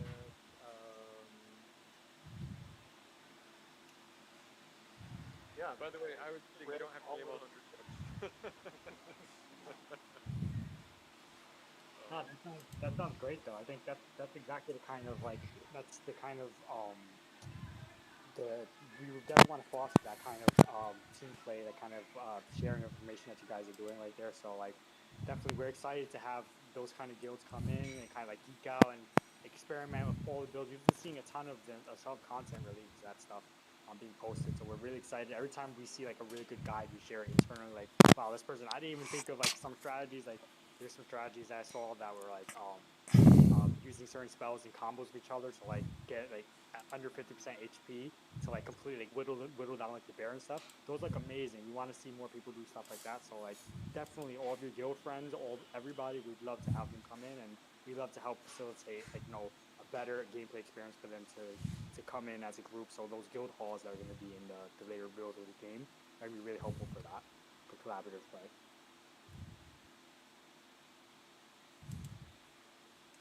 Awesome. Okay. Yeah, I've been trying to bring Bear up, but he's just gone. Maybe Dota beat him too hard in arm wrestling. Yeah. And I think we got through all the cult questions as well. So I suppose that means it's time for. Okay, guys, do it with me. The Cult Content Chronicle, compiled by the illustrious Tanya Del Rio. Every damn week. Okay, but that was pretty good. And interesting, I love the new sound effects that you're adding. So this is getting better. You're doing good, guys. All right. For those of you who don't know what the Cult Content Chronicle is, every week I go over creative contributions at bars. Who is Tanya Del Rio, you may ask? This is one of our most premier cult members who is gracious enough to compile all of this in a Twitter thread every damn week. So I think somebody will pin it to the top here if you want to follow along. But yeah, and then we review it on Wednesday. So let's jump right in. Number one, Jason DeSante finally takes the number one spot with the Dancing Bitty. Jason, you've been doing this, I think, for 6 to 8 weeks now. However, this particular post is special because all of these dancing wizzy bitties have been in service of this really fun tool that he's been making called the Contract Wizard. So go check out the post to see what that's about. Number two, another thing we've been seeing a lot in the Chronicle lately is a lot of Ronin creators, a lot of super talented Ronin creators. Gilly.ron is one of them. And what I love about Gilly's post is that she is one of the few cosplayers that we have in the cult at the moment. We haven't seen a lot of cosplay over the years, but Gilly has been doing a lot of it lately, and it's so cool. I love it. So Gilly actually has not one but 2 entries in the Chronicle. The second one is Gilly in a summoning circle, summoning donuts. Super cool. Feckless has released a Bread Friend plushie that is on sale right now. Go to feckless.toys. And Feckless has been really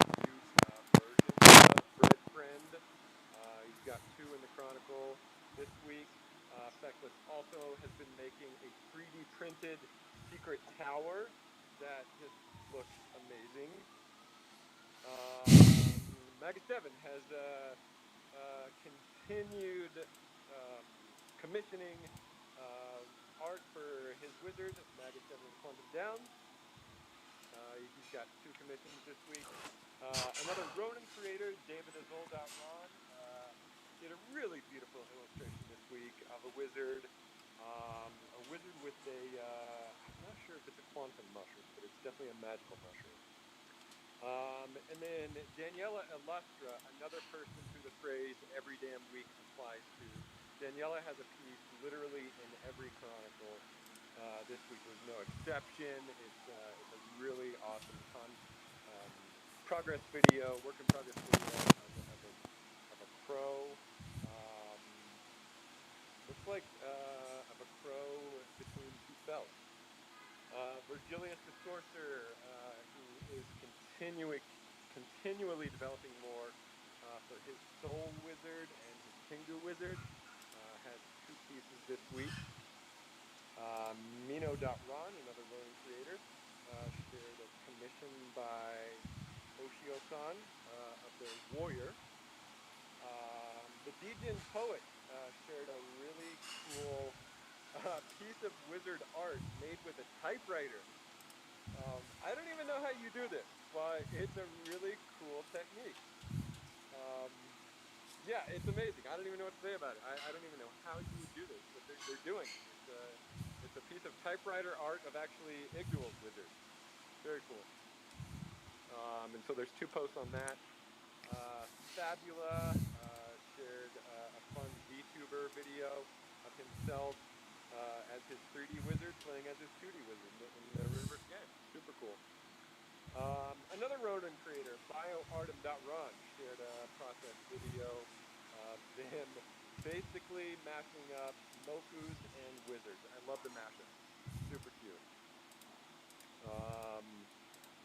OX Waldo shared a tribute to people farming in the Runiverse game, which has Bear, Snake, Dota, and Jitsi in it.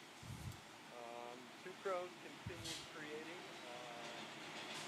which is a really great illustration of the campaign. Video of making land. Zalatul shared a fun AI piece of a wizard falling asleep playing the Runiverse game, because presumably he was his voice shared hilarious Antiques Roadshow meme. Man, I love Antiques Roadshow. It's one of my favorite shows of all time. Misty shared a really cool gen of a bunch of wizard hats. And then Enchanter Orbis shared a beautiful gin of everybody's favorite DJ wizard, Augur Gwendolyn. I actually really like this piece this week. It's just beautiful. Dota, I think this is using the AI art tool that you made. What do you think? It looks like it. Dota is still up here. I mean, you can't hear me. Yeah, no, maybe so. I don't know. I don't think so. It looks better than that one that I published, so we'd have to ask Orbit. Okay. Castamere, my God, man, I love what you do, and especially what you do with everybody's favorite vampire meme, Lil Nas. I don't even know how to describe this. So do you guys want to take a crack at describing what we're looking at? Or Nas Yaka?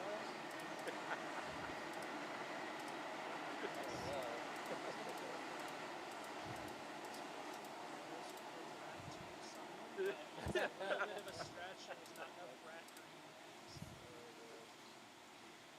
It's great. Just look at it. There's somebody finished this off. It's worth looking at. I thought it was just a picture of the wizard yacht party that went out in the NFC NYC a few years ago. Yes, I think this is actually a direct one-to-one, and this is what happened on that yacht. I think you're right, Madam. Okay, Timpers NFT. Timpers, our good friends at Timpers, did a little Forgotten Runes crossover with one of the collectibles cards. It's really enjoyable. Think of it easy, impressive. They're one of those NFT projects that's like legitimately building, hanging in there through the bear market, just still thriving. And so great to collaborate with him on a fun little piece that has a kobold and a wizard in it. Super cute. Maple Dad continues with the riddles in the dark. Day 254. Very impressive. And then finally, Magic Monday News featured this special guest, Wizard Small, on their latest episode. You can check it out. It happened 2 days ago on Monday. And I think that's it. Oh, yo. Wait, who was that? It's Wild Mage. All right. It's Wild Mage. Since you just happened to bring up, Monday Magic News, I wanted to let everyone know that the co-founder of Moku, the Bruce, is going to be on our show this coming Monday, and he's going to tell us all about the Moku ecosystem and their plans and their future, and how being a part of the Wizard community, we can benefit from that and join in. And then the following Monday, we're going to have NFT Sasha, who is going to fill us in on this Unchained game that's coming. Oh, yeah. Sasha's game is literally called, like, Unchained, right? Yes. Yep. I've been seeing the artwork from that, which I believe it's Oz who has been doing all of that. It looks so freaking cool. Yes, Oz has been. I haven't seen it. I don't know about it. Look in the DAO. Oh, Tell me about it. well, he might just happen to have some sort of teaser trailer coming in the next week or so before he goes on the show. So yeah, you got just look him up. Keep an eye. Okay, amazing. Old school dungeon crawlers will love it. Yeah. So Wild Mage, you said he's coming on the next Magic Monday News. Is that what you said? Yes. Bruce. Okay. The Moku co-founder is this coming Monday, but then the following Monday will be NFT Sasha. Okay, well, I'm going to try to... I'm in competition with Magic Monday News, and so I'm going to say, Sasha, if you want to come on the Wizard Wednesday, next week we can get the exclusive and beat Magic Monday. Well, I guess we're... Actually, that would be kind of funny, depending on the timing of the teaser trailer and all. Hey, Wild Mage, did you know you're going to be a Donut Quest? No. Was that a surprise for you? I mean, you're telling me right now.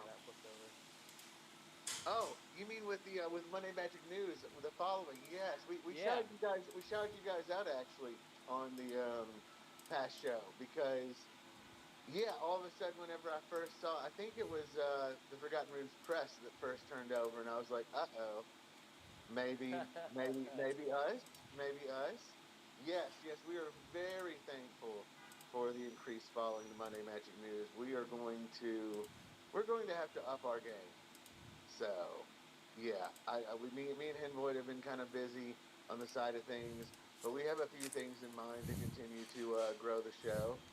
So, yeah, check us out. It's always a good time. You guys love it. Very cool. Okay, Feckless, you came up here. Did you have a question, or you wanted to talk about bread friends, or what do you got? I just wanted to talk about bread friends some more. It's my favorite. I wanted to remind you all of the details going on right now. Feckless.boy. It's a cute, adorable little thing. That's about it. There's a game on that website you can play if you're bored of the Runiverse, but I doubt you are, so there it is. Well, the Runiverse, I tell you, you'll be the only game in town. Pinned to the True, top that of and the Rune TCG. My daughter loves stuff, so I need to order like a bag of them. Well, I'll be waiting. Well, Yoda's got one coming in his premium treasure trove as well. Amazing. And Mika Dad checking in here. Just a reminder, if you do need to sneak in for a treasure trove, there. All right. I think that's it. There. No, go ahead, Meeple. Continue. The other thing I wanted to check. The other thing I wanted to check in on, just a real quick DAO saying hi. The DAO finished our fundraising auction where we auctioned off a handful of warriors a week and a half ago, and so thanks to everybody who chipped in and participated in that. We learned a lot from the process, and we'll be updating it and improving it for future fun that we're going to have as a team. And yeah, and if you have more questions, there is a proposal of mine that you can have a look at in the DAO channel. So head down to the DAO channel and say hi there. And can I stick you with my question? I had my question, my Wizard Wednesday question about value and storytelling and creating. Yeah, actually you can. I feel like Dota might not be able to hear you because I think he's in the car, but I can't hear anything Nico's saying. What's the question? Okay, I'll just. You can be the portal between Okay, us. I will translate, and Meeple, if you want to add on top, then let me know. But Meeple is asking, okay, from a philosophical perspective, where does no, it's good. He says, where does the value lie? Is it in the person who wrote the lore, or is it in the token itself? Because the former recognizes the value of the creator, but the latter recognizes the right of the author to sell their work, passing on the value of the token. So, pass. Yeah. You can answer that. I knew he wouldn't answer. Meeple, yeah. I mean, I honestly, I'm not totally sure what you mean. Are you talking like for example, like it's like on the one hand, the status of the artist themselves is what makes a piece of artwork valuable, or and then on the other hand, the work stands alone and carries its own value. Is that sort of what you're talking about? Yeah, How you define the value? Is it your intrinsic value, the right of creating something, or monetary value? Well, I think we can point to a specific character in the Runiverse. We can point to Two Crows as an excellent, petri dish for this sort of question, because Two Crows changed owners, and yet the legend of Two Crows lives on. And then specifically, I wondered about the lore donuts. Where did the lore donuts get allocated? Was that to the token holder or the token author? Okay, for the first part of your question regarding Two Crows, yeah, I mean, that is a shining example of like value traveling with the token itself. And I mean, so there's the case in point to prove that. But I would imagine like we're also going to see cases where like, I don't know, like imagine if like George R. R. Martin got a wizard and he wrote like just a few sentences of lore on it though. I think that wizard would still be very valuable simply because George R. R. Martin wrote 2 sentences of lore on it. So I don't know. I don't think there really is a universal answer for this. It's just on a case by case basis. What do you think? I would say it's both. Yeah.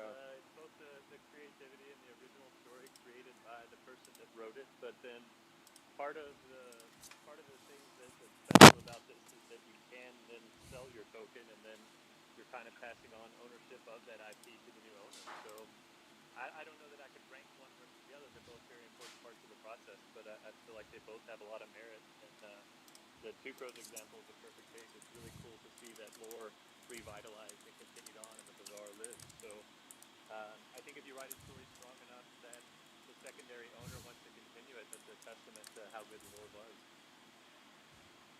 Absolutely. A testament to. It is a testament to how good the lore was. That's true. I'm actually still in the ticket dungeon. I listened to Tadbot.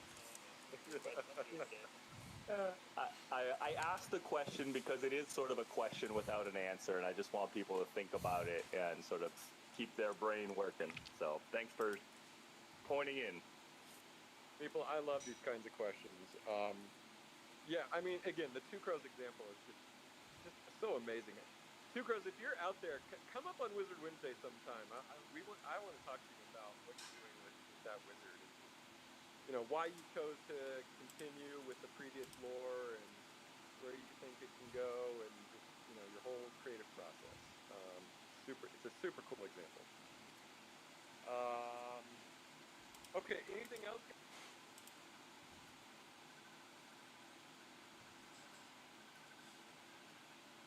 Guys?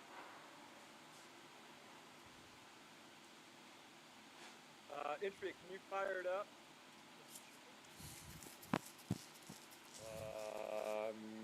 Yeah, go buy your bread friends, go buy your treasure troves. Actually, the treasure troves are really close, so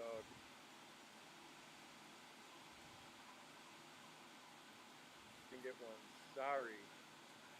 But you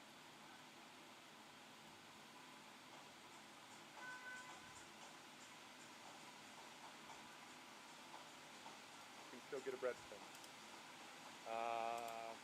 This has been Elf Bear Dota.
Hold on.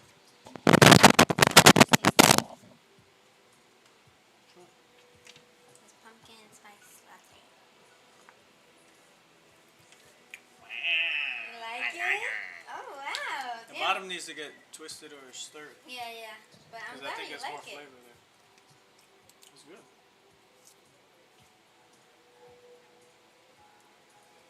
But do you for me it was good, but I don't understand the hype behind it. Do you?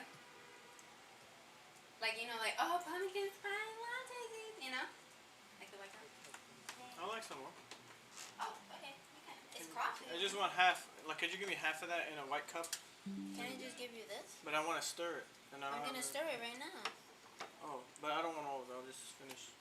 I'll just drink. I just don't want to dirty it. Okay, okay. You want some whipped cream? Huh? Yeah. No, no, no, no.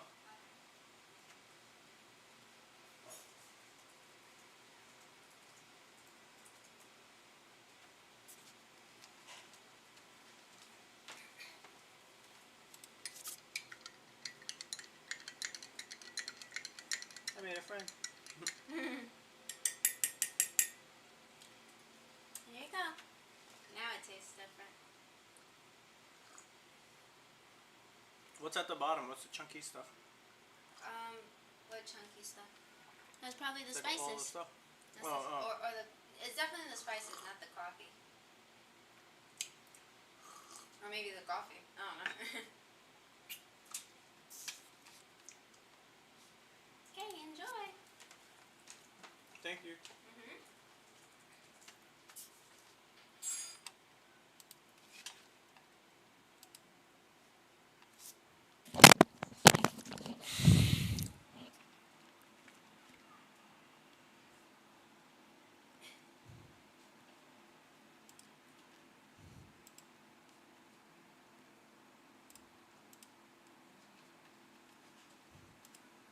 Record your hand.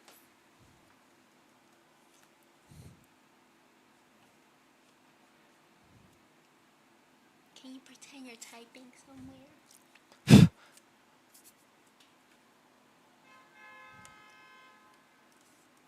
That's perfect. Any more? No.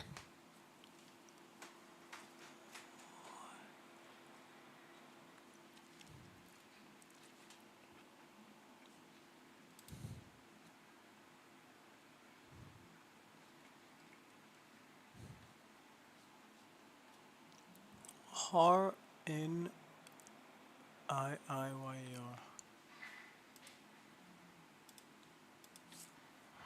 R.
Swan.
What's up?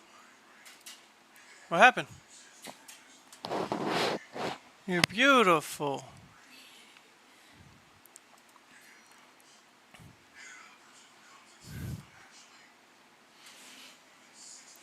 Come on, man.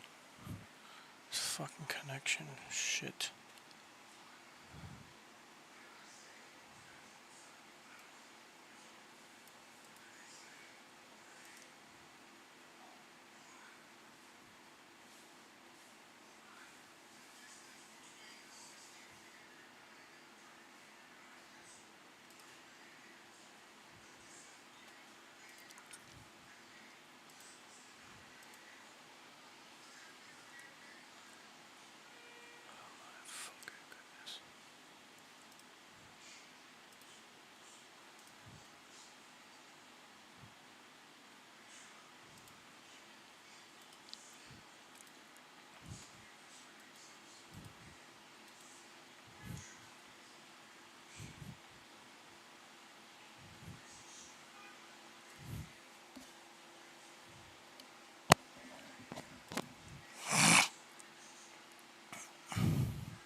Yo, Subway.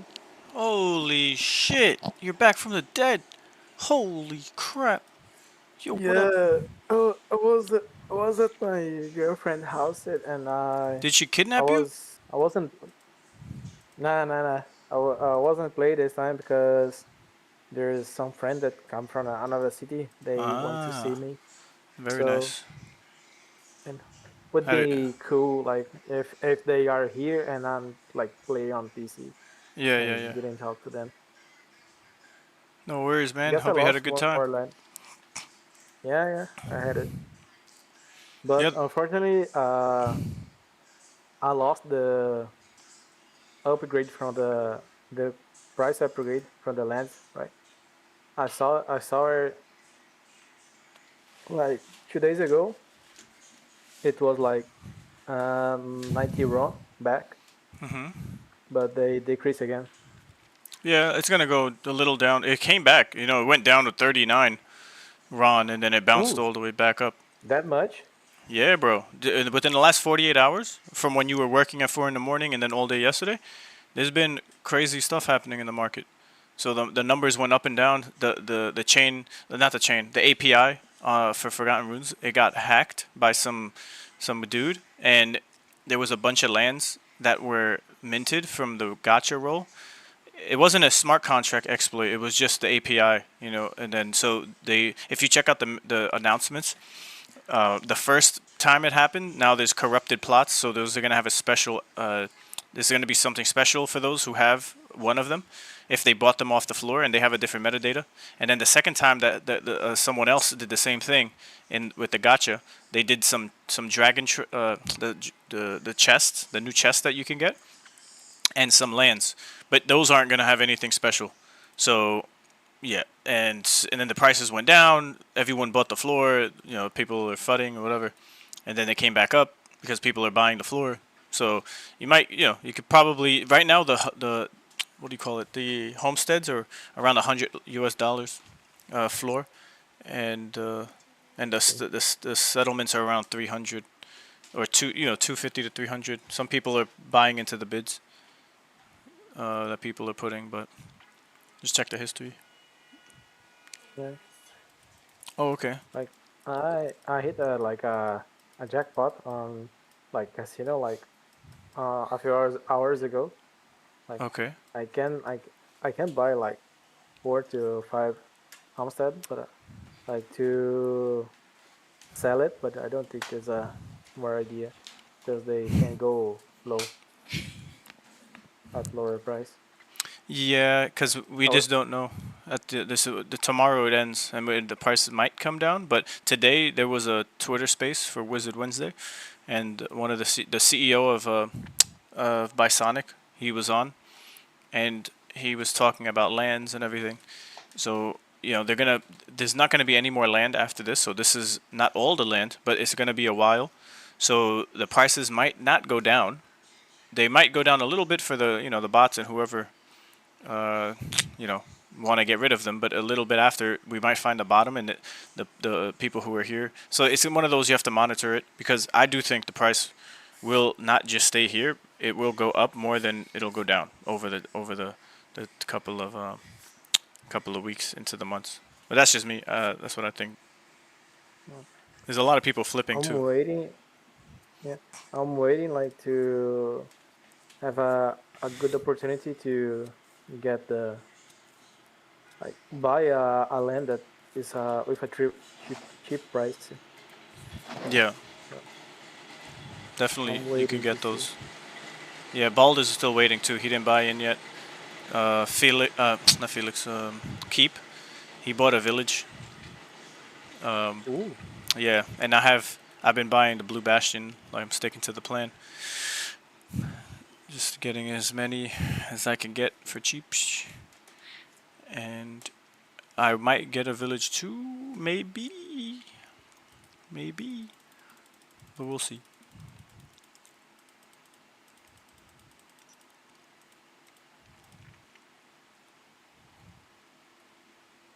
What was I doing here?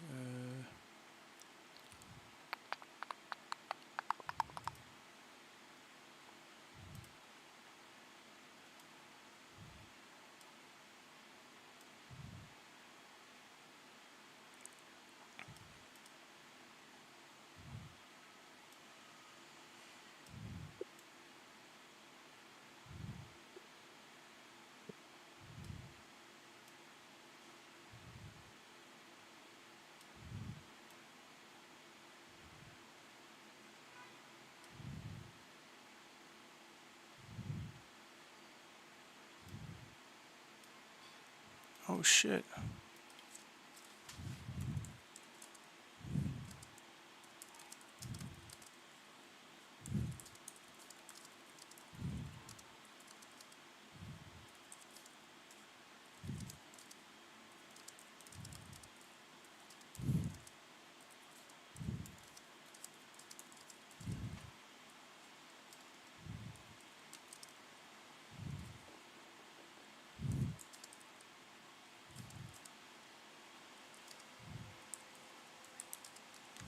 So what are you going?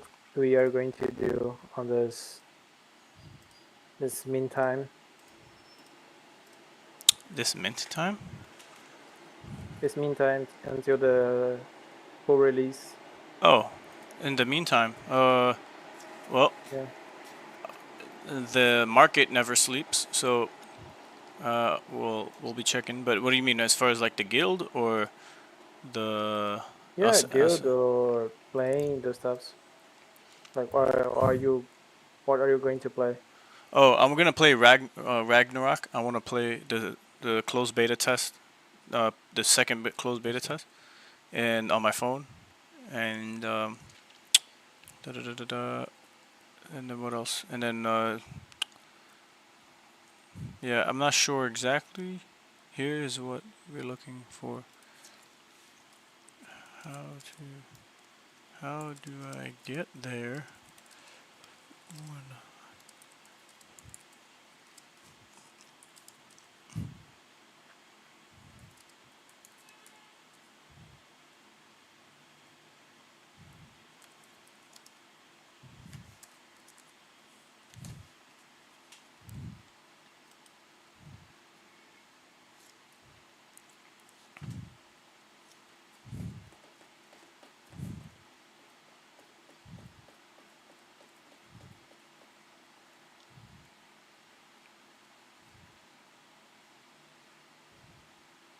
Shit.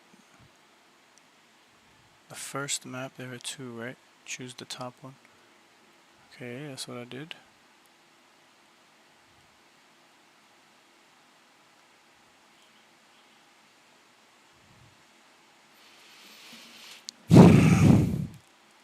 Yeah. Oh, another thing too.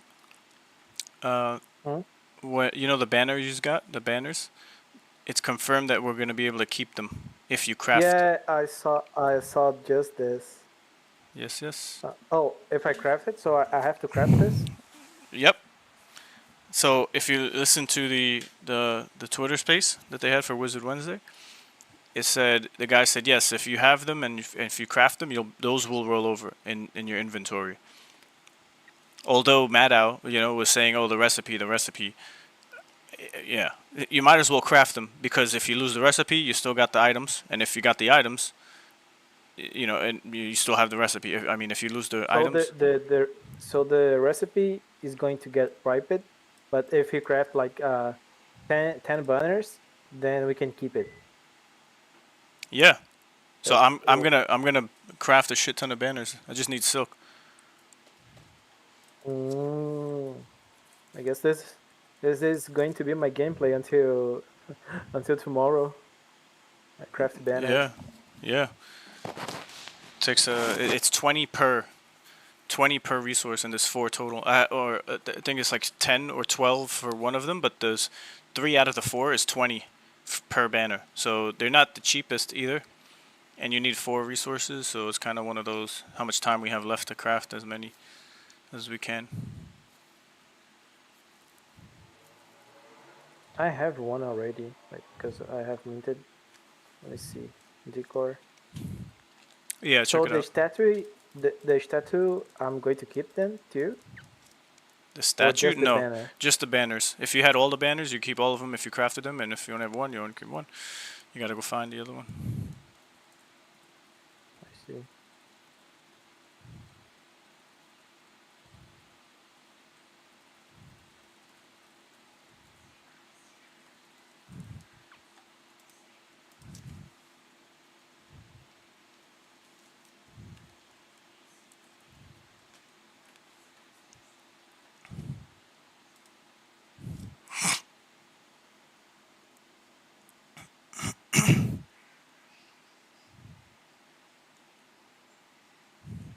I need oak now and cotton.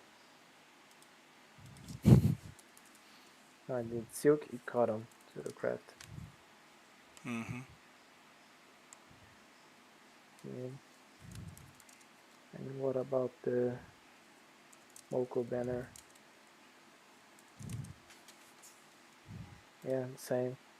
So I don't know like what I'm going to craft it. Like Moku or V banner?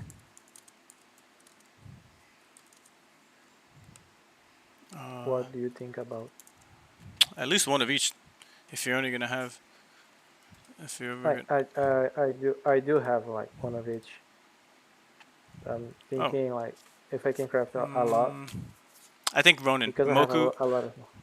Sorry, I was gonna say. I yeah.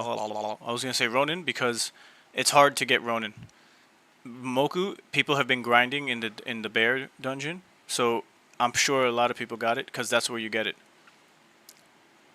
But people don't have the Ronin because it drops. I don't even know where to get it. You know, it's a farm, so it's one of those Yeah, things. like, but I don't have the Ronin banner. I just have the Moku on or V banner. What? Yeah. So out of those two, maybe the Moku one or the YGG one too is pretty scarce. Let me see Small gathering how station. much materials I can craft or with what I have. I have 1800 oak, so I can do 40 Moku banners. So I guess I'm gonna do 20 of each Moku and V.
So the grind is not over. Never. I'm gonna be right back. I'm gonna get my food. Okay.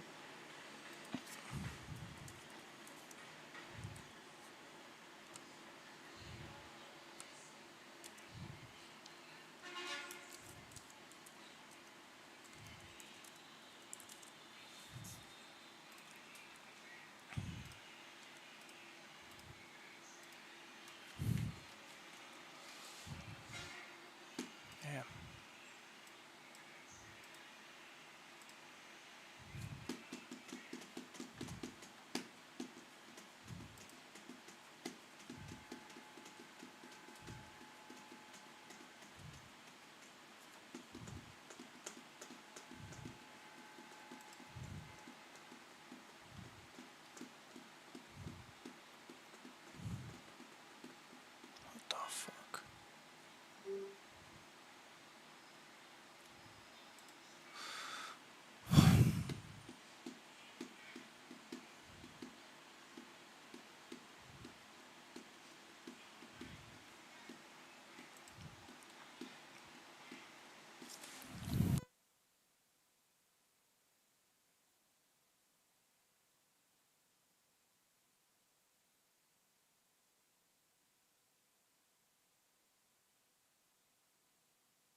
Yo, yo, I'm back. What up? Yo, yo. Shit.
What?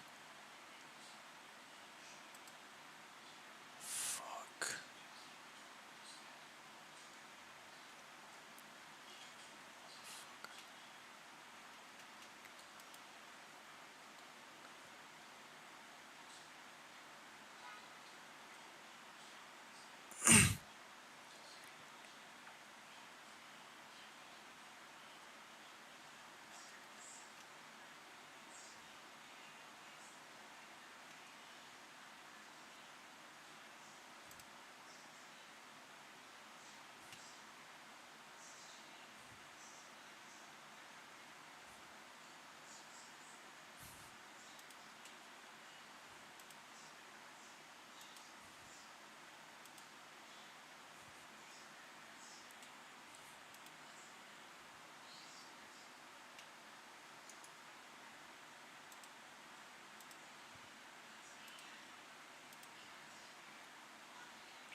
she's been a problem everywhere she goes. This is like the second or third time I've got Okay, called. great. So right now, you need to reactivate it.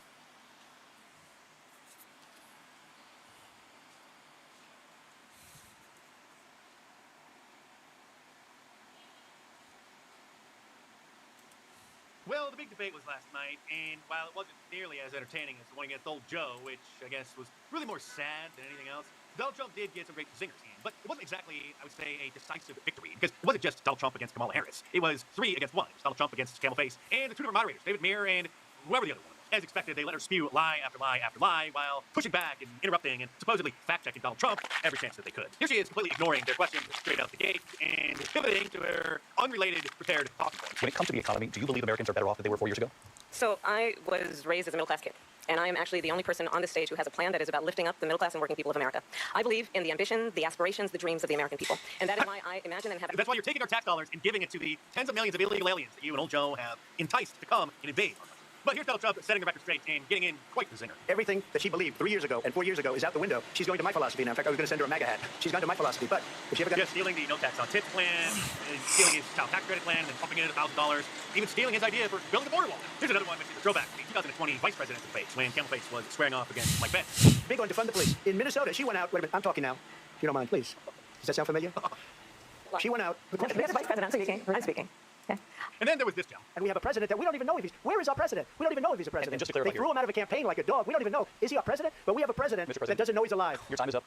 You mean this guy who's been on vacation for the last month and a half? Well, I mean, really, I guess the last 3.5 years, but you know what I mean. I'm going up to my granddaughter's birthday in New York. Then we're going to watch the debate. Then tomorrow I'm doing 9/11. I spoke with the vice president. She thinks Tom. He's doing 9/11. Huh? Well, actually, I think that was George W. Bush and his neocon friends. But anyway, since the entire debate was set up so that Kamala Harris would spew a bunch of lies and anything Donald Trump said would be used against him, I mean, what's next? Is she going to repeat the same old tired fake news about Charlottesville? Donald Trump claiming that there were very fine people on both sides? Oh, wait, what's this? Let's remember Charlottesville, where there was a mob of people carrying tiki torches, spewing anti-Semitic hate. And what did the president then at the time say? He condemned the actual Nazis who were there, and there were some, but did make it clear that there were very fine people on both sides of the arguments about whether or not the Confederate statues should or should not be removed from public places. There were fine people on each side.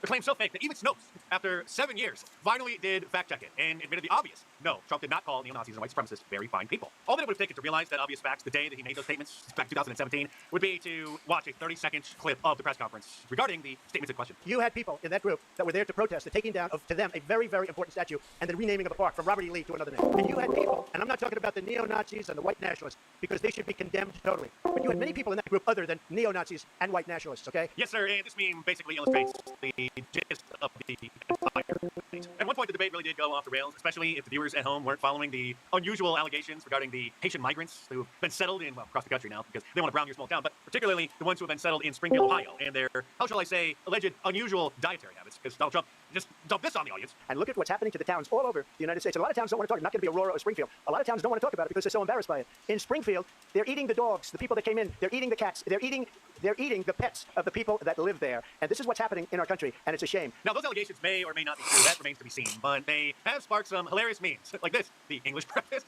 versus the Haitian breakfast. And people have been using the AI image generator to make some hilarious memes, like this one of Donald Trump saving the cats from the Haitian. Some of which Donald Trump himself is reposting over on Truth Social, which is causing a major meltdown in the media. Here's another one showing Donald Trump protecting the cats and the ducks, another rumored delicacy among the Haitian immigrants. These are some of the best memes that I've seen in a while. It feels like 2016 meme magic is back. Remember when illegal aliens who ate cats was fiction? Good times. And this, Harris for president, a cat in every pot. Here's Congressman Eric Swalwell having a complete meltdown after the House Judiciary Committee's Twitter account reposted one. What in the hell is this? The chairman tweets, protect our ducks and kittens in Ohio because he goes down some crazy rabbit hole, completely debunked that aliens are eating pets? Oh, yeah. My God. Are you okay, Mr. Chairman? I don't know why you would do this. I hope you're okay.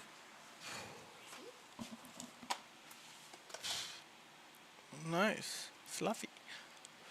Only 2 tablespoons of sugar. Whoa, and it tastes so good. No Extra. poopy, No caca. no caca, No pee-pee. vanilla extract, Wow. and whole milk. It's just a lot of fat. Wow. Wow. That's why Wow. I didn't feel guilty, like, just take Nice treat. Shake the butt. Nice treat. No.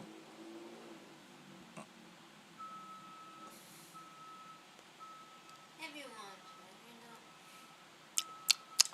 Nice treat. Oh boy, oh boy! Did you like it? Yeah, I want it. I'm gonna sip on it. Hey, Ray. Hey. Hey, man. Are we grinding today? We Or we doing something can. different? We can do more. I was just for the last maybe hour or so doing silk because after the what do you call it, the Twitter space, anything you craft of the banners apparently is gonna stay. So I've been crafting a bunch of the banners because I have so many resources other than silk, and I just want to But have what it. about so the rest? Do the recipes still carry over too? See, so Maddow first was saying that the recipe carries over, but on the actual space, whatever you craft of the banners stays. So I'm just Oh my crafting. god.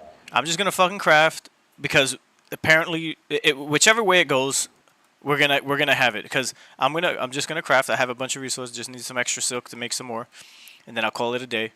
And then go back to mana grinding because mana is high priority here. Right. What materials did we need? You said silk. Oh, I should have took a screenshot. I'm at the mush doing silk, but we need silk. Ah, shit. I can't even remember the other ones, man. No worries, man. I can go check it out. Yeah.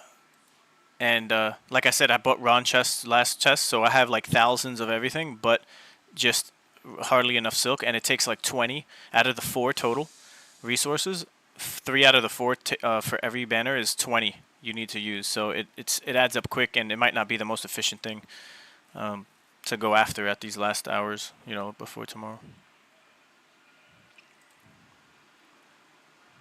But I'm just gonna craft as many as I can. More Ronin than anything. And yeah, I don't got kind. I don't have the other one. But just YGG.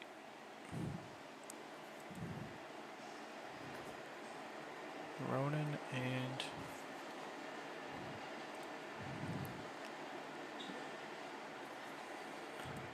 yeah, I gotta do a bunch of crafting for the spells. I just gotta do. That's what it really is. Because after you craft all these spells, it takes time to put them all into the freaking temple. Mm-hmm. I'm gonna be there for a while because I have a lot.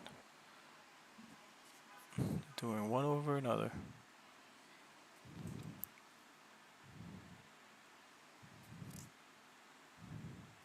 Like I want to grind like literally some more for mana, but I just don't know what amount of time I need. Like, do we just grind until 12 or whenever we get off, and then tomorrow we just handle all that stuff?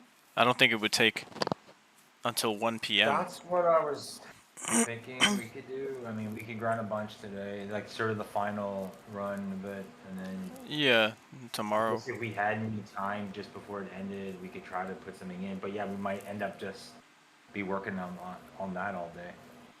Yeah. Or I guess until 1 p.m. Yeah. And it might be different for us because I don't think I know Bald bought some Ronin packs. You did too, I think, at some point. Yeah, I think I got 2 Ronin packs back then. Or ETH packs, whatever the hell even. I got the mana things. The mana packs. Yeah. Let me close my window. I'll be right back.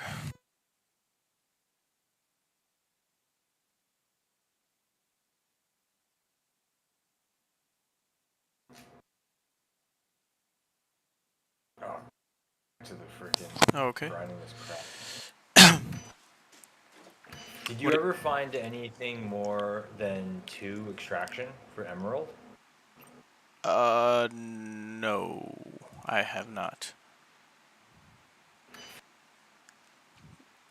I don't know if silk and emeralds like the materials, because right now I'm doing hemp. I'm doing hemp right now, and I'm pulling 3.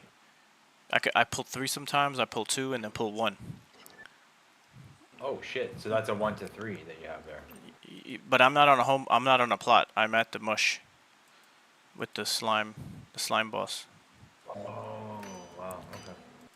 Okay. But it takes like 6 seconds for the bush to come back. So on the land, you get 2 guaranteed. Yo, what up? What up? Hello. You get 2 guaranteed, but it takes 3 seconds to come back. That's what I'm noticing.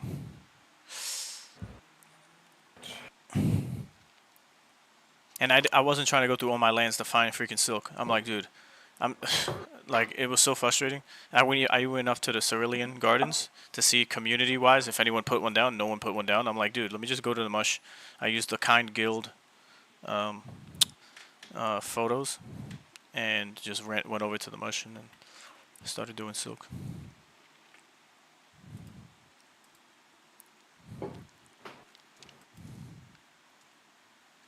Yeah, I was telling Keep Ball that I'm getting some silk for the banners because I'm gonna make as many as I can. Apparently, that's what's going over.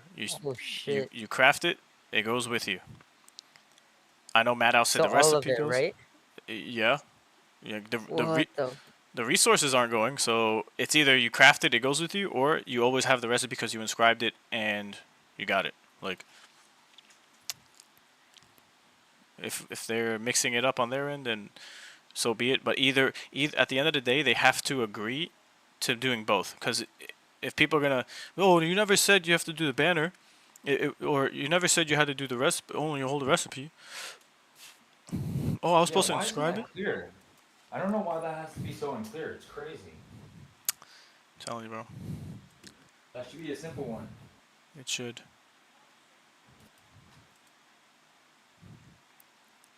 Yo, I gotta re-listen to that Twitter space because what's his name from Bisonic, the CEO. He was talking around the land, and he mentioned like if you have a couple of plots next to each other, like he didn't go. It's basically stuff we know, but I really gotta re-listen to it. There was some other Yeah. stuff that he was talking Yeah. about. So Jaldor is the guy without the PFP bruise. Yep. So I like when he mentioned about what we're experiencing right now is like kind of condensed, and that it's gonna be way slower when the game is fully released. Also, they mentioned that we might be seeing like dungeons over time, like couple of months and such. So I like that part because Yeah. they mentioned how big it is, right? But the world is gonna be big. We know that. They know that. I don't think people actually know that yet, but once the website comes out, we're gonna be aware. But the thing is, how do we have all the regions out right now, or is it just like one radius of the whole map? You know what I mean? Like, is it just a vicinity of like the major cities or capitals? We don't know yet. Yeah. So what do they mean by opening the world up, right? Are there more plots that are not revealed like on the outskirts? Are those regions gonna be, I don't know yet.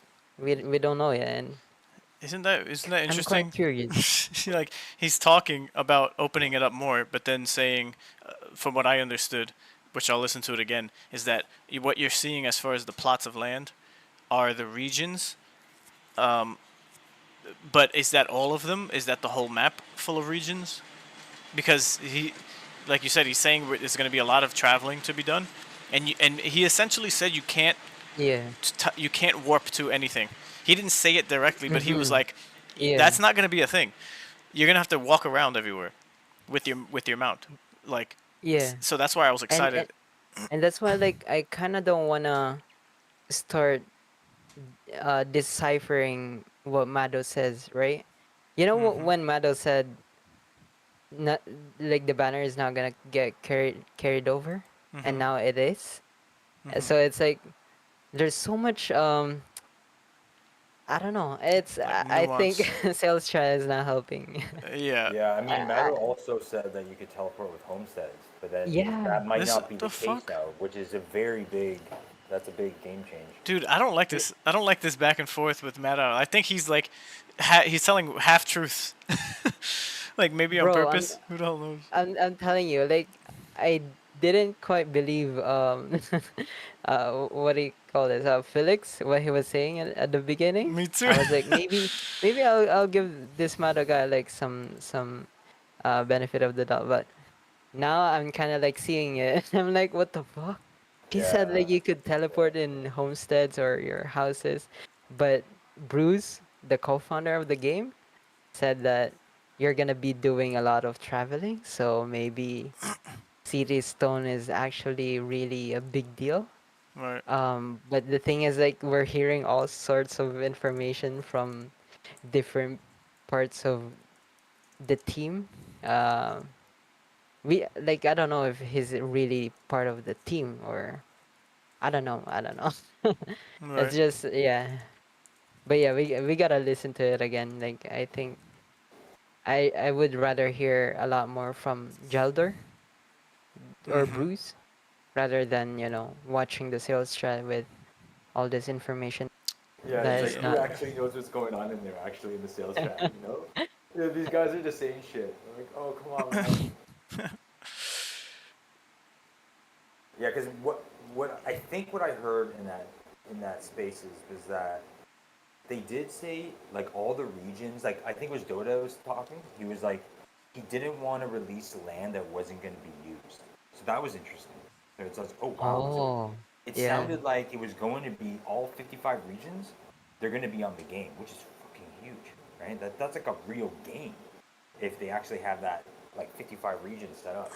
He said it was gonna the way they computed the tile sets, it was gonna be like 60 hours or something. I think he said 60 hours. So it's like a huge jump. So it sounds like they're generating on the tile sets, which means it's Mm-hmm. going to be huge if it's 60 hours of tile sets. Right. Right? So they were trying to like paralyze the request or something he was saying to like make it faster. But what was interesting was like he said the 55 regions were all going to be in there. And then he said that there was a ton of plots that were not minted yet. Yep. So like everyone has those tenures, but that's just like a Web 2 database thing. It's not actually on the chain. He said they were going to try to get after the CBT. They were going to try to get that information to share with people. So then we'll have an actual idea how many Right. things are actually been like won or opened up Yep. for the 5,000 For each I region. guess it's like it's like 15,000 right now. I think like on chain. I guess. Yeah. Yep. So I guess it's more than that. It could be It's double. sort It of could hard to be doubled. Probably like 30,000+. Because he was saying that Eve of Memory, he said there was a lot that were not minted. Yep. So we might not see that for a little while. Because when this CBT closes, these people can't mint, right? They have to wait until December? Yep. They have to wait. Yeah.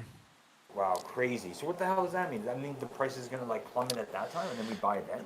I guess prices will go down between now and then even more when the game launches, I guess, right? Maybe, because when it launches, people might test out what it's all about and see how the whole building experience is. And unless price is so high because all that build up and tension running into the open beta forever. Right. You know, with whatever events and parties and events and whatever the hell the team is gonna throw, because people who haven't minted, they will mint, and then if they see the price, they might get rid of some of them. Some might say, fuck this project, it's just a cash grab and sell everything. Like, we'll definitely see some dips around that time, but I think going into the end of the year, I think price just gradually goes up because we'll have another Wizard Wednesday. We'll have multiple Wizard Wednesdays. It's not like they're never gonna talk or make any articles or give updates on land, which is gonna be bullish because it'll be more clarifying. Hopefully, right? As we go, there's more clarification, there's more understanding, there's more releases of information, and maybe even the Zillow site that kind of pulls it all together for people, and then makes them even more bullish on where they want to go. There'll be a lot of swapping of lands and deals being made. So,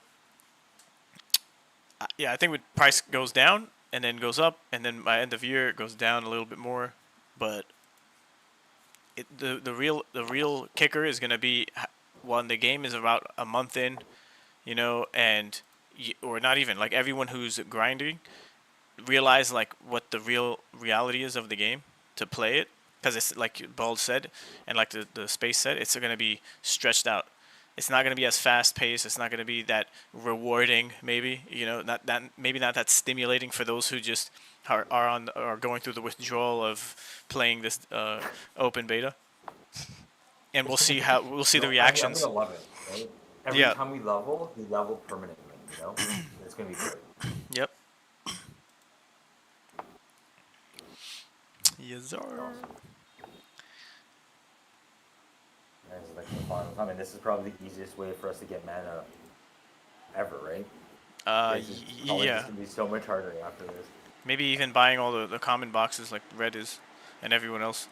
That could be another avenue for getting mana a little easier. If you could. Oh, but that's another thing too. You might have inventory. Oh no, that's gonna suck ass. Check this out. You have only a certain amount of capacity to carry shit, and then you can only go to a temple. Now, where is the temple? Someone has to build a fucking temple. Who has a village active and putting a temple on it? Maybe no one. You know. Do you need a village? Can't you do that with a settlement? Oh right, you can. Okay, so then that makes it easy access for this. I don't know why in my head I'm thinking the village can only make the that was a weird thing in my brain just now. But yeah, settlements could build almost every building. Dude. And they even mentioned competition, like on the Twitter space. All the things we were theory crafting, it's kind of like they already went through it themselves, and they're just sharing a little bits here and there. But he was just like, yeah, and if you have closer lands to each other, then it more or less would be beneficial for you. But if not, you're going to be competing. Literally using the word like there's going to be people who have similar, buildings, and you might have to deal with that. So many variables. I was already experiencing it in the CBT. Like there was always a dude that I was trying to take it from. Right. I guess you found a better spot in the gardens, but like I would be out in the mush or whatever, and there'd be like a guy there, and we're both trying to like beat each other. It's awful. Like get out of here. So a temple is 14 by 16, so we can do it. And you can put a treasure, but that's like one thing. You put one item, that's it. Right? You can put a temple or a treasury, but right. That's it. Versus 4 gathering or stations. You can do a forge, yeah. That's actually, you can put any of the buildings. That's pretty cool, actually. Right. It's a pretty crazy trade-off. It's like the only thing you could do for gathering station and building is a small home and 2 gathering stations, but like those 4 gathering stations could give you all of the resources in that area, because you'll have a gem, or maybe that'll change. Maybe we only get gems on a certain plot versus like a rock, a gem, and some cotton for like those types of materials. That's another thing I'm not sure of. We're getting pretty generous things, I feel, with the diversity of things we can get on a homestead when we go put down a gathering station. I don't know if that's going to be the case. Maybe they'll shorten the list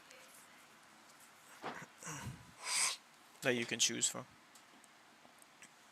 Yeah, it'll be interesting to see it. Like from their white paper, it looks like you do get anything, like everything, but they're just based on the size of the land, you get less minerals, but based on the biome, you get a bonus. Whatever that means. I guess if you're in the forest, you probably get a bonus for the tree stuff. But I don't know what the biomes are. And then like they don't even say what the biomes are in this, or I don't know. Yeah, they mention biomes, but I don't see anything about biomes in the white paper. But I thought someone shared something about biomes though, like a screenshot. Or maybe I'm just like imagining that. But I thought there was like a screenshot of like 10, like a bunch of biomes. Oh Or maybe yeah, that was there, just location. there That's- is. that's just the map, one of though. their announcement with. Go ahead. I think it was on a Twitter post from the Runiverse game. But I know what you mean. It was a biome thing though? Yeah, they showed some. Let me try and look for it. Isn't it just the maps of the current biomes we can access in the game? That's what I thought it was. What are the biomes?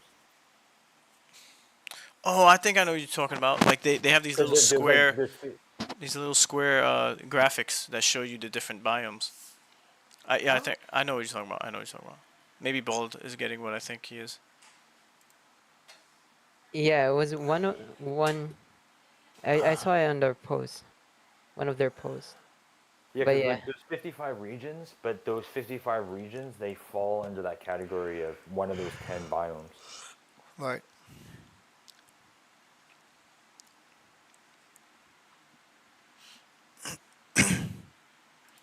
Because I'm wondering if you have a capital, then maybe you have like a city biome. I'm assuming all the capitals are city biomes, maybe, unless they differentiated it again.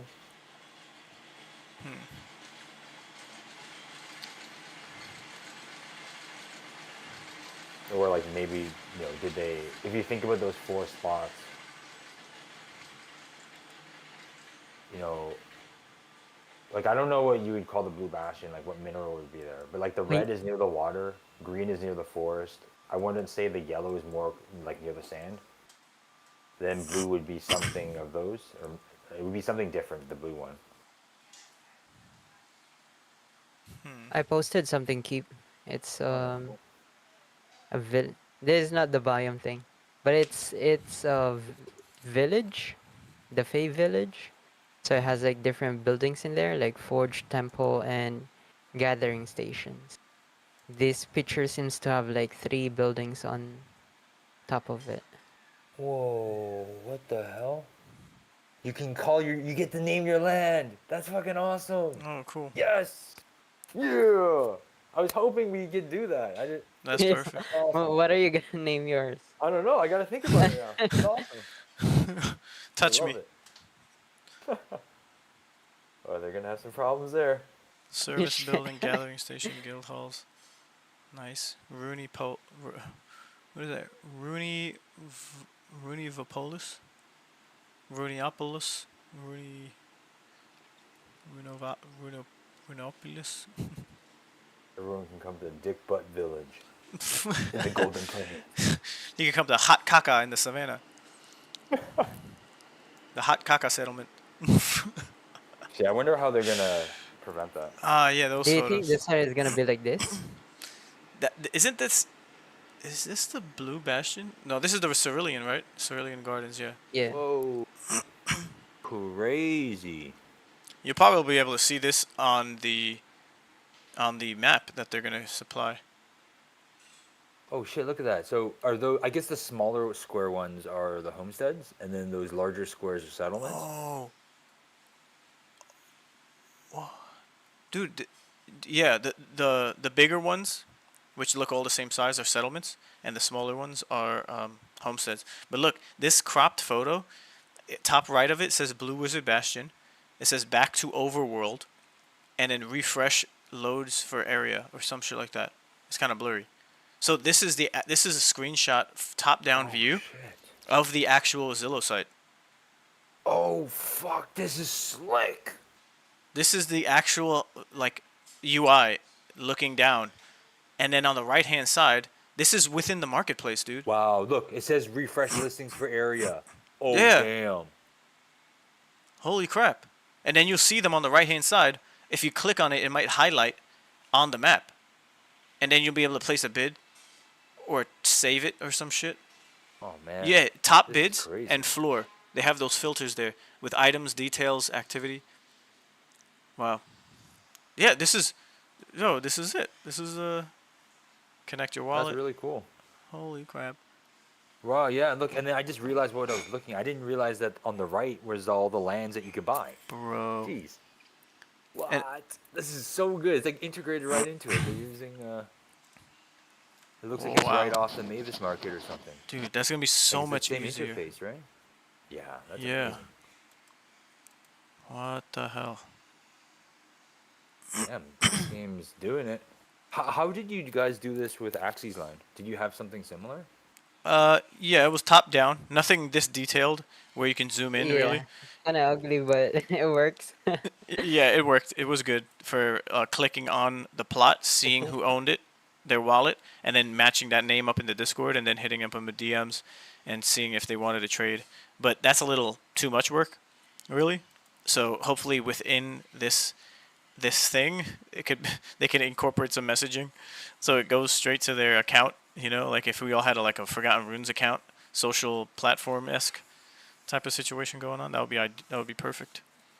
Yeah, because it does look like it's Mavis Market, like just the way the UI is. So if that's the case, maybe there is no messaging. Yeah. And then we're just sending like freaking offers to everyone. Damn, man. That's why, like, I'm torn because I'm like, do I buy more? Like, if I keep buying blue bastions before people could see what it looks like, you're gonna be able to see all the regions. So people might want to just keep their land after that and be like, no, I want something there, you know. I'm Or pretty sure when this comes out, some prices are gonna go up. I think, right? oh, of course. Look, you could see the Yeah. freaking teleport building in this photo if it's still gonna be there, like this the travel stone. You know, the plots that closest to it are gonna be like, dude, I could just hop out, run over down the block, start crafting, or you know, where's the nearest maid shop? Hopefully, it populates all that. It could show you what's near. Yeah, I feel like they're not gonna change this. I remember playing around with this tile stuff. It's so much work. And I looked at the Bisonic team and I looked at the other studios. The Bisonic team only had 2 developers, but they were working with another studio that I think had like 10 plus. So they had like a decent sized group, and then they had like 7 or 10 artists. So they have like a pretty big team to make this, which is really good. But yeah, like maybe that's like whatever you see in the game, we're probably seeing like the preview of it, and like these tile sets are just what we see in the game already. I didn't realize it's so big, because I remember going up that little path with you, Ray, on the side there. Like I didn't know if we went south on, if we went was it southwest, we would see that like fountain thing. Right. Me neither. I never went that far That's crazy. southwest. Yeah, there's like a lot of stuff. Now check it out. This could be the bottom left quadrant, because there seems like there's more below. You see that at the bottom of the picture there's another building and there's like a river that separates. Like if there's 500 plots, like think about it. What are we looking at? 1, 2, 3, 4, 5, 6, 7, 8, 9, 10, 11, 12, 13, 14, 15, 16, 17, 18, 19, 20, 21, 20, 22, let's say. 7 settlements, right? 3, 4, 5, 6, 7. Yeah, like let's say total plots in this picture is like 27. Wait, 1, 2, 3, 4, 5, 8, 9, 10, 11, 12, 13, 14, 22. Like let's say The 22. thing is, like, Ray, yeah, say you actually owned one of these like areas, that's a win. Because what you could do if you wanted to, because the prices would keep going up, you could, like, I guess it depends on how many areas you want. But like, if you had like one full area, I think that's a win right there. Just own a whole section.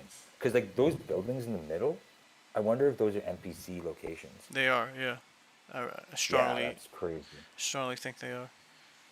There'll be places for you to go in and So explore. those settlements on the bottom are like pretty amazing. And So then this is the one you're talking about, right? Yeah. It shows the forest, the mountains, Oh shit. southern grassland, water's edge, and the thorn. Yes, sir. 1, 2, 3, 4, 5. They said 10, so they showed us 5 here. Oh shit. Maybe those are gonna come later. Probably. Maybe that's what they mean, but they're expanding. Maybe. We have forest. I would definitely be there. I didn't see anything that was mountains though. Maybe the water's edge. Yeah, Ray, you mentioned mountains is where we find Tengus, or that's near their home. Yeah, Mount Chimera. Oh right. Like east of the sand, I think. Yeah, east of sand. Yeah. And even for the secret tower, it's in the mountains. Like if you look at the map and how it's drawn out. So I wonder when you get to the map with the Zillow map, if you were to zoom out and go straight to like a mountain range area, if it actually shows like the mountains and what side of the home the mountain is on, you know, and where you'd have to travel in between. Because this is, look, Blue Wizard Bastion is just a flat, you know, developed city. So it's simple, you just follow the road. But we'll see. So I found, I was just searching the Discord, and I found one that showed 8 of them. But it's not all 10 either. Let me see, where's our chat? Let's reply to Bald. Oops.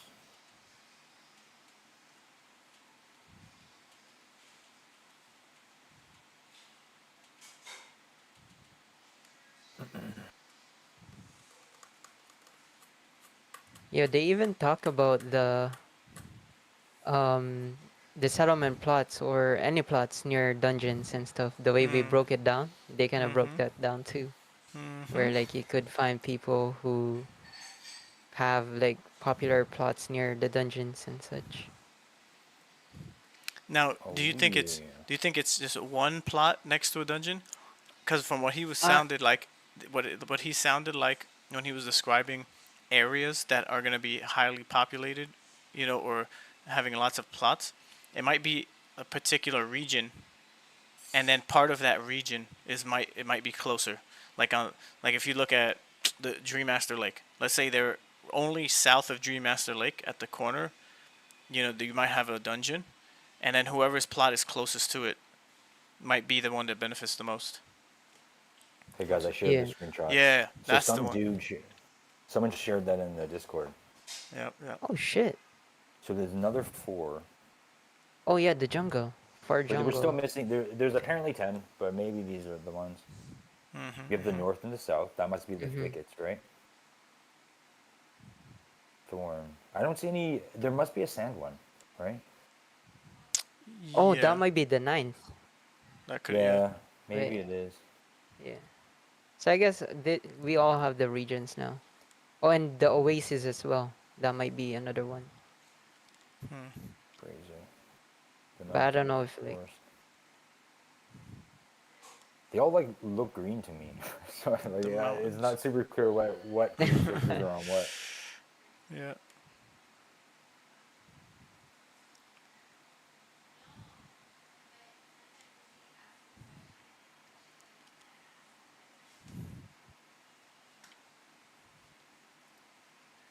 Yeah, I think the way they put the plots on top of a map was genius. I think that was like a really good idea.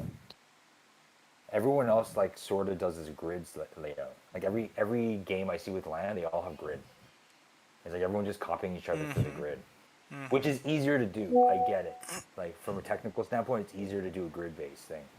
But like what these guys did is they paid a shit ton of artists to like make all that, and they put this lands like in an actual RPG world. Yo, Which is that's amazing because like awesome. you have like that dungeon, right? You're gonna have all these like little spots. Like you can even have a homestead. That's still great because it's like in that like a special location near a dungeon or something, right?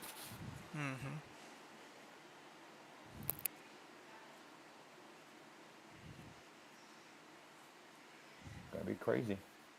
Sucks that we can't play for like 2 months. When do you guys think this is gonna? I hope it's not like in December. Because there's a lot of family stuff going on in December. True Like, holidays. guys, I have yeah. to. Daddy has to disappear for a little while, guys. Are you Batman, Daddy? Where do you Yeah, go? I guess so. I fight crime at night. I'm Kazim. Goodbye. Goodbye. Why does Daddy always go But on I would say Christmas? yeah, there's more than 50% that this game is going to be delayed. Yeah, Yeah.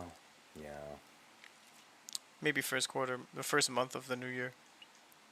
Yeah. Which I don't mind to be honest.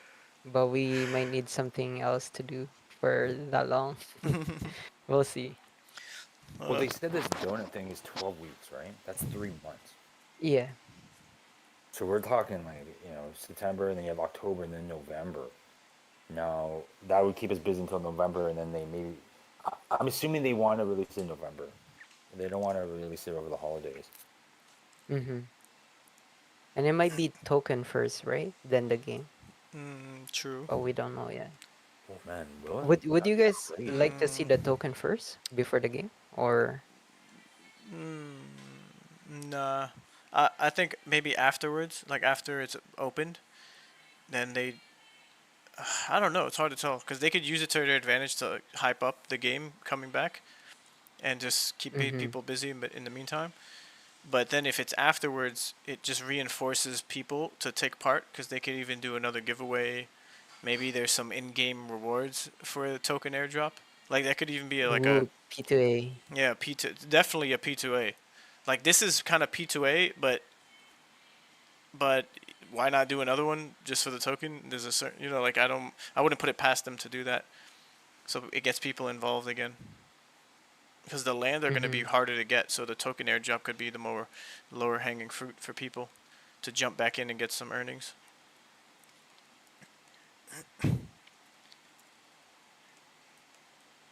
Yeah, I'm not sure what's better either. Yeah.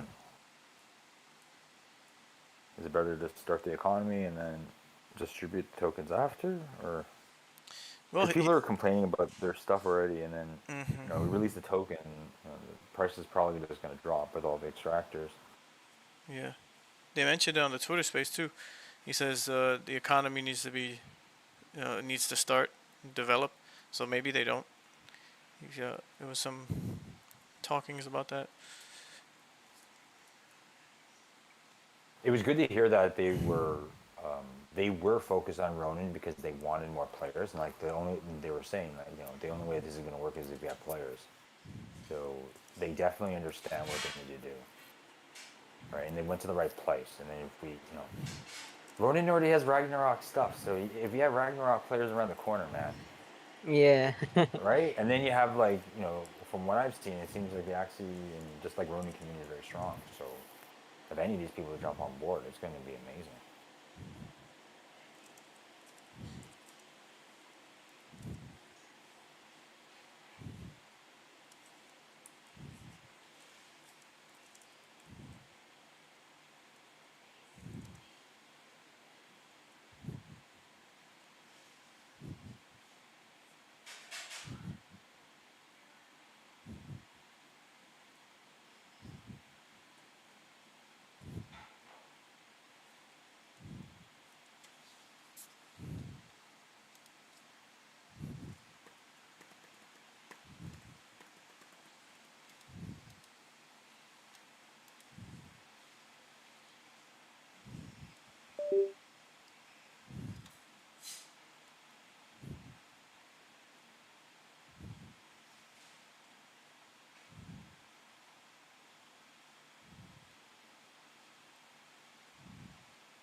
yo, did you guys want to grind out these items, or are we gonna get these items when we come back?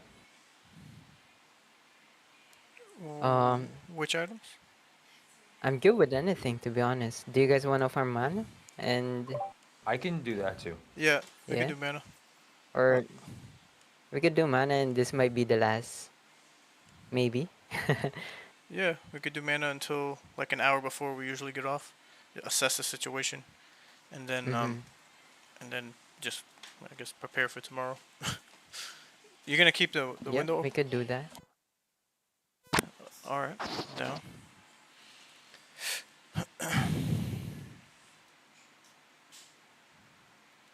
I'll invite you guys.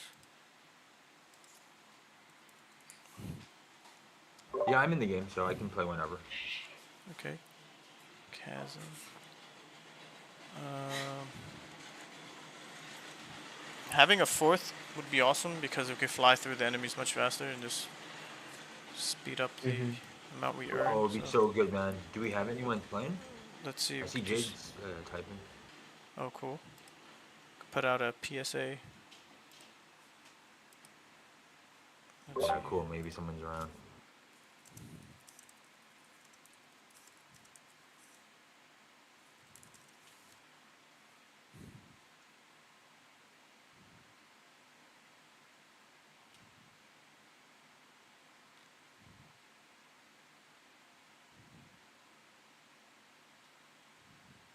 Let's see if he has another information.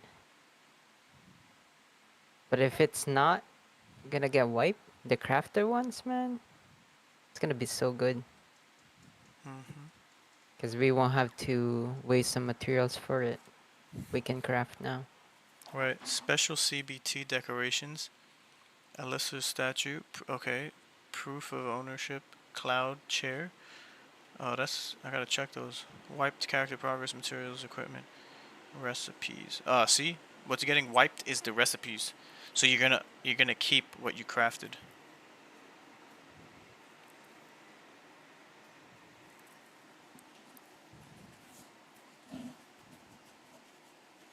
Interesting.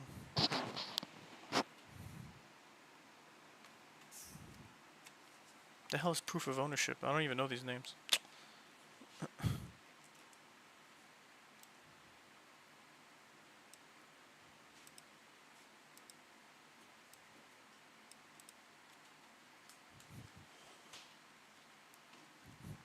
Who was it earlier who said they're down?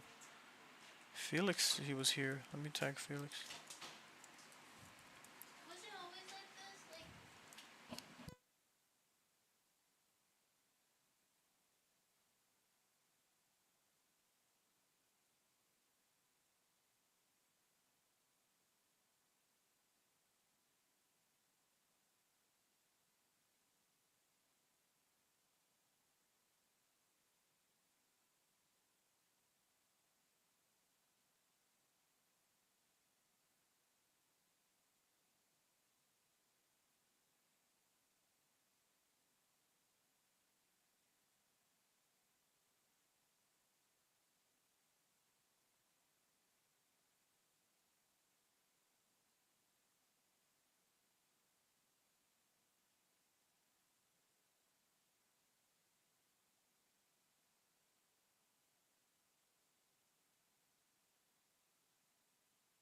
We saw it like.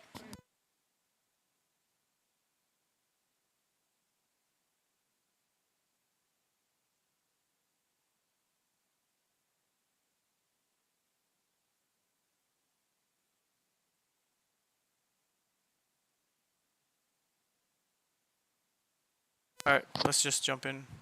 If someone hops on, then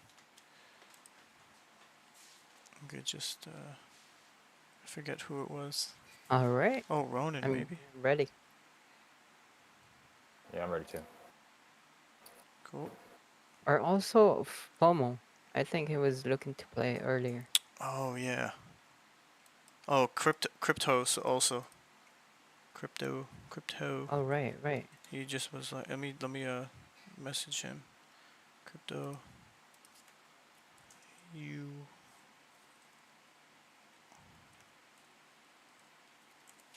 grind? Okay. You could just jump in and if someone comes. I started it up. If you guys see it on your side.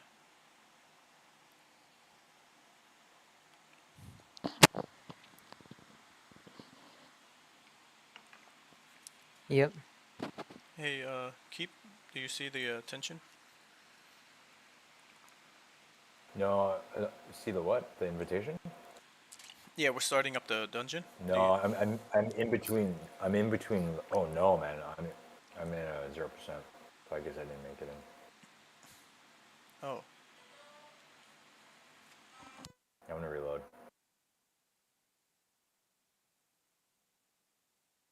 Yeah, I was like stuck at 0.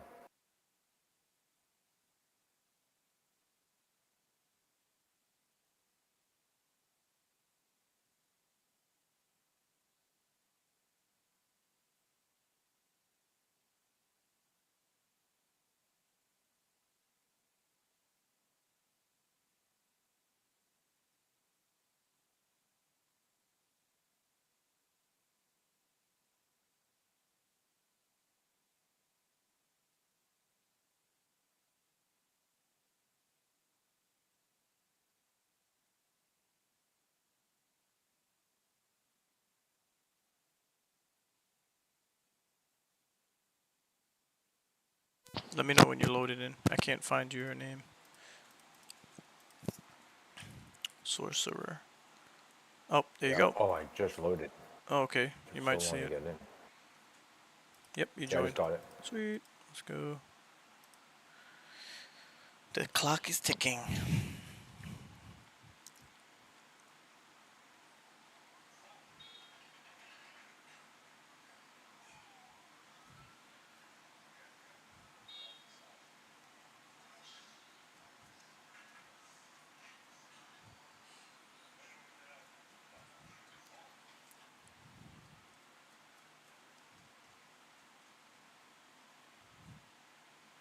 You know what? I think I might do that too.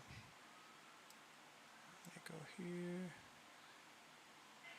Put pixels.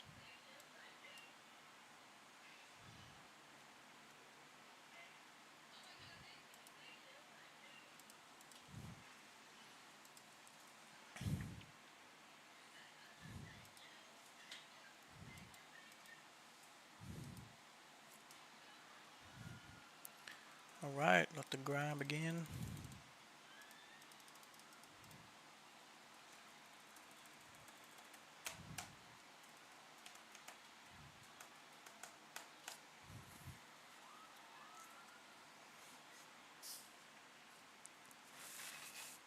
What are those chests looking like?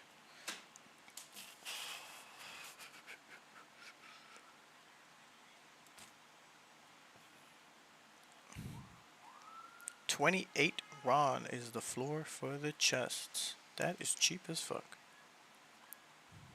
It might get cheaper. Yo, It guys. is, sir. Yo, Felix. Felix is alive. Hey. He's alive. Alright, we're gonna back Can out you and invite you. guys help You're me alive. do one quest? Which quest? The shadow monsters.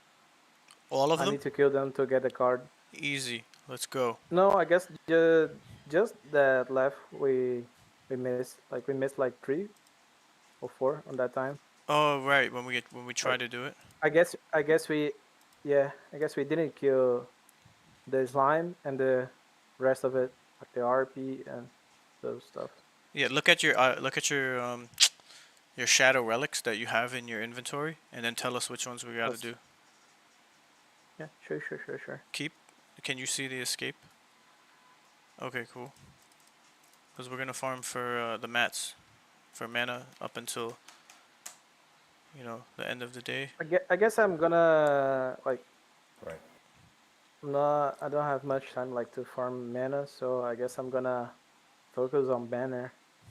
I'm gonna spend all night farming mats to craft the banners. Damn it! Because if they are mintable, like when they release it, I wanna be like at least with 100 with each. So would be nice. 100 with each. Yeah. All right.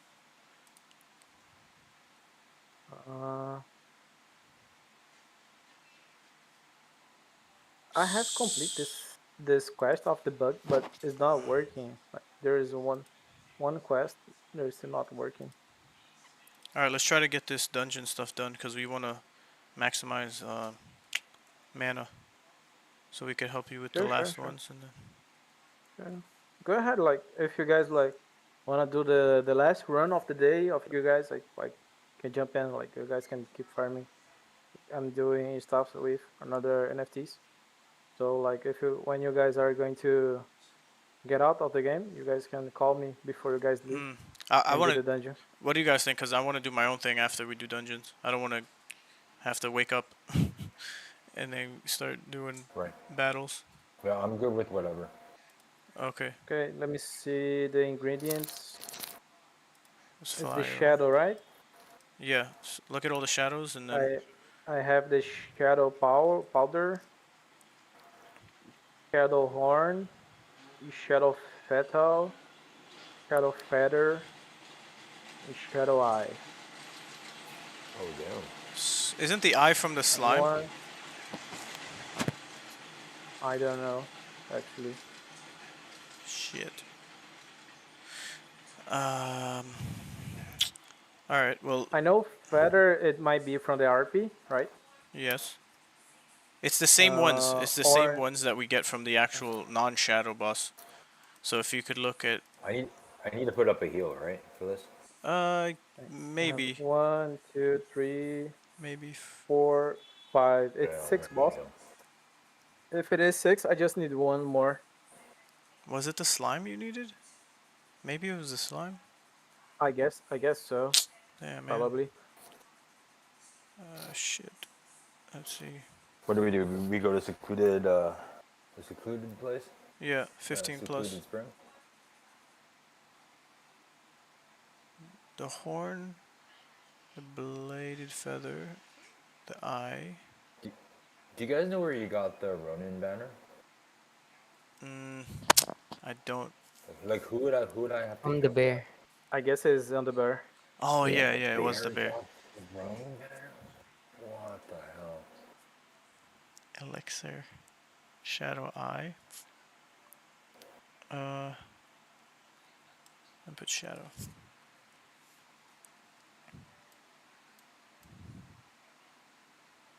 So there's a shadow eye, feather, goo, horn, petal, and powder. Which one you said you don't have? Or tell me the ones you have again.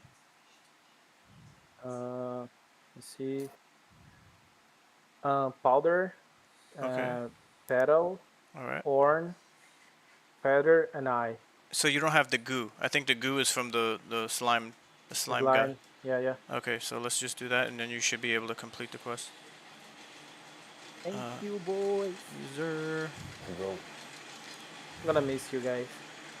What? Yeah, we're gonna miss you too, bro. Aww. But it's not that long. Like 3 months from now.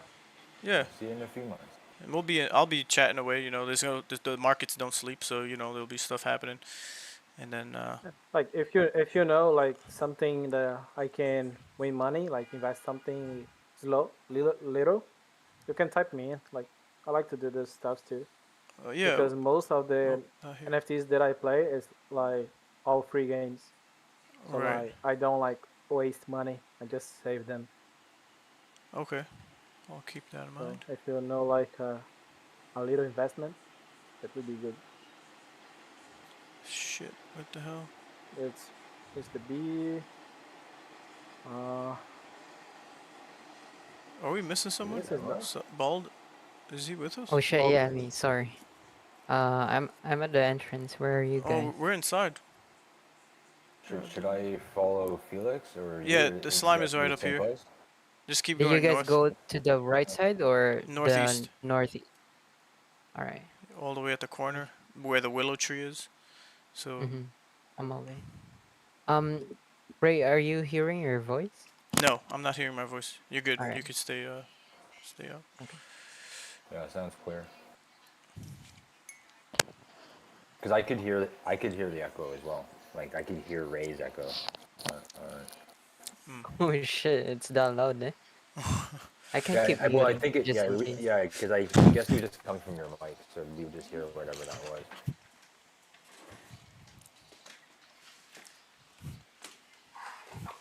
Everyone's here? I think so. Yeah, we're all blue. Let's give it a shot. I don't have a heal on me. I'm just gonna do DPS. So physical Okay, damage. I have the heal. All right, cool.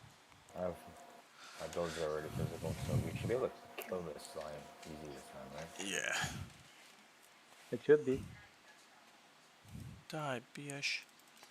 Oh yeah. Ooh. Wow. Destroyed. I'm gonna hit What my a damage. my Things are different now. 1,000 plus. Ray's using his like superpowers. in the Dude, dungeon, miss. right? Resist. Damn. He's healing every time we hit him.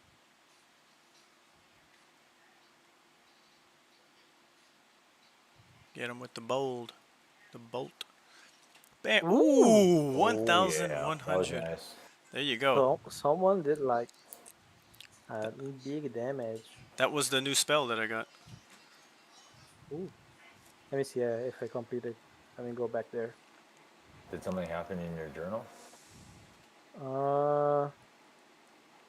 Yeah. Yay! All right, to the dungeon. I mean, to the Alright, man. Oh, we can't We even. did it. Oh, Yeah. come this way. There's an exit on the right hand side. I guess you can make it. Wish you guys all the lucky for the mana. Yes, thank you, brother. Thank you. Gonna too. keep on the Thank you, materials. Felix. Thanks for all If you the see help. someone selling 500 banners like on the hell? on the full release, it probably will be me. Damn, how many could you make right now? Are you starting from scratch, or how much do you have of the current material? 10, 10, 10, 10. 10 of Muku and 10 on V. Ah, okay. It's Nice. 20 total right now. Nice. Do. I did 20 Ronin and 10 of YGG and Moku. So all I need is a bunch of silk, and then I could do way Holy more. shit. I could do way Where do more. you get YGG? At the birds, the double-headed birds, when we were grinding earlier. Oh, those things will drop it. Yeah. Okay. We out to the dungeon for mats, for mana mats. Oh shit, yeah, let's go. Get out of here.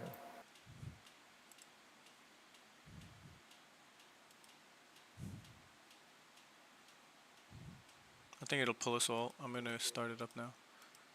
Right.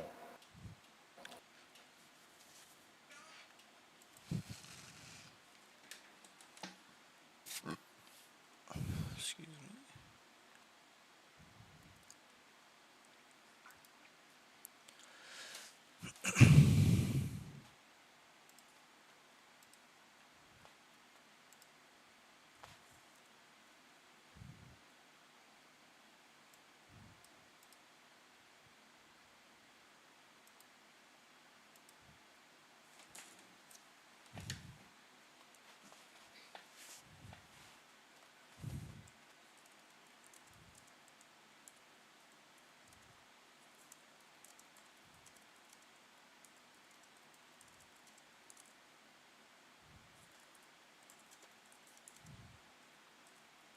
So if we have, oh wait, is it 46 cards?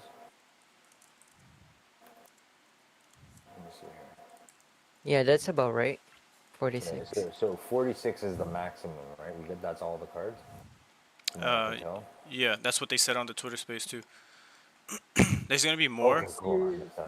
See you guys. Okay, Felix. See you, man. Later, bro. Good night, guys. Later, Felix. Later. Touch me. Keep. Touch the wizard. We need you.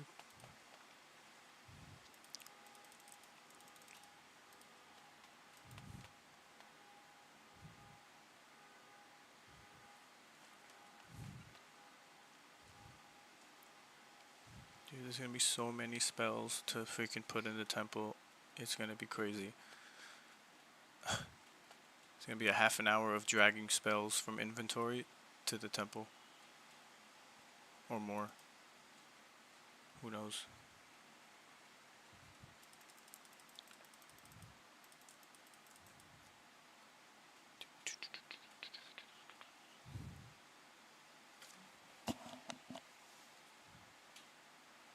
Go, go, go.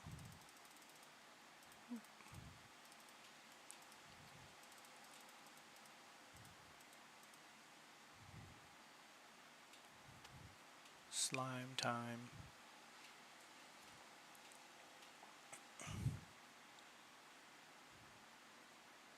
Are we ignoring everything else? Or just killing everything? We could do slimes and bees like we usually do. Alright.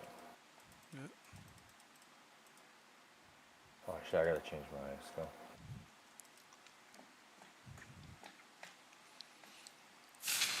Yeah, I'm just gonna grab my water real quick. Alright. I'll be back.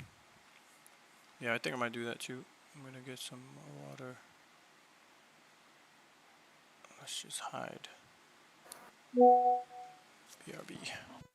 I'm gonna do the same.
Yo, I think I got into a solo battle.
Alright.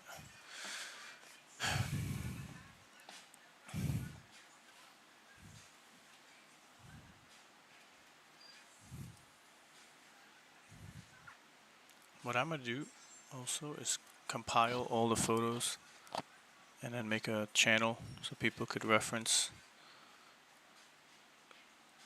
graphics and shit. I think that'll be helpful.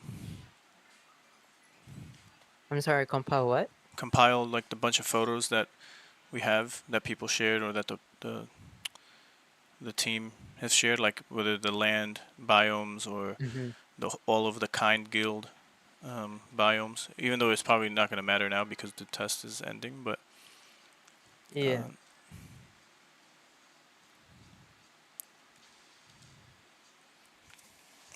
That'd be nice too. yeah, just a place to upload useful photos for future too.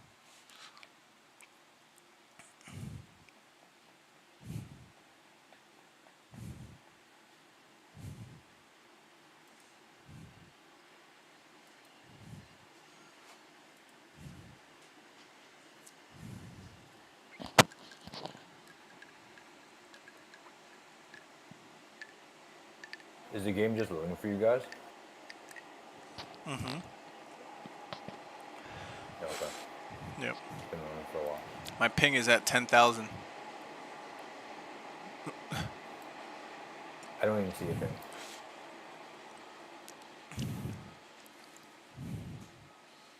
I clicked. It usually comes back from this. It just takes a while. Yeah. Got to deal with this. How mandatory is your gun buyback program? It's mandatory. Stop with the continuous lying about this stuff. This business about taking everyone's guns away. Tim Walls and I are both gun owners. We're not taking anybody's guns away. So stop with the continuous lying about this stuff. I support buybacks, and it's something I'm so passionate about and so looking forward to being president to address. We've got to deal with this. It's still loading. There, I'm back in now. It's mandatory. How about you? Stop with the continuous lying No. about this stuff.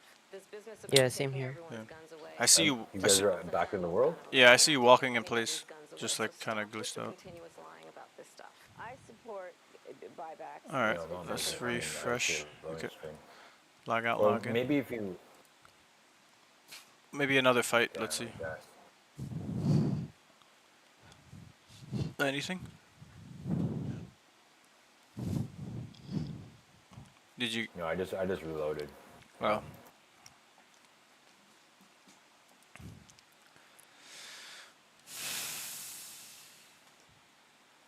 I'm back in though. Yeah. Okay.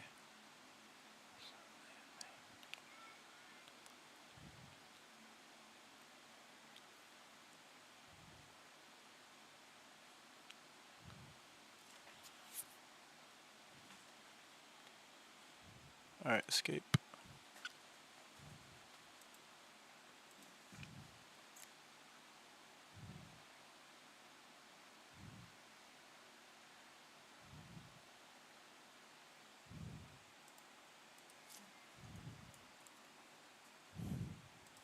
Just sent the invite.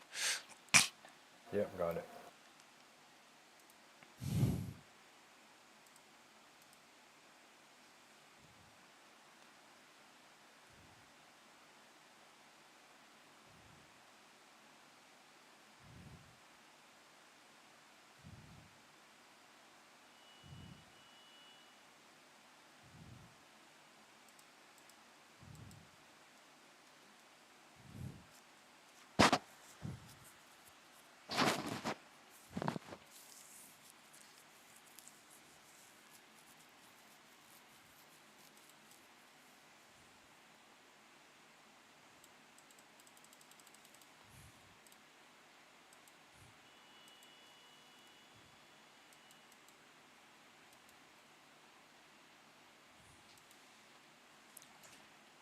You're not in the battle on my screen. Keep, but I'm like in the. I didn't even get in the battle. Yeah, it's like loading. yeah. So Like I see my guy and I see the dude there, but I see you guys popped out now. I can't move though. How about now? All right. Let's go.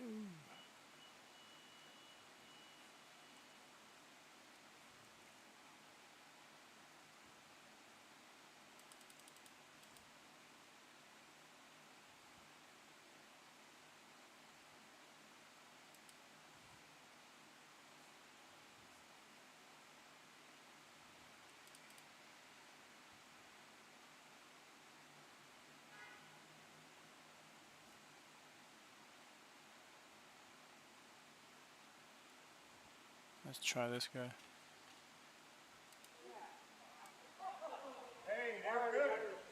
Oh, that's BS. I'm not in the battle. Damn.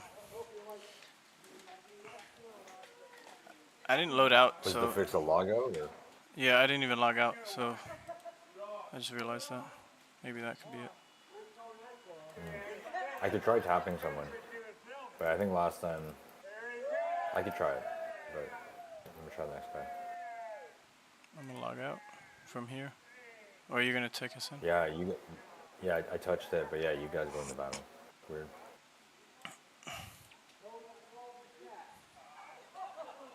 Yeah, I guess we gotta log out.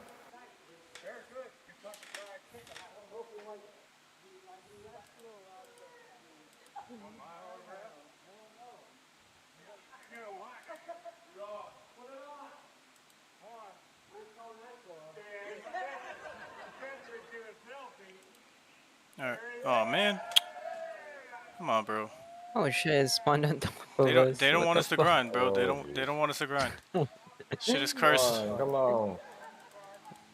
I think they saw you already have a lot of mana, Ray. Not enough. It's never enough. You might have been flagged. Exploiter. Oh my god, he has all the blue bastions. What the hell? Exit, exit.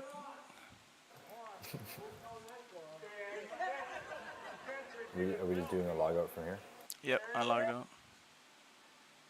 Screw it.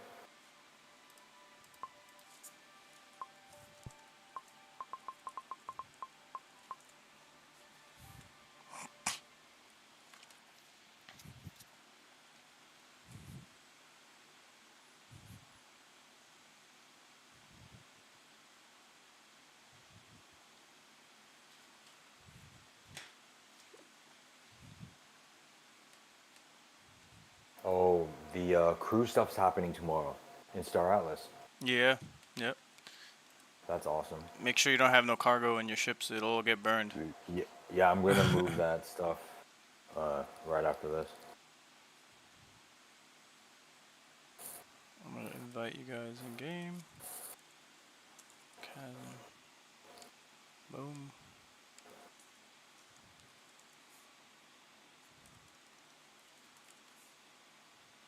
You're not in yet, Bald?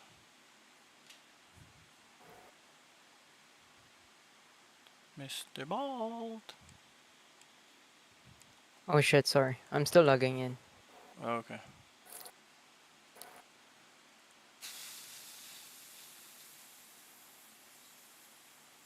So I haven't looked into it yet, but are we able to move the crew now?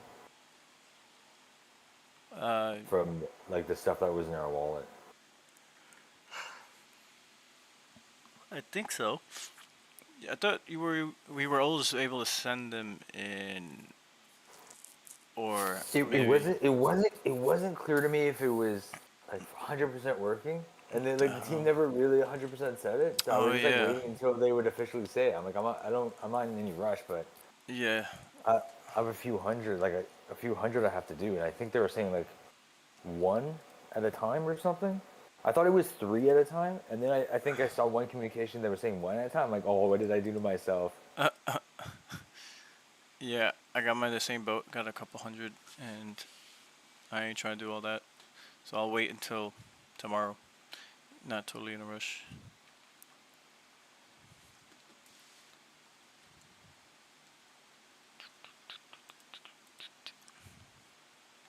Yeah, I'm gonna see if that thing is working. I thought it said something about that it was working, but I gotta reread it.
How are we not killing these in one shot?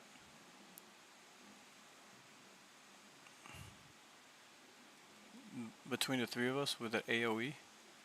That's not enough damage? Let's see. No, maybe we missed or something.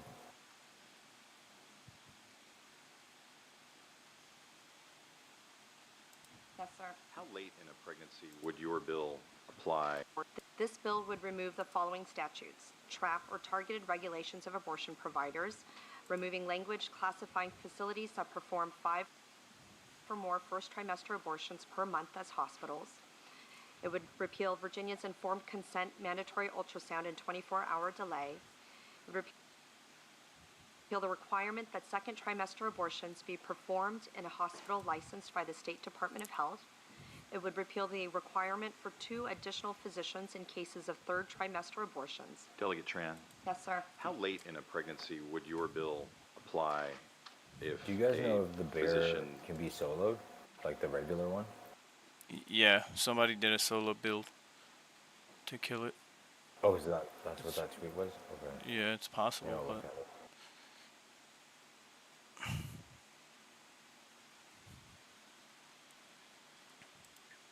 would simply willing to certify that the continuation of the pregnancy would impair the mental health of the woman? How late are we talking about? Well, so the way the suggestion that we've made in the bill is to say it's in the third trimester and at the, with the certification of the physician. So, So how late in the third trimester would you be able to do that?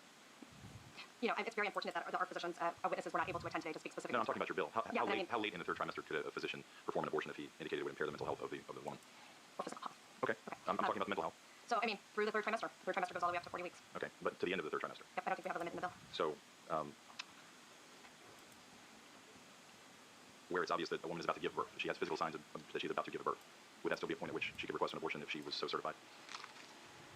She's dilated. Mr. Chairman, that would be a decision that the doctor, the physician, and the woman I would make. understand that. I'm asking if your bill allows that. My bill would allow that, yes.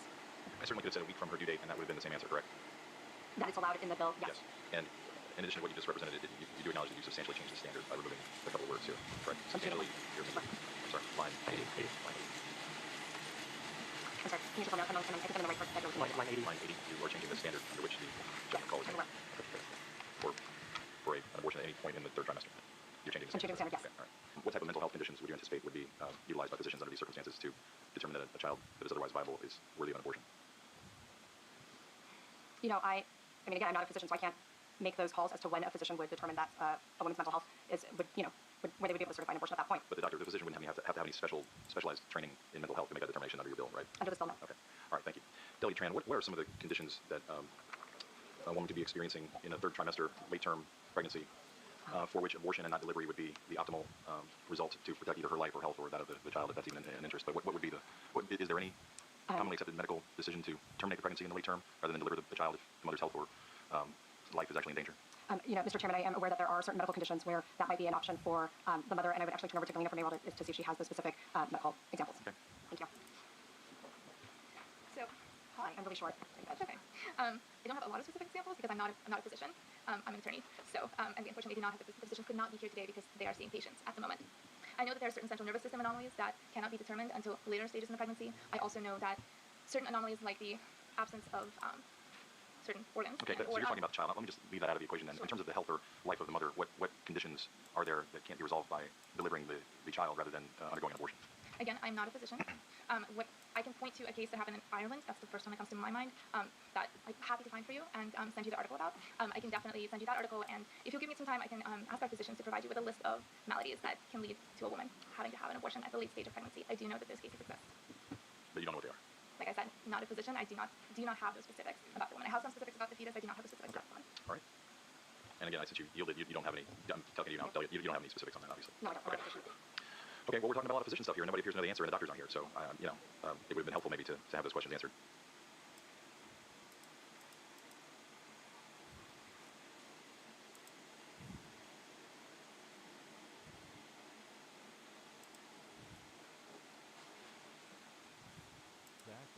What would happen.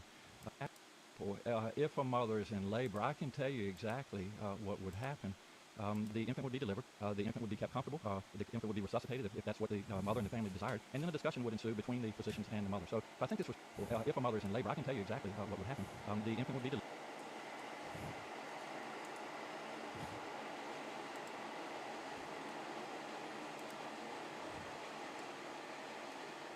Time on her campaign website. A K-file for the first time on her campaign website. A K-file investigation has uncovered, meantime, a 2019 questionnaire. And in this questionnaire, Harris laid out some much more liberal stances, among them on immigration. So in 2019, in what K-file found, she said she would cut funding to ICE, writing, quote, "Our immigrant detention system is out of control, and I believe we must end the unfair incarceration of thousands of individuals, families, and children. I was one of the first senators after President Trump was elected to advocate for a decrease in funding to ICE."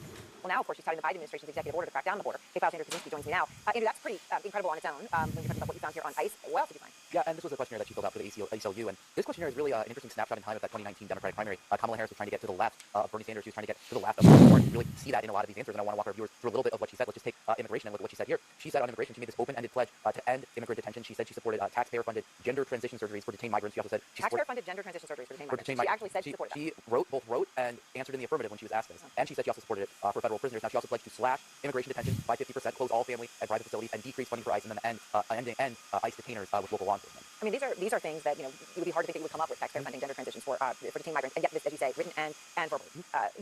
What else, did you find? Well, let's take a look at her answer here on drugs. She got asked about, the question from the ACLU was, since drug use is better addressed as a public health issue through treatment and other programming, will you support the decriminalization at the federal level of all drug possession for personal use? And Harris answers yes. Now, what would that mean? Well, I mean, the federal, all drug possession, that's not just marijuana, which she alluded to in her answer to this question, but it also would mean, the federal level of all drugs. fentanyl, crack, cocaine, things like that, yeah. Have they responded to you on her changes on these issues? So we did put this question to the Harris campaign about the entire ACLU questionnaire, and the Harris campaign didn't answer any questions from CNN. Instead, they just provided a statement from an unnamed Harris campaign advisor that just said the vice president's positions have been shaped by 3 years of effective governance as part of the Biden-Harris administration. Now, they declined to CNN to elaborate on what those positions were, and then they also provided this statement, which they attributed to a spokesperson saying, as president, she will take that same pragmatic approach, focusing on common sense solutions for the sake of progress. So where does she stand on this all this questionnaire today? We don't know, and they won't say.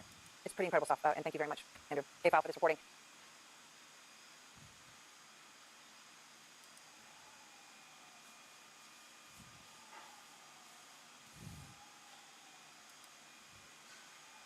Talking about the death of ducks.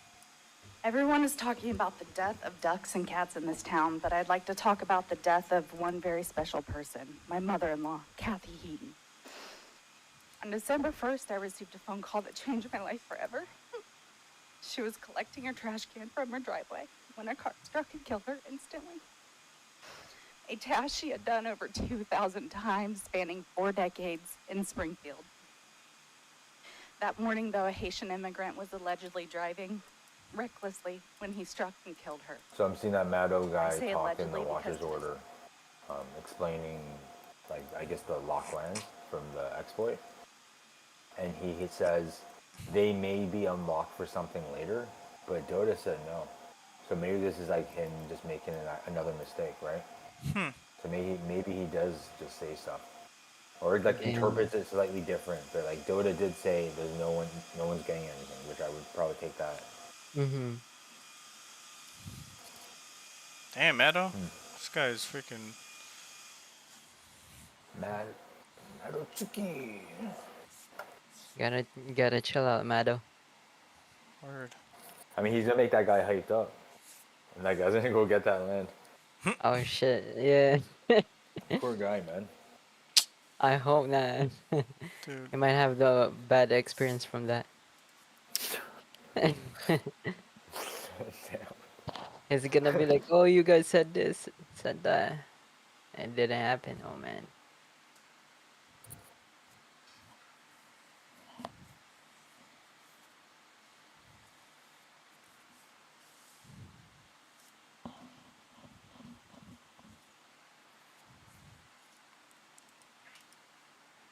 State, there's been no punishment, not even for the expired tags on the vehicle he was driving.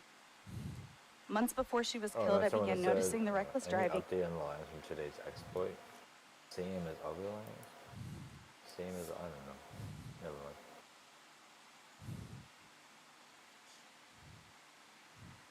mind. Now I have to, I guess, take his words with a grain of salt. Yep. Because I actually was like trusting some of the things he was saying earlier. Because I thought he was like, it seemed like he was legitimate He is like on the team, or at least I thought he was. Let me see. It says Bionic staff.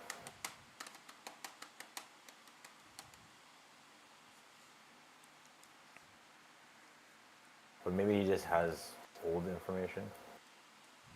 I can see that being tough.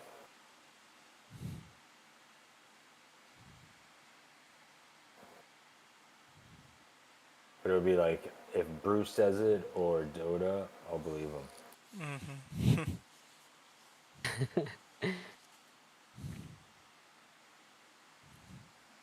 You could always tag Dota and be like, "Is this accurate? Whatever Maddow said," so we can put the spotlight on Maddow. Like if he says something, you'd be like, "Can we get a confirmation from the Bisonic team or from Dota?" And then tag either Dota or this guy.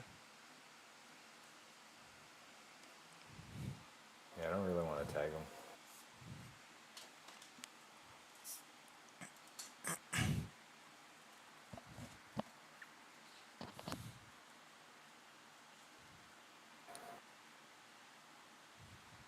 The next thing you know, they become corrupted, you know? It's like the 60 land are corrupted. I'm like, oh, jeez. Well, what do you know? Shit. So we'll see how this unfolds. Well, that Twitter space, it Because sounded they have like... gone in a couple of different directions. Yeah. Sorry, go ahead. The Twitter space, they sound like a hard no. That no one's getting shit for it, because then they have to do that for everything, and they were talking through the whole logic behind why they did it the first time, and thinking it wasn't going to happen again, but it did, but now they can't just give something to every time something happens, so it was just like a hat tip to the first. And then the other ones are going to be locked until further notice. But whoever bought them... Mago was in there, wasn't he? Yeah? He was in there. Yeah, what the hell? Oh, what the hell? Yeah, it was there. He got listening problems. Because he's saying this at 6:46. Months before she that was was killed, earlier, right? That wizard thing. Wizard Wednesday? Mm-hmm. It was done by that time. It was 5 p.m. it started. Was it that time? No, it was done by that time. 6:46? Oh, Yeah. yeah, it already finished. Got it. This guy, man. He's getting some new sales. He's getting more. He's pumping our bags, man. It's okay. poor soul. Poor soul. He's gonna buy that plain land. Oh shit. Pay top dollar. Shit, man. These are like the last comments in here. Welcome to Rexember.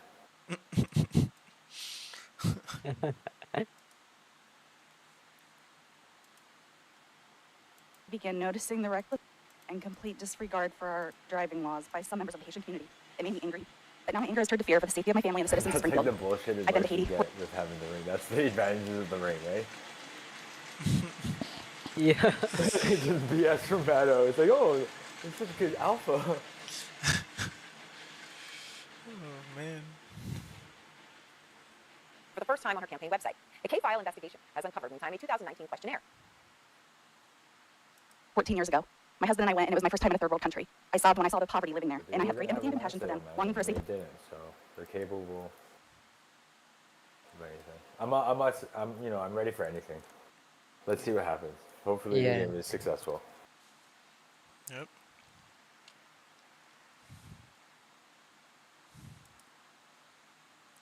This feels pretty solid though. Like hopefully the networking gets better. Like less disconnects and stuff, but for the most part it's been working pretty good. Yep. And this game is so it feels so close to become like one of the most successful games in this space, I feel like. But I guess we shall wait for it and give it time. But you feel it too, right? I'm not the only crazy guy in here. Yeah, I feel it, man. Feel it in my bones.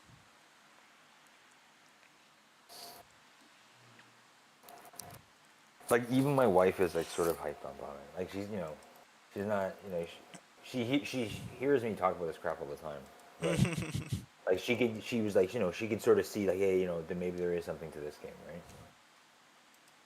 That's cool.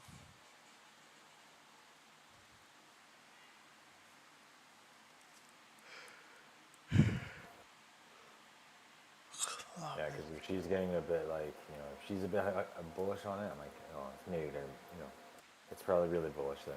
Yeah, If she's like pretty negative about all this stuff. Mother's intuition. Yeah.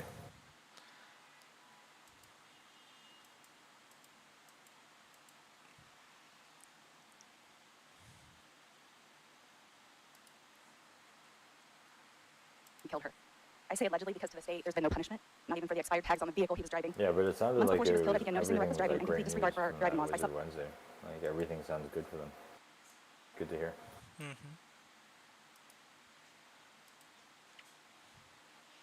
Man, those Wizard Wednesdays are gonna become more and more important as we go. That's basically like the weekly Luke for Pixels with Heidi. Yep. It's the equivalent of that. It would be nice if it's on YouTube as well, like live, not just on Twitter. They need a multi-stream across different things. Yeah, that'd be nice.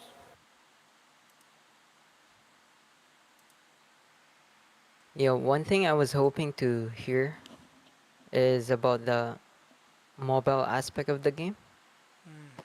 Because I feel like we could get more players if this works properly on mobile and such.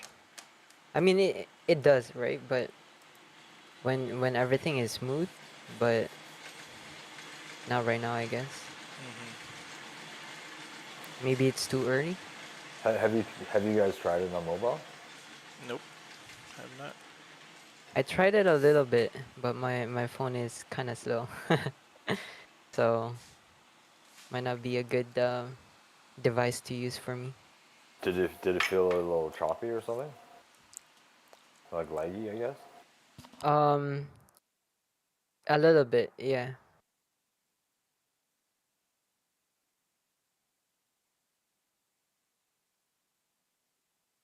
Yeah, I wonder what this would be like on the phone. Maybe I should try it once before. I would say it's not as smooth as Pixel, but then again, even Pixel, they have a lot of work they need to do with their UI and such, especially when you're sorting out inventory and stuff. Right.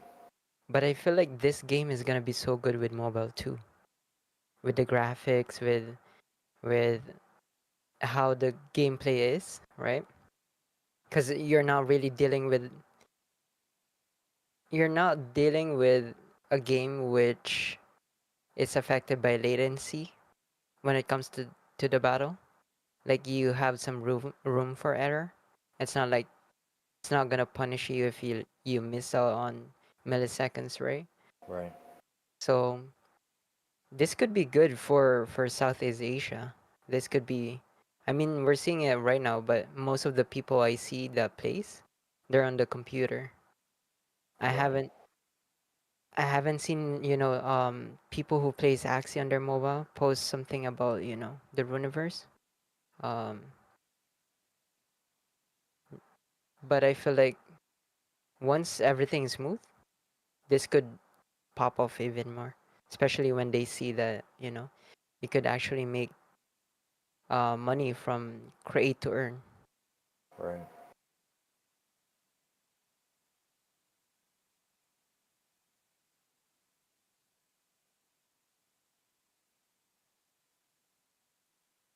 But yeah, still the biggest question is, as a landowner, what do you guys prefer to earn? Is it the donut or the mana?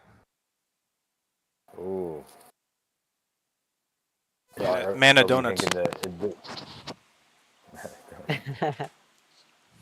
if donuts are a token, I guess I'd go for the token. But mana would be good too. Like, either of those would be better than gold, I feel. That smells so good. But in the white paper, it says gold everywhere. So. Yeah. Maybe in the outdated white paper, they're talking about mana when they mention gold. Because if you think about it, if it's really a create to earn. One way for example, a village holder to earn more than people who have lesser lands could be that you are able to craft more just because you have more chances on more rare or more scarce resources. So that gives you more a little bit of chance, or you could craft more than other people, right? That could be your way to earn the mana, perhaps. Yeah. Um, I keep thinking about, like, the pictures that you sent earlier or you posted. Yeah. How, like, it exponentially increases the higher the land tier is, or sorry, the higher the land size is. Pretty interesting. Town and city would be crazy. They Oh just keep, shit! it just Yeah. keeps getting bigger and bigger, right? Like, so I guess you're gonna want to go to a town in the city, right? Because that would be like the largest deposit. So those are probably gonna be the ones that everyone goes to first, because you get the highest yield. And then when those get drained, you're going to villages. Or maybe there's just so many players. I guess because if it's that amount per 3 hour block, because there's like a certain amount of extractions. I guess if everyone's going there, you get the usage bonus. But I guess you might not be able to use your own land if there's so many players playing. Mm-hmm. I guess that's what happens in pixels, right? When people cut down the trees and stuff, Yeah. someone else can't do it.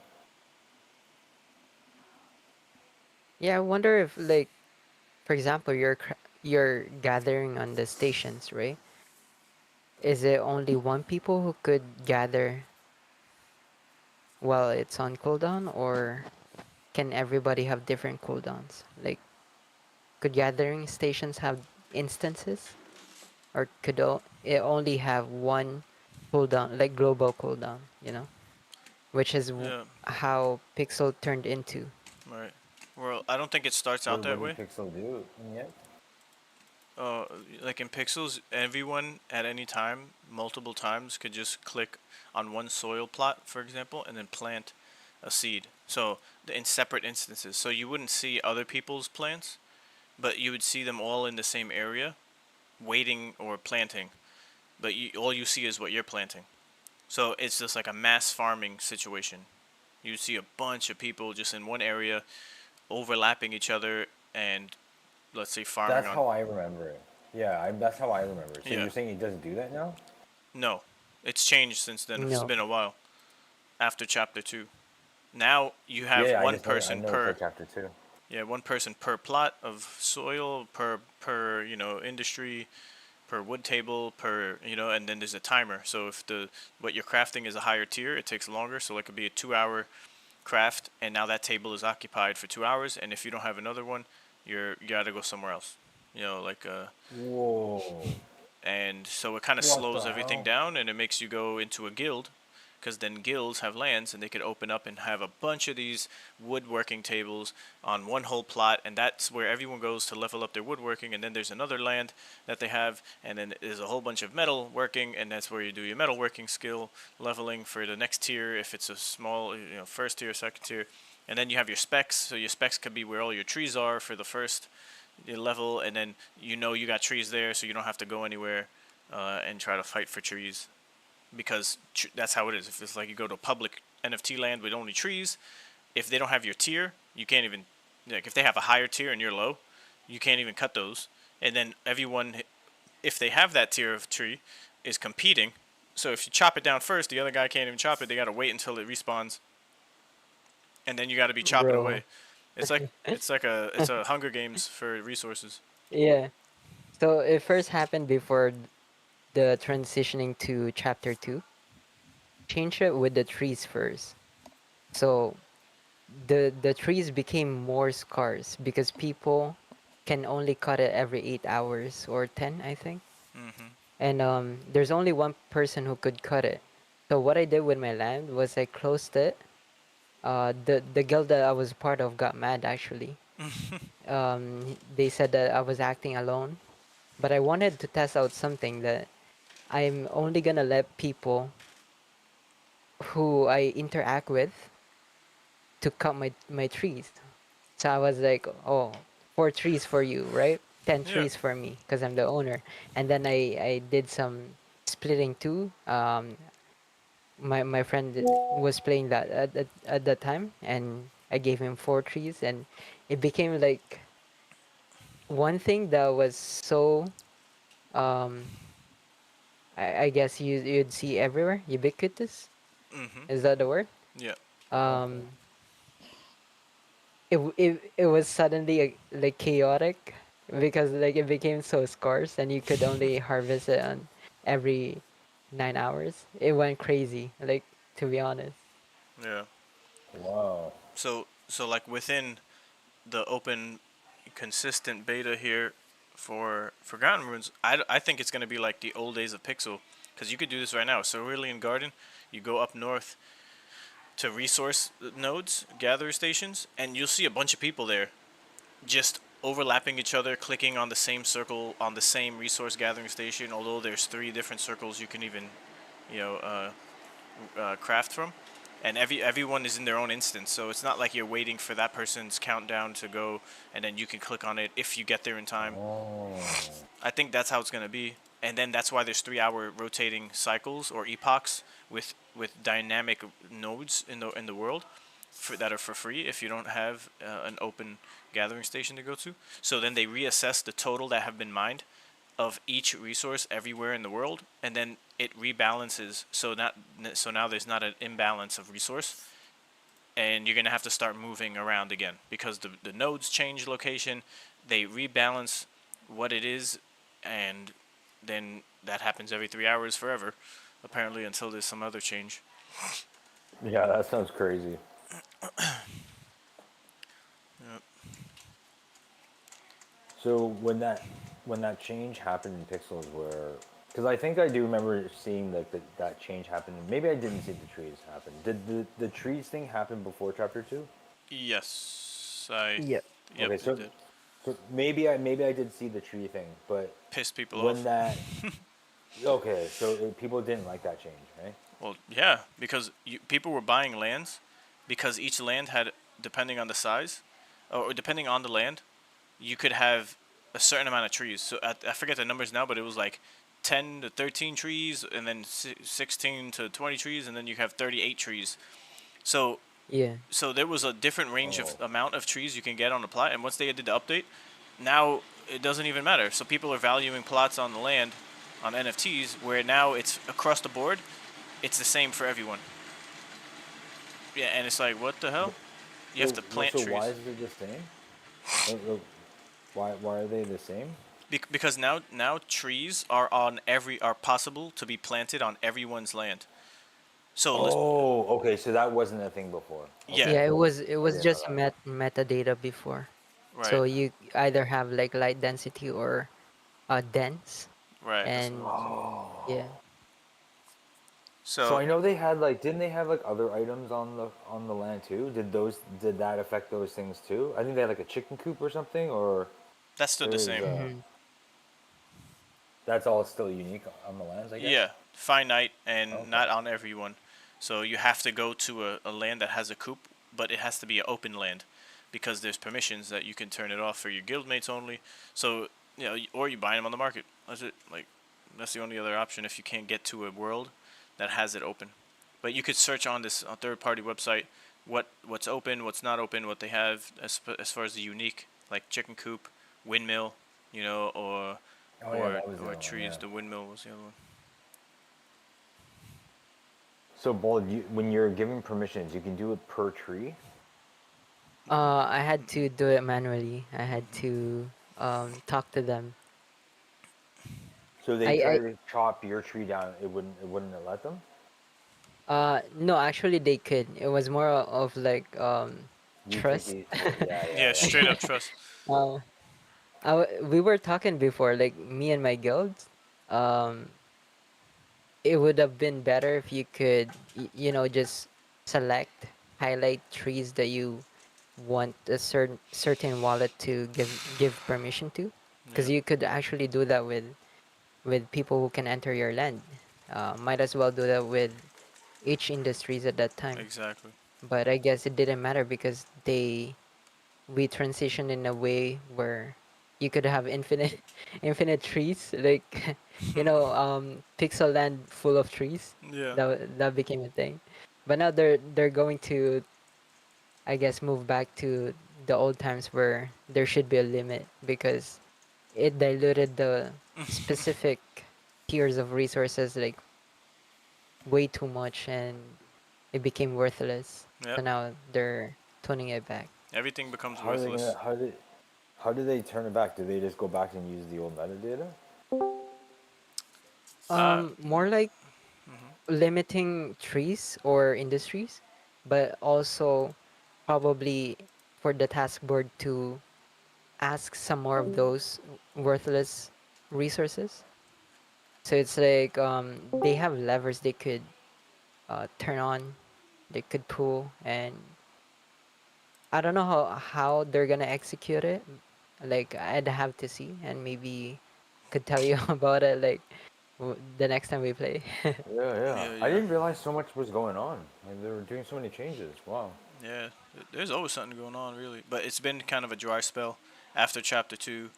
It's been, Mm-hmm. a lot of inflation, like Bill was saying, for particular resources because you could farm the crap out of them en masse, and then now they got to pull levers, economic levers for all these different things. It kind of seems like everything's happening at the same time while the macro planning for the future is so we'll see. But so far, it's been a nice ride from early days all the way up until the end of chapter 2, or the beginning of chapter 2, and then it's kind of been like a slow plateau decrease of enthusiasm. There's been a lot of people on Twitter making threads on like, hey, these are the updates. This is what we don't like. This is what needs to be fixed, and a lot of community feedback. Yo, what up, Crypt Ho? Yo, Yo. Hey man. what's good, man? Hello, welcome. Just getting on for the final grind. This way. Let's do it. Yes, sir. Why am I still in a battle? Okay, let's do it. Your name again? Shit. In-game name? Was it Crypto? Oh, mine? Yeah, what was your in-game name? Sorcerer Alzam. Ah, right. Stranger The Head. event horizon. Because it needs to be nice and long. I like a event. When horizon. friends list. Hell yeah. Click Right. invite next to you. Sorcerer. Yeah, I'm just logging in, so I'm not even like in yet. Oh, man. You might see it. I see your invite. Cool. Alright. Let's get back into it. That Twitter space, dude. I don't know if you were there live, but good info. Nah, I was working. Definitely worth a listen. Maybe on a 1.5x.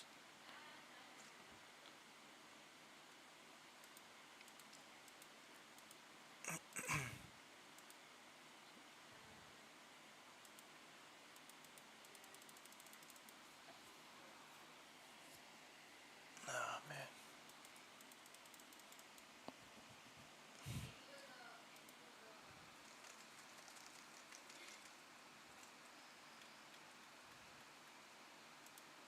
Oh, I just saw your message now.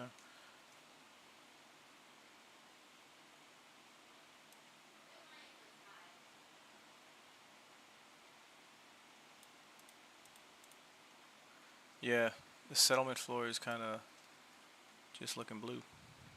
It's all blue whiz for like the first 2 rows. I was like, what the hell's going on? People skipping over blues. Coincidence or just... Alright, let's get it. I think not.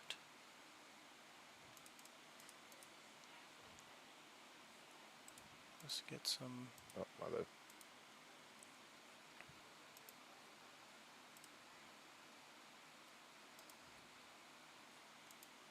We need you closer. Come closer. Can't move. No. There we go.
Everyone sure is gobbling up these rings.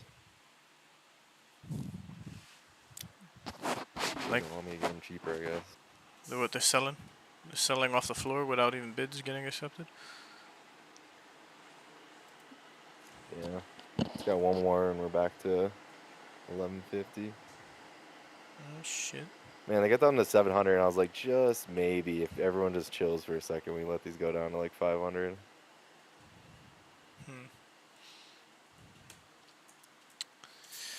I guess not. We're a little more bullish than I thought. Or maybe I'm just greedy. I just want more. A little combination of both. Yeah. But these Wizard Well, yeah, Wednesdays. everyone dumb. Come on, get scared. They got exploited, I heard. Quick. Yeah. There's many Bullish windows of rings can't opportunity. get exploited. Same with wizards.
Did we lose a man?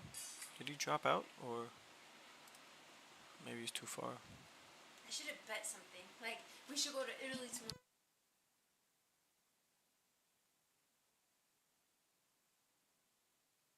We may have been too far away.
Bullish.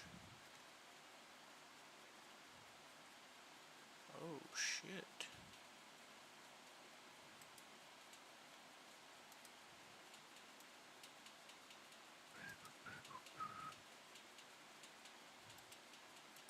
Yo, Ray. Yo, what up? What's your update on your comic? It still hasn't even get shipped out from placing the order yet, which is weird. Mm-hmm. So yeah, it's not even en route. Um, yeah. How long do we have until for the quest on the site? Until December. Oh, cool. Then I guess we're good. I guess. Yeah.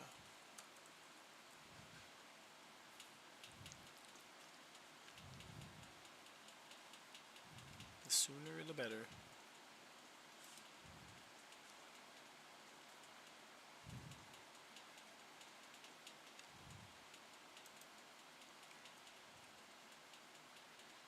You know what's crazy too? During the town hall today, I mean town hall, wow. Twitter space when they were talking about larger Mm-hmm. guilds and what it's like that's such a far out into the distance type of goal. Um, Yeah. yeah, when he was speaking about guilds and everything, it's like yeah, we want to do that, but yeah, that's not something that's gonna happen soon. It's a great idea. We're gonna definitely do it, but like don't expect basically right out the gate you're gonna be able to have a guild hall. That's what I kind of feel like that building isn't even Mm-hmm. a thing yet.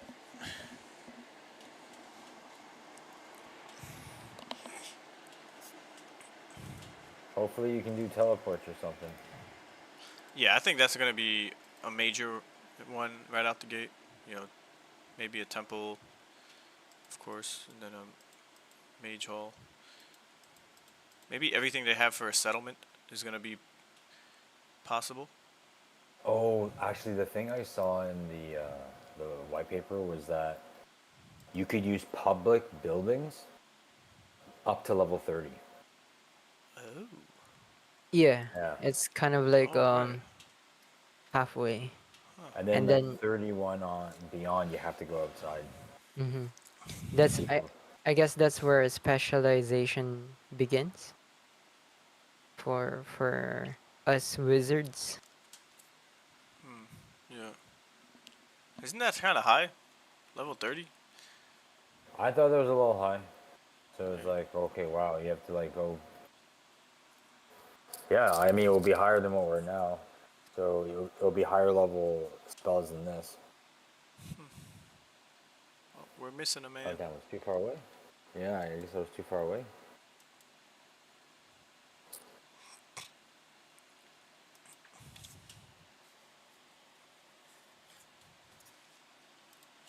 Man down.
Damn, I got into a fight and then you guys got into another fight. Damn. I didn't mean to do that.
Yeah, if these wizard capital buildings, capital cities, if they have a travel stone inherently just in them, then it has to be a large distance until you get to the nearest homestead.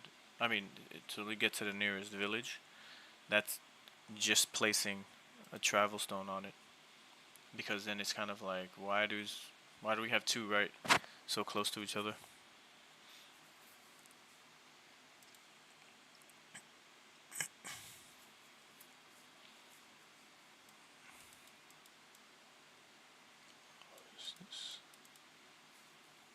Is this hemp? Hold up.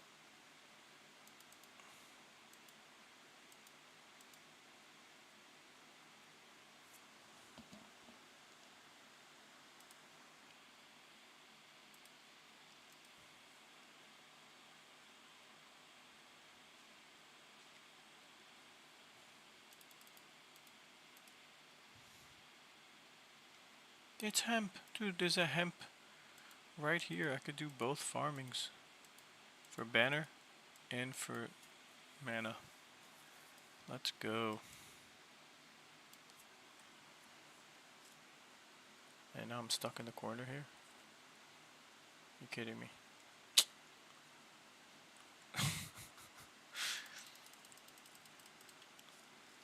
I legit got stuck in between the log and the bush. Oh, I got out. Nice.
What do we got? A game announcement. 8. Oh, that was earlier.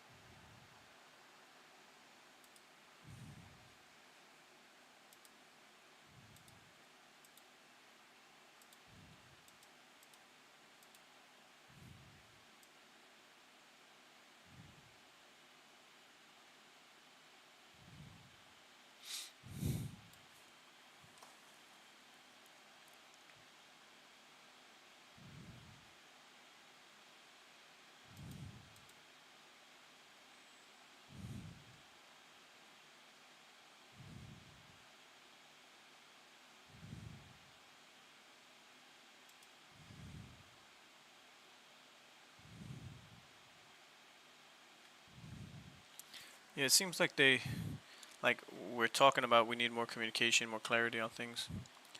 It seems like they come around to doing that so far, but just a little later than we'd like. But they should be doing some things before they even launch other things. And not just, there needs to be a balance sometimes. But it's not the end of the Yep, world. exactly how I feel. Yeah.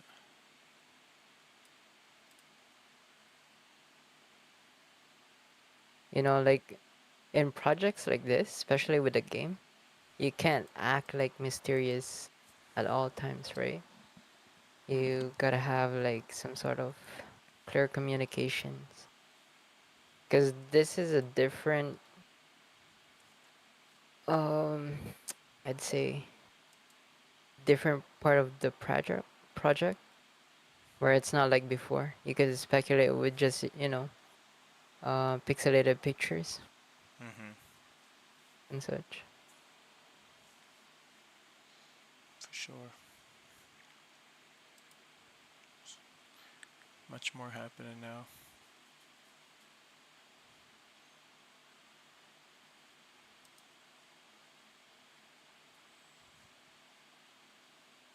Yeah, there's a virtual economy which is involved now, or going to be in December, I guess.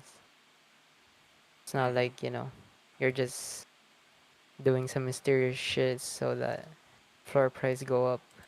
Right. Not anymore. Yeah, it's straight up a live maintenance game. So they gotta be live, just like everyone else playing the game, doing their thing.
Are we all on an enemy?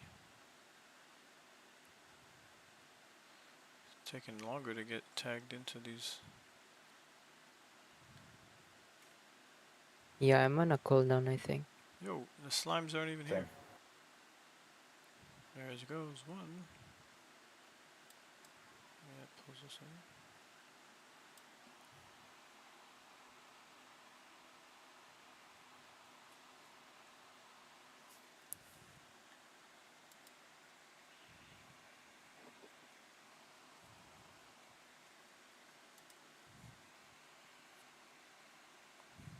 Yo, be crazy? For all those banners that we're gonna be mining and crafting, it's like those are legendary.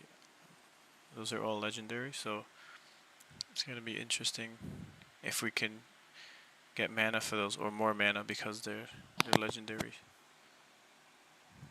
Like it might be worth I wonder. in the event that you have so many more, you either sell it to see what the demand is on the market for all these communities, or you just say, oh, fuck that, and you get a bunch of mana to help you in the game progress.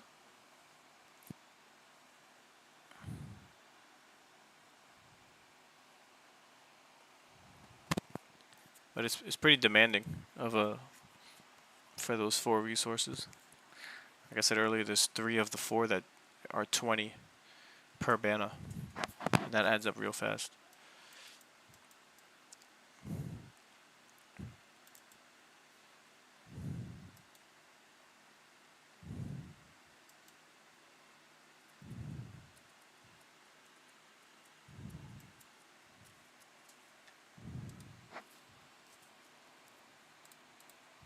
He was driving. Months before she was killed, I began noticing the reckless driving and complete disregard for our driving laws by some members of the Haitian community. It made me angry. But now my anger has turned to fear for the safety of my family and the citizens of Springfield. I've been to Haiti 14 years ago. My husband and I went, and it was my first time in a third world country. I sobbed when I saw the poverty living there, and I have great empathy and compassion for them, longing for a safe place to call home. But 14 years later, I'm living in fear in my own city. It's not safe. I'm paralyzed with anxiety when I'm getting my children out of the car in any parking lot, walking on any sidewalk, and driving on any road in this town. I'm haunted by the faces I saw when I had to bear the news to my children and husband that she was dead. Their grandmother, the very person who tucked my 7-year-old twins into bed just 6 hours before on her 71st birthday, was never coming back. What everyone has feared is my reality, and it's my grief, and it should be yours as well. It saddens me greatly to think about leaving a place I made a home, raised my children, became an active member of this community by providing medical care to the underprivileged and underserved, volunteering, serving on boards, and cheering for the success of the city. But just as the Haitians were seeking a safe place to call home, I now have found myself in that same situation, wanting to abandon the city and all my efforts above in search for a safe place to raise my family. We need to change the laws for immigrants wanting to obtain a driver's license in Ohio. We need to click, or maybe we're just loading. Rough. I need to have a. Maybe is doing macro also. Crypto. Oh, you think so? Yeah, it's usually like this with people who uses macro. Is he in the chat? He just Or left. does I think he left the voice. yeah. Let's see if he attacks. If he attacks, I think he's attacking. Yeah, I thought he was. all right. Then he's on I thought he macro. just. Really? I thought he just didn't want to talk, so he just jumped off.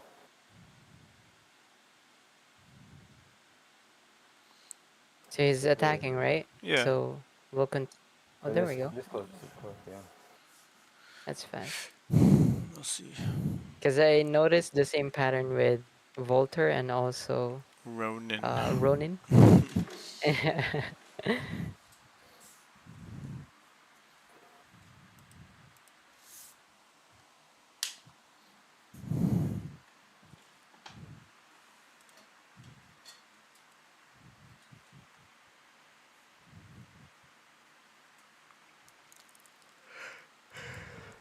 So before I started studying Google, I need to have a meltdown. I would like to have a meltdown. Damn, man, this is gonna suck if it's gonna be like this for every right other. now on your. For every other. You want to have a personal meltdown? Battle we get into. Waiting that long. Let's see how it goes. Yes. Okay, go ahead. Okay. I've never heard anybody plan for a meltdown before. Well, I need to do this, and I think this is the right opportunity. Okay. And I don't know what I'm going to say. Okay. But I'm definitely going to melt down. Okay. Okay. So I am completely fed up. I have worked day and night. I work about 80 hours a week. I'm directing almost 40 research projects. I've been working really hard for maybe 4 to 5 years. And the last 12 years where I've turned my eye to Google and other tech companies have turned into, for me personally, a disaster. So before I started studying Google, I had published 15 books with major publishers. Since I've started studying Google and other companies, I can't publish anymore. I used to write for and actually work for mainstream news organizations and media organizations. I was editor-in-chief of Psychology Today for 4 years. I was an editor for Scientific American. I wrote for USA Today and US News and World Report and Time Magazine. But in 2019, after I testified before Congress about some of my research on Google, President Trump tweeted to his whatever millions of gazillions of followers basically some praise for my research. He got the details wrong. But then Hillary Clinton, whom I had always admired, chose to tweet back to her 80 million Twitter followers, and she tweeted that my work had been completely debunked and was based on data from 21 undecided voters. I still have no idea where any of that came from. Probably someone from Google, because Google was her biggest supporter in 2016, and this was 2019. And then that got picked up by this machine. It's called the Clinton machine, and the New York Times picked that up without fact-checking, and then 100 other places did, and I got squashed like a bug. Squashed. I had a flawless reputation as a researcher. My research reputation was gone. I was now a fraud. Even though I've always published in peer-reviewed journals, which is really hard to do. And there was nothing I could do about it. And all of a sudden I found that the only places I could publish were in what I call right-wing conservative nutcase publications, where I've actually made friends over the years. I've made friends with them, but that's beside the point. I was crushed.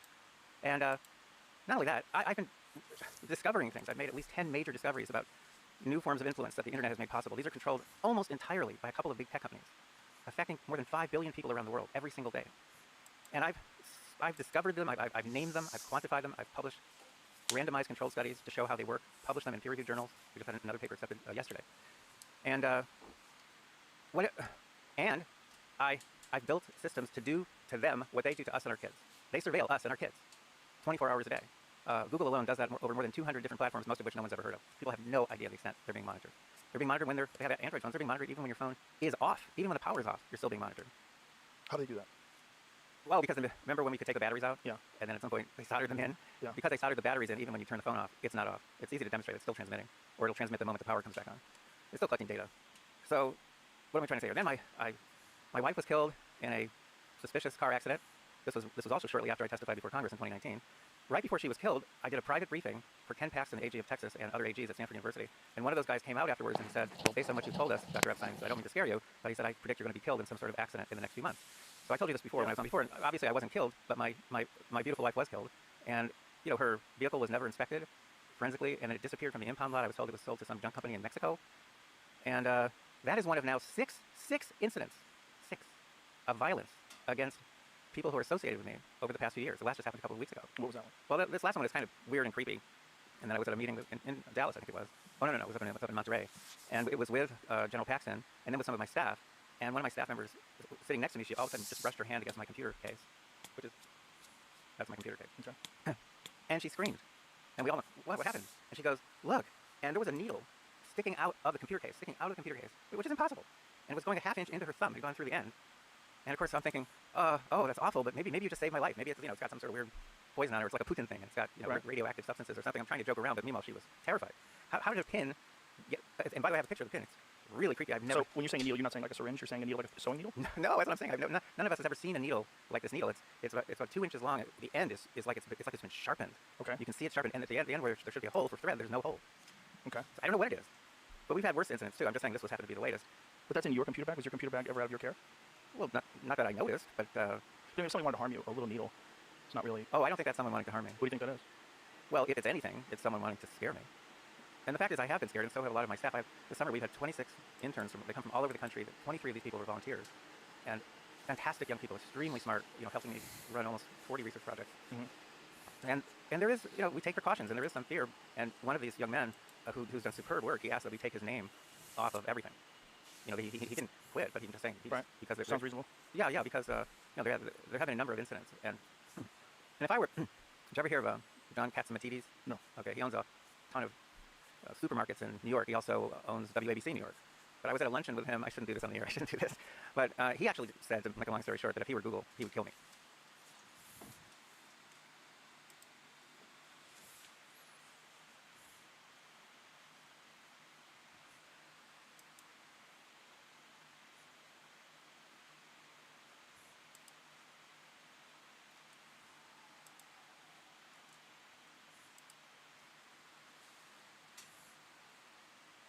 Ten times better. And I'm sure you love your dog just as much, and you want to do your best to help them live longer, healthier, happier lives. And a healthy life for your dog.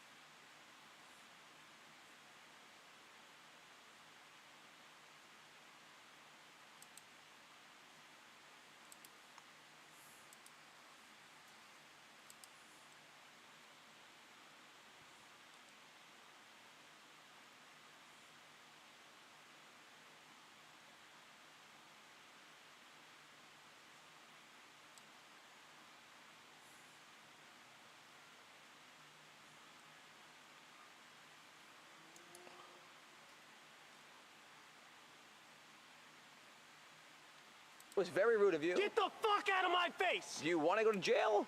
Sir, ma'am, I don't really know what to call you. You're fucking done, man. I'm done. Get the fucking police, you just insulted me.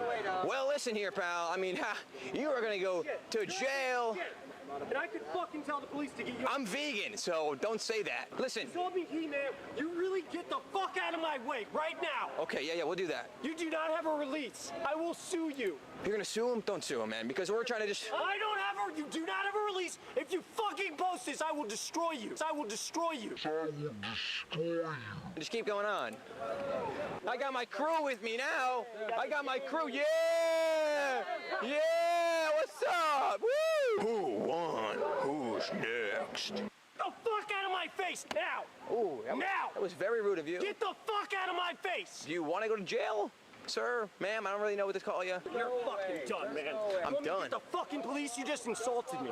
Well, listen here, pal. I mean, you are gonna go to jail. And I could fucking tell the police to get you. I'm vegan, so don't say that. Listen. Told me, man, you really get the fuck out of my way right now. Okay, yeah, we'll do that. You do not have a release. I will sue you. If you're gonna sue him, don't sue him, man, because we're trying to just. You do not have a release. If you fucking post this, Crypto is red. I don't know if he's red on your end. Yeah, he's red. Yep. He might be in a fight by accident. Yeah. I'm waiting for him to turn green.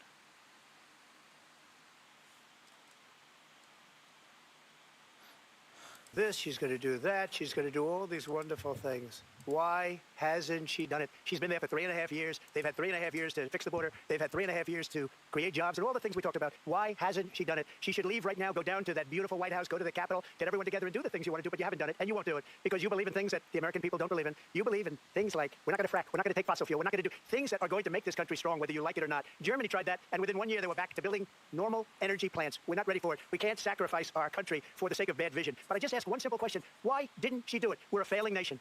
We're a nation that's in serious decline. We're being laughed at all over the world. All over the world they laugh. I know the leaders very well. They're coming to see me. They call me. We're laughed at all over the world. They don't understand what happened to us as a nation. We're not a leader. We don't have any idea what's going on. We have wars going on in the Middle East. We have wars going on with Russia and Ukraine. We're going to end up in a third world war, and it'll be a war like no other because of nuclear weapons, the power of weaponry. I rebuilt our entire military. She gave a lot of it away to the Taliban. She gave it to Afghanistan. What these people have done to our country, and maybe toughest of all, is allowing millions of people to come into our country. Many of them are criminals, and they're destroying our country. The worst president, the worst vice president in the history of our country.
Oh, we got a bear. Oh shit!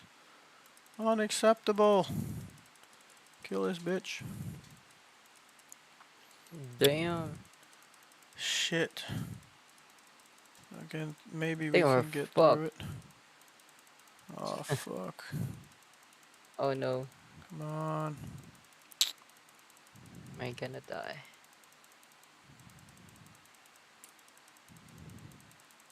Yo, where are we going? We're going so slow too. Oh, this is so shame. This is a shame. I'm not even hitting my thousands. I don't know what's up. I know we. Oh shit. Maybe Think we we can. got this. Yeah, I hope. Oh fuck. Oh fuck. Yeah, so close. Damage, damage. Whoa. 2 of us could die in 1 hit. We have to keep I pushing. think we're good. We're good. Keep pushing. Ooh. No. Bro, it's I think taking we're good. so little damage. Yeah, we're good. Shit. GG's. I woke my ass up. I know. Close. I was getting a little Everyone's in zombie mode. Let's fix the posture.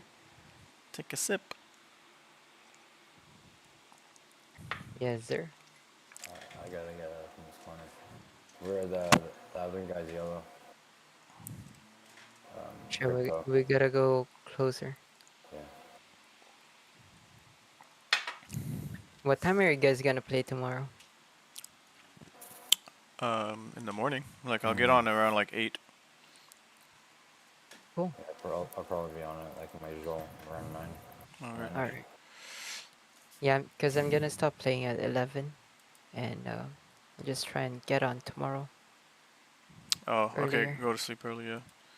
I was gonna hit 12 and then go straight to bed and wake up and then deal with the whole resource management.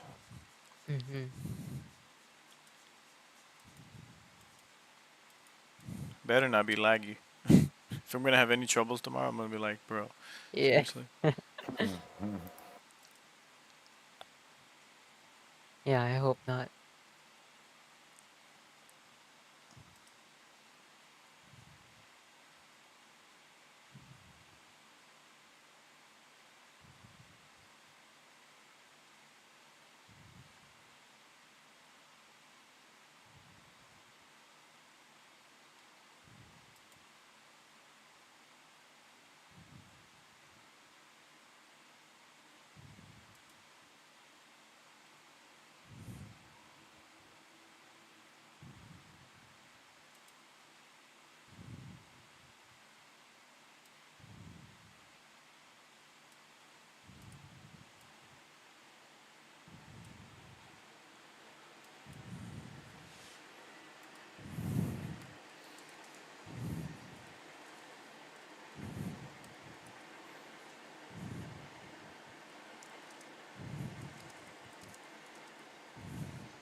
What's this guy's handle? Is it Snake Bear on Twitter?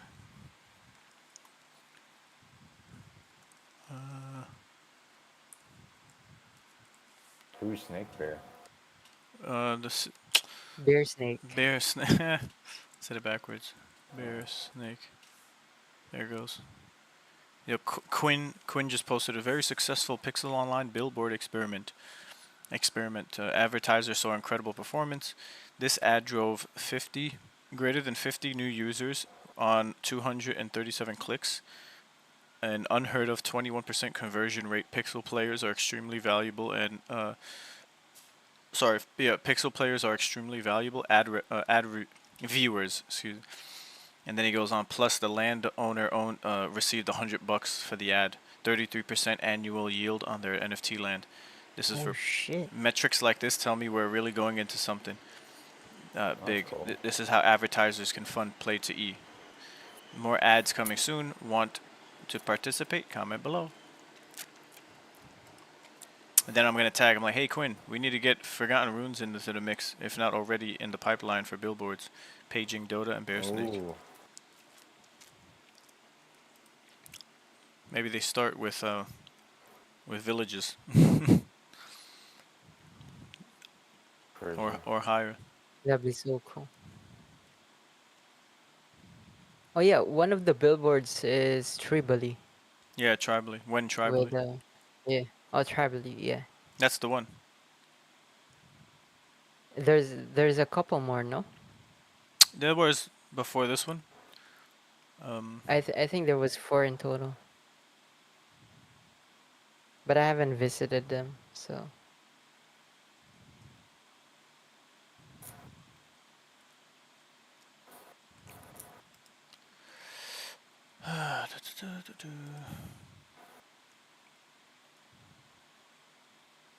Tribally.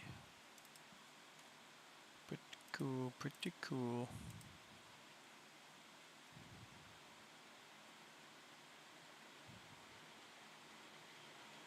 Oh shit, undo.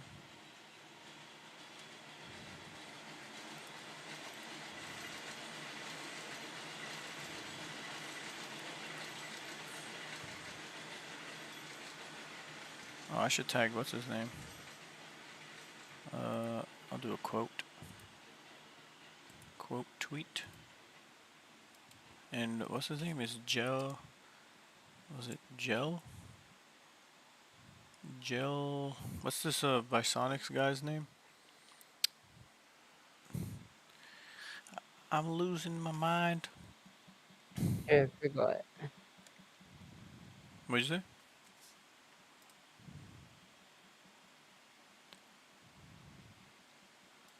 What is his handle?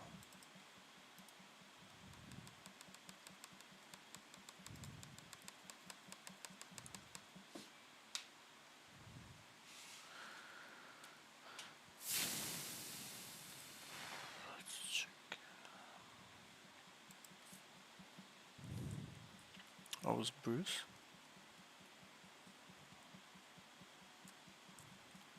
Dude, what was this guy's name in the Discord by Sonic CEO?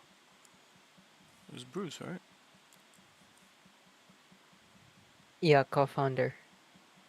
I don't know who the CEO is. It was Gel something. On the Twitter space, the guy who had... Damn, he was talking that whole time. Yeah, I think it was Joel something. Shit, I'm I typing. think his Discord is Oh, different. Geldor. Geldor. There you go. Let's see if he pops Yeah, up. Gelder. Gelder. Yes. Yes.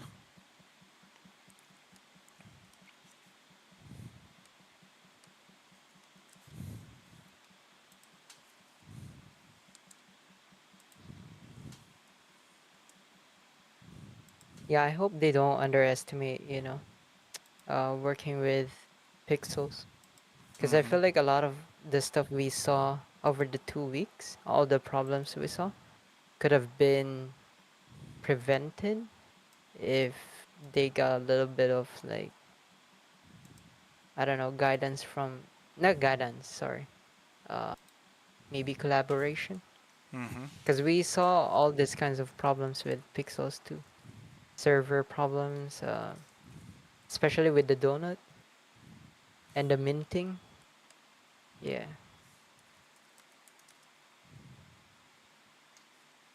But hopefully in the future.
don't know.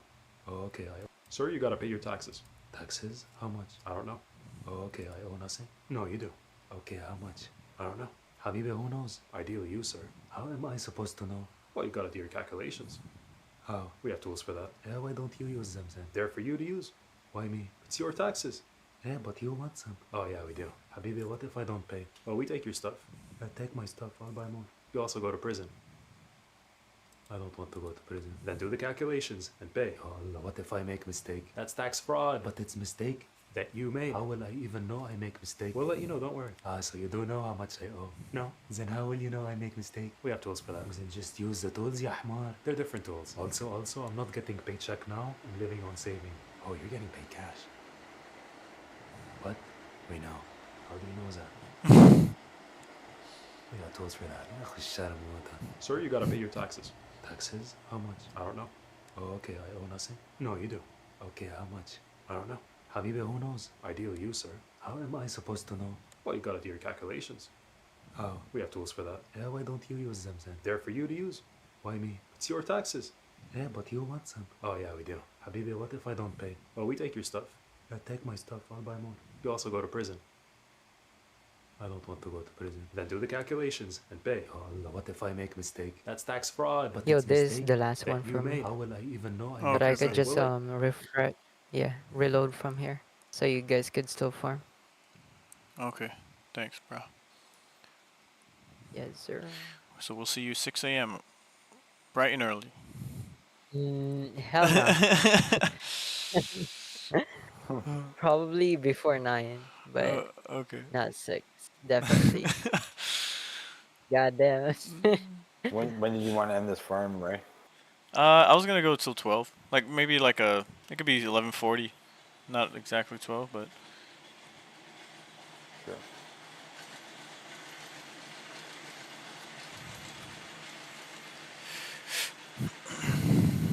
Holy shit, we need so much emerald. Yeah.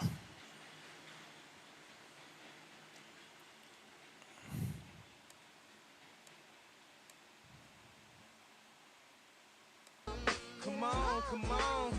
And when it falls down, who you gonna call now? Alright, guys, have a good night. Alright, I'll good see you night, guys man. tomorrow for Night. the last day. Yes. GG's. Later. Later, bro. See you.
I think it's important. What did you see that brought you to a conclusion?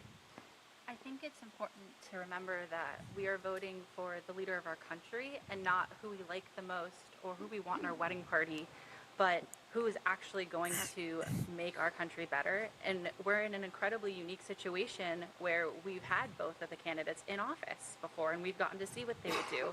And when facts come to facts, my life was better when Trump was in office. The economy was higher, inflation was lower, things were better overall. And now with Kamala's administration, things haven't been so fantastic. And she's saying she can fix the problems that her administration has caused, but I just don't know if I can afford to take that risk. What did you see that brought you to a conclusion?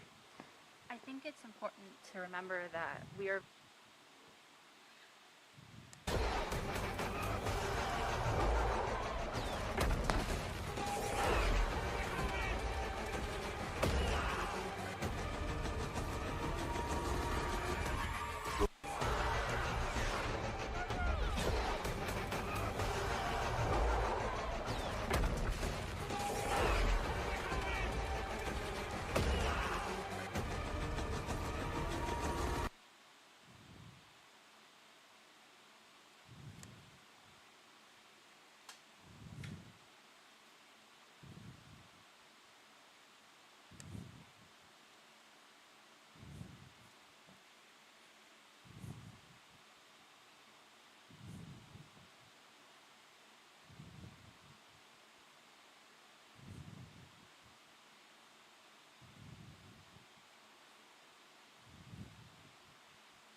third floor of Tower 2.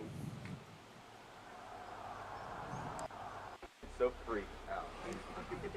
I mean, I could be... This is your office? I work on the 83rd floor of Tower 2.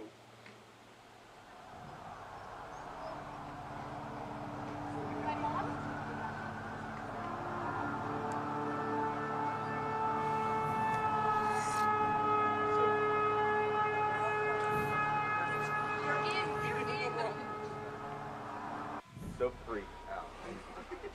I mean, I could be... This is your office? I work on the 83rd floor of Tower 2.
Oh, Ray, should we call it if it's only us two? It looks like crypto left. Oh shit. Yeah, I guess if you want, we can call it. I'm just gonna hang out and do some silk accumulation. Yeah, I'm just gonna get some minerals and stuff. Yeah, yeah. Okay, cool. All right, man. Have a good one. You too, bro. See you tomorrow. See Bye. ya.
another angle. Now the interesting thing, here's another version. Here's another angle. Now if you think that building fell into its own footprint because a plane hit another building, I've got a vaccine I'd like to sell you.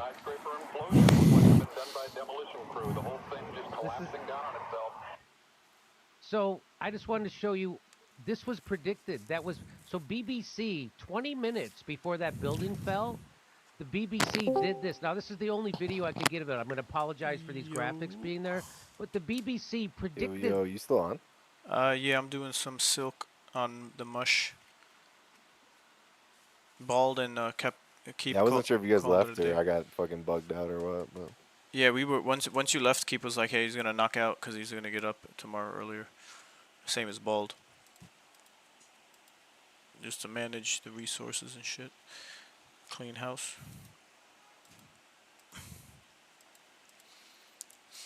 I'm gonna craft a shit ton of banners. And hopefully it all rolls over as they say. oh, you think like the crafted ones roll over? I That's- thought it was that's- just the recipes. No, in the announcement it says recipe does not. It's what you made. Oh. Just for the banner. Yeah, the latest announcement. It says recipe does. So does everything else we make in that? Nah. transfer just the banner? No, it's just the banners. Oh, yeah, that's so weird. Did you get any banners? Yeah, I think I have them all. Oh, cool. I haven't made any yet, but Yeah, they're pretty demanding too. It's like out of the 4, there's 3 of them demand like 20 per, and I think 15 or something like that for the 4th one. I forget the names of them, but I know Silk is one of them. That's why I'm doing that right now. I didn't have enough. I don't have all of them either. I'm missing Kind and that other one, Blood Nation or. actually, yeah, I think I'm actually missing the Bood Nation one. Yeah, Boot Nation. Do you recall how you got the Kind one?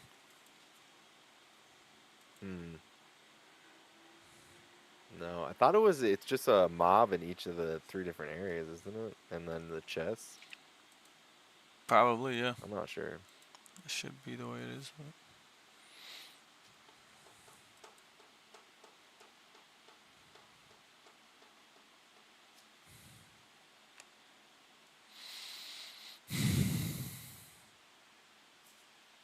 I got way more shards than Ember that run. Yeah. I need more Ember. Let me check actually. It's been a minute. Yeah, shards. I have 5,600 shards, and then I have 3,300 embers. Yeesh. Cashing in. Let me go see how many more I need. We're at 723 blessings. Damn. So close. That is. 27 more. Oh, what's the chest floor looking like, man? Like those chests are just getting pumped out. I haven't checked yet. Let's see, 28 is the floor. 28 round. Yeah. Some people got them for like 10 when they were getting dumped. I earlier. know. Lucky bastards. There's 1,400 chests. That's a lot of chests. Got a bunch of dragon Yeah, at mounts. first it was gonna be like, oh, chests are actually be like decently rare, and then No. it's like, oh, we can just print them for free. Yep. Gonna have a bunch of people with that armor set running around, buffed out.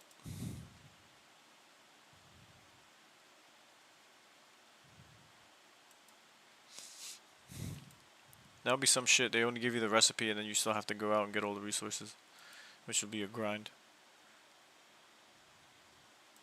Like, oh, you thought it came with the set to equip already? No, no, no. You have to work for that.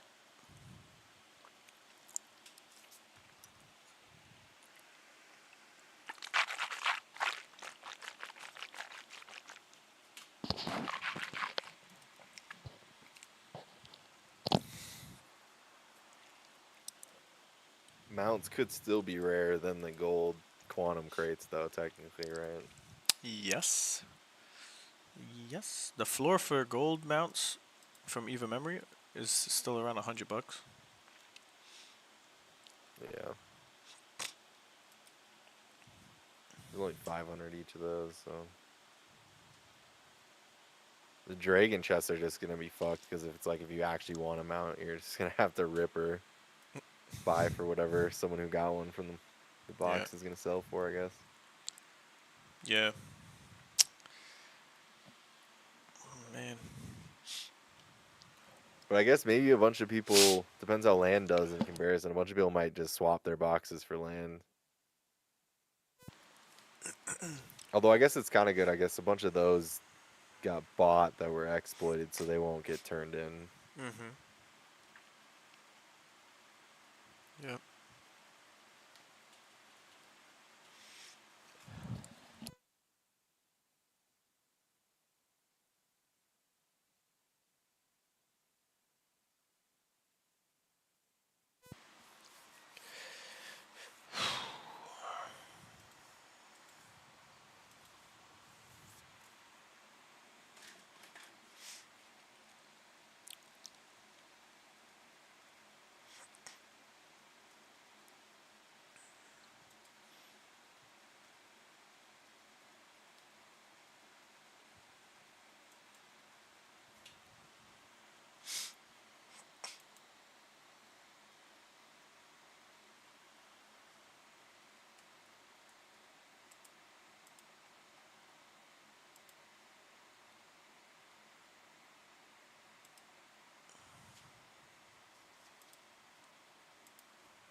Crazy how many of these spells I've made and I haven't hit a perfect one yet.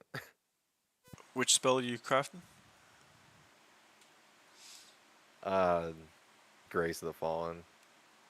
Well.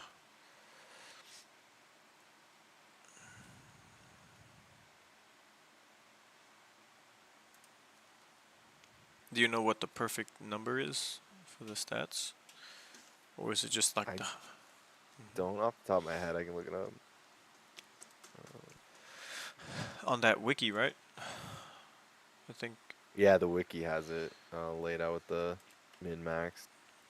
Nice.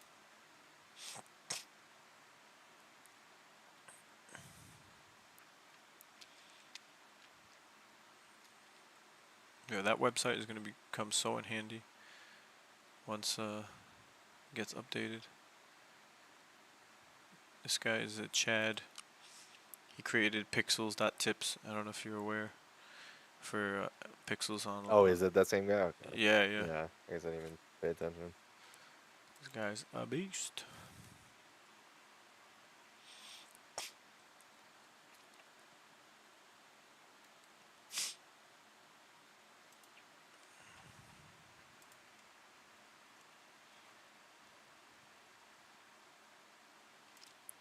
Yeah, in the announcement it says what's wiped is character progress, materials, equipment, and recipes.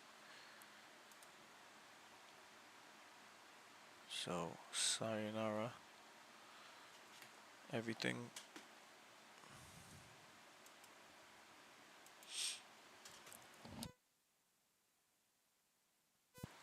Oh, wow, yeah. Max roll is actually 48% wisdom, 24% dexterity. Whoa, 48, dude? I have one that has 40. Yeah. I only got as high as 40. Yeah, it's the same with like that volatile gambit spell. You can get it to 48% strength, but it's so hard to roll. Damn. Super duper strong. I need to go check what the top 10 bear times are, though. I feel like if I could just find a squad of people who are max strength, we could probably... I gotta assume top 10's not that hard right now. Yeah. You know, if everyone's rocking the same stuff, you could So fly. look at that channel, there's like almost no videos posting even in here. It's like no one's even doing it. Or they're all waiting to the last second to post their best video with their best group. Maybe, yeah. Is it Because that you can or... only post with one team, so like I think some people are just playing with a bunch of different people and hoping they eventually get it. Right. Cycling through.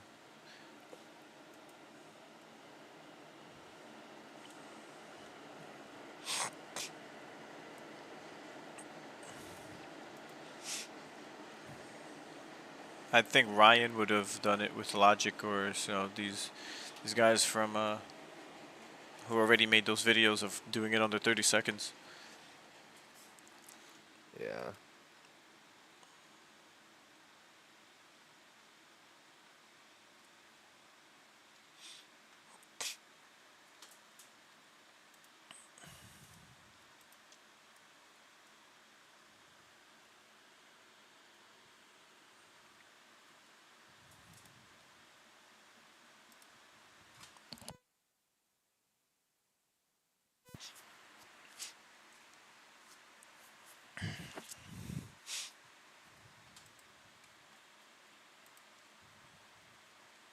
They were broadcasting in real time, and they said that Building 7 had already fallen. They called it the Solomon Building because it was owned by this guy Solomon. So watch this. Heard a few moments ago was talking about the Salomon Brothers building collapsing, and indeed it has. Apparently that's only a few hundred yards away from where the World Trade Center towers were, and it seems that this was not a result of a new attack. It was because the building had been weakened during this morning's attacks. We'll probably find out more now about that from our correspondent Jane Stanley. Jane, what more can you tell us about the Salomon Brothers building? Now, when they throw it to her, Building 7, the Solomon Brothers building, is still standing over her shoulder. And they're talking as if it had already fallen. God, I hate how big So, these let's gold watch. fucking builder crates are. When they start pulling up on the screen, you see gold, and you're like, oh. And you're like, fuck. Yeah.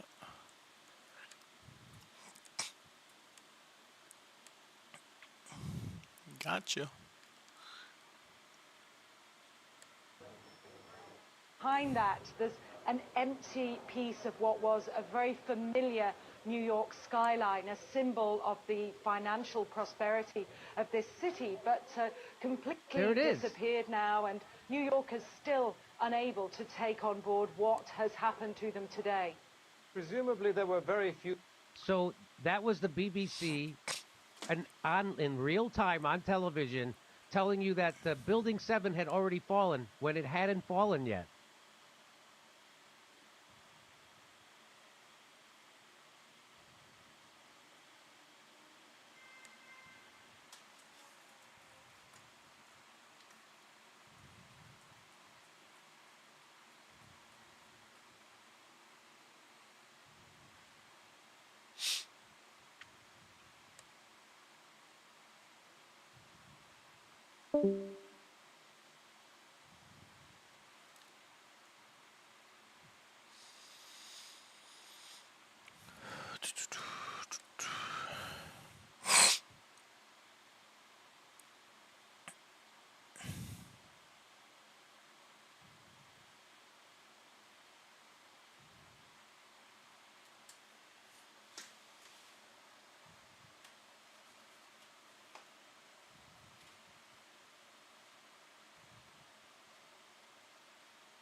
crazy, but today we want to show you.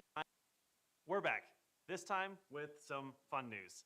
It's been almost 9 months since you last heard from us, and since then the whole Odyssey team has been cranking away at some new game prototypes. We've been trying to find a blend of genres that you haven't seen before, because as a studio, we'd rather try something crazy and fail than just make a game that you feel like you've already played.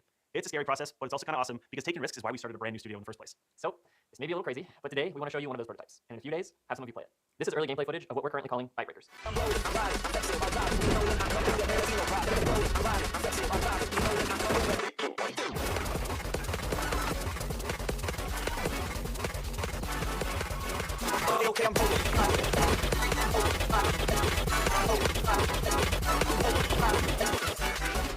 We'll all probably be calling this something like a Smash Battle Royale. And let's be real, the polish level right now looks a little less. But we hope you can see the potential. We envision that by taking aspects of the multi-team environment, big open map, power progression, information asymmetry, and just general strategic decision-making of BRs, smashing those together with solid fundamentals from Smash, we can let players have wild experiences that they'd never find in a straight-up platform fighter. Parts of it will feel familiar, but we hope that as a whole, it's a new experience. So to call out the elephant in the room, making a platform fighter is scary. You're going to always be compared to one of the greatest gaming series of all time. But to us, that's also exciting. We're not trying to make a better Smash, we're trying to build an evolution of the genre that Smash started way back when we were kids. At the end of the day, though, the only thing that really matters is what you think of the game. Does it feel fun and unique when you play it? Is it something you could see yourself playing with your friends? Or should we be making this thing, or should we just go next? With Omega Strikers, we learned firsthand the risks of keeping things under wraps for too long, and we felt the pain of having to move on from something that we poured 3 years of our passion into. For all of our next projects, we want to hear what you think much, much earlier. So, in a few days, we're going to start up a playtest on Steam where we let a few thousand of you in to try out the prototype. It's fully public, so feel free to talk with your friends, make videos about it, or even stream it. We want to hear what you honestly think. To get in, just go to the Steam page for Bite Breakers and request playtest access. From there, we'll be letting groups of players in as we make sure that the server infrastructure is scaling, because that part of the project's kind of a prototype too. So to make sure that we're super clear on expectations, we may not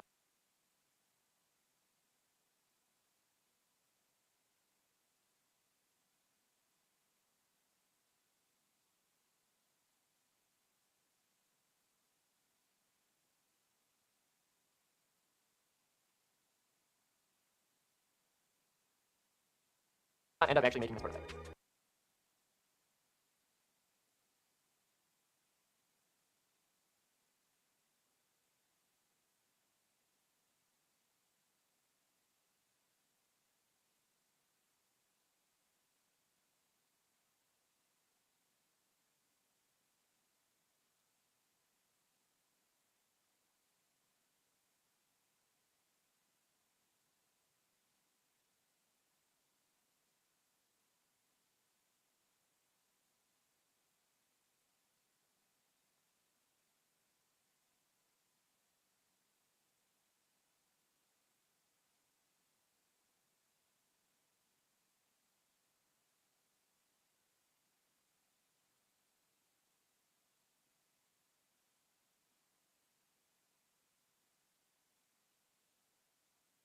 Forever, unless there are active. The natural bias of regulations is to last forever, unless there are actively. You have to actively delete a regulation or a law. The way things are set up in most laws. Some laws have sunset provisions. And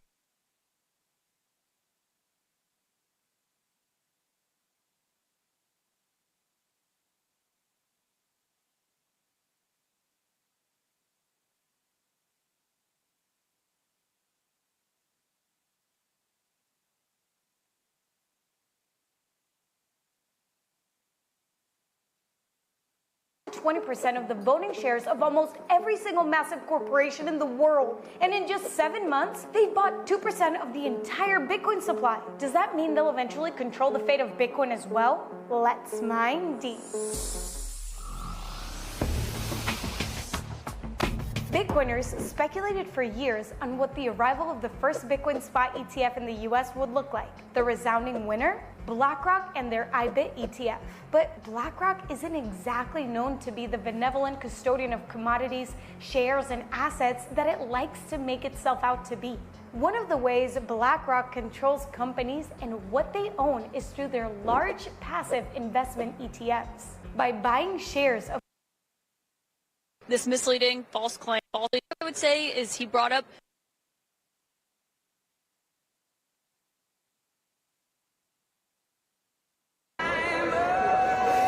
this misleading, false claim that you yourself have talked about in recent days about Haitian immigrants in Springfield, Ohio, abducting people's pets and eating them, which officials there have said is not true. You yourself acknowledged it may be false on Twitter. You still told people to keep spreading it, but Trump just amplified it to tens of millions of people who were watching. Why push something that's not true. Well, first of all, city officials have not said it's not true. They've said they don't have all the evidence. They said they have no evidence. We've heard from a number of constituents on the ground, Caitlin, who both first-hand and second-hand reports saying this stuff is happening. So they very clearly, meaning the people on the ground dealing with this, think that it is happening. And I think that it's important for journalists to actually get on the ground and uncover this stuff for themselves when you have a lot of people saying my pets are being abducted or geese at the city pond are being abducted and slaughtered right in front of us. This is crazy stuff. And again, whether those exact rumors turn out to be mostly true, somewhat true, whatever the case may be, Caitlin, this town has been ravaged by 20,000 migrants coming in. Healthcare costs are up. Housing costs are up. Communicable diseases like HIV and TB have skyrocketed in this small Ohio town. This is what Kamala Harris's border policies have done. And I think it's interesting, Caitlin, that the media didn't care about the carnage wrought by these policies until we turned it into a meme about cats. And that speaks to the media's failure to care about what's going on in these communities. If we have to meme about it to get the media to care, we're going to keep on doing it because the media should care about what's going on. That's like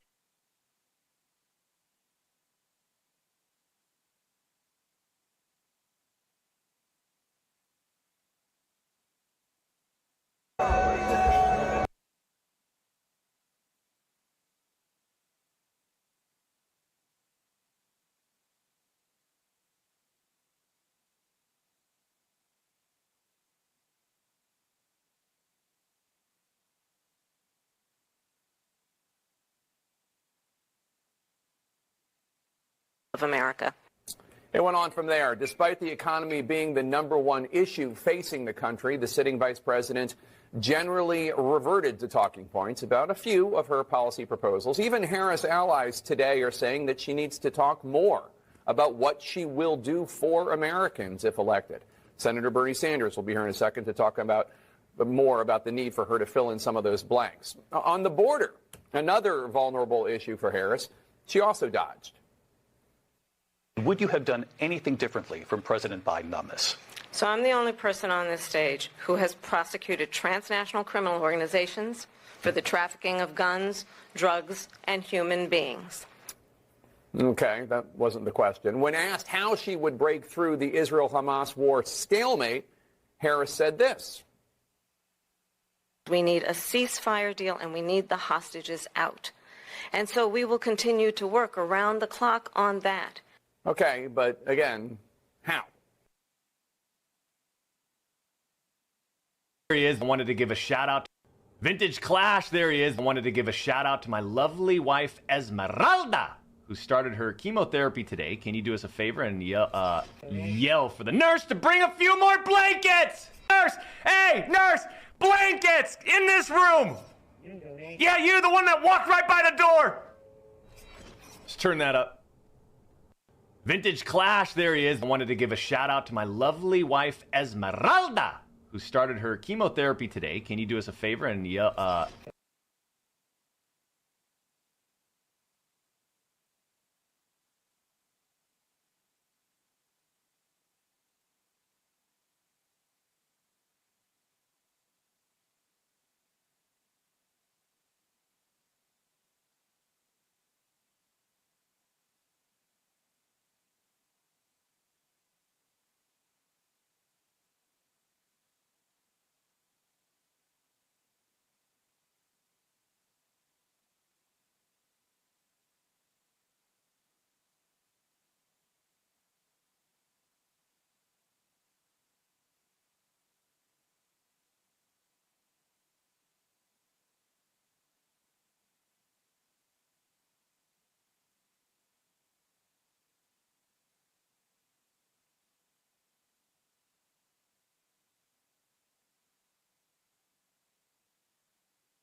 It's a PS5. You tripping, gang? Oh, bro, chill out. Chill out. Bro, the people. Hey, you can get it to me, bro. Chill out. No, bro, give me that. Black guy. Oh. Think it's a terror back. Chill out, bro. Fuck. Hey, bro, chill out, bro. What the fuck? This nigga. Hell no, bro. I don't want no. Better get 2 of these right here. Shit. Nah, bro. I don't want to. I don't want. Damn, real though. You can't. Damn. Cash up? We already got it. I'm saying y'all ain't get. Scarce, in the sense that there's 21 million of them. But so what? It's just a string of numbers. There's nothing to look at. You know, there's nothing that it does that's any different than all the other strings of numbers of all the other cryptocurrencies. In fact, there's 2.1 quadrillion Satoshis. I mean, there's enough Satoshis for everybody to have hundreds of thousands of them. You can't do anything more with a Bitcoin than you can with a Satoshi, which is nothing. Yeah. Bitcoin is scarce.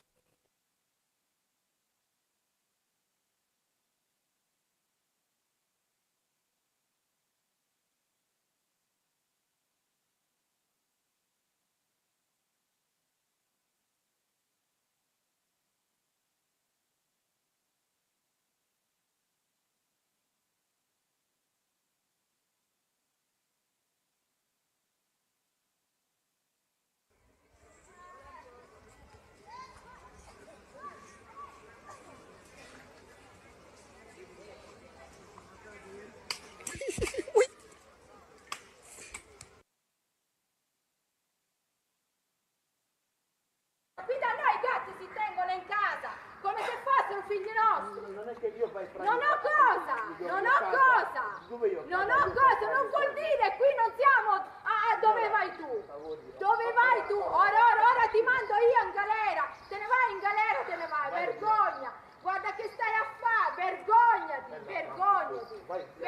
Cosa? Cosa fai? Cosa? Cosa fai? Qui da noi i gatti si tengono in casa, come se fossero figli nostri. Non è che io vai Non ho cosa, non ho cosa.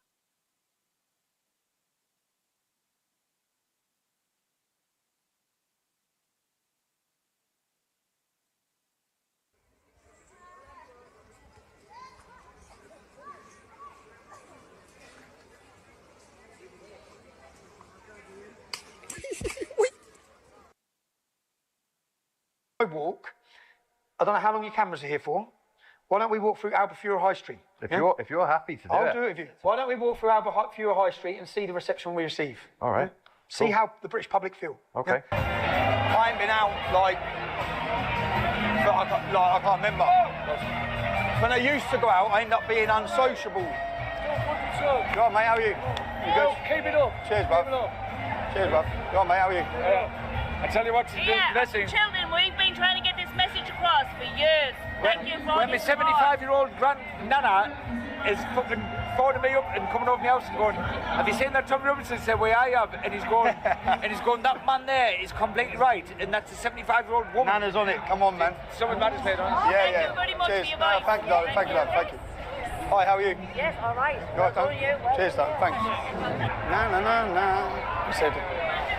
He said things have changed when my 75-year-old Nana is ringing me up saying, are you watching Tommy Robinson? He goes, my Nana. Come on, bub. Oh, mate, how are you? How are you, bud? Right? Yeah, good, man. We on the sesh? Yeah, good, Dad. You good?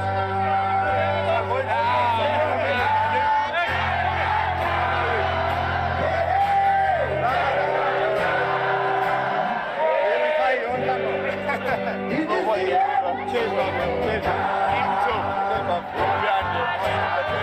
My dad loves you. Your dad does? He hates you, Tom. No sense. Can I have to go back to say to my dad? Yeah,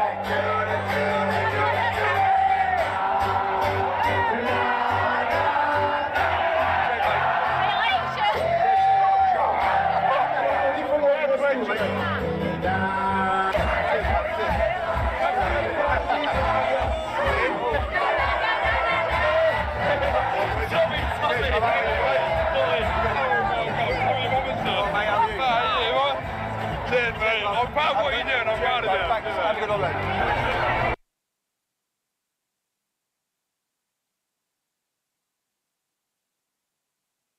H1 audio earrings is the world's first wireless earphones made with real pearls. Unlike conventional earrings, these earrings are placed on the earlobes and project the sound from inside the pearl straight into your ear canal. This directional sound technology can avoid sound leakage and keep conversations and music private and secure. Like, I don't fuck with you. You little stupid ass bitch, I ain't fucking with you. If you thought earrings were merely a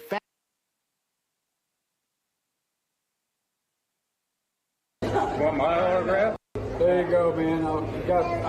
I need that hat. Want my autograph? Hell no.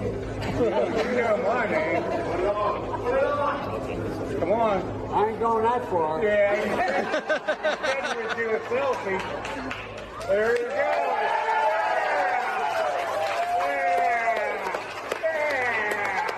Hey, I'm proud of you now. Huh? Just remember, no eating dogs and cats. Hey, they're good. Thank you. They're good. Kentucky Fried Chicken. I hope you like the pizza. Huh? You guys picked the place together. I don't know where it is. There you go, man.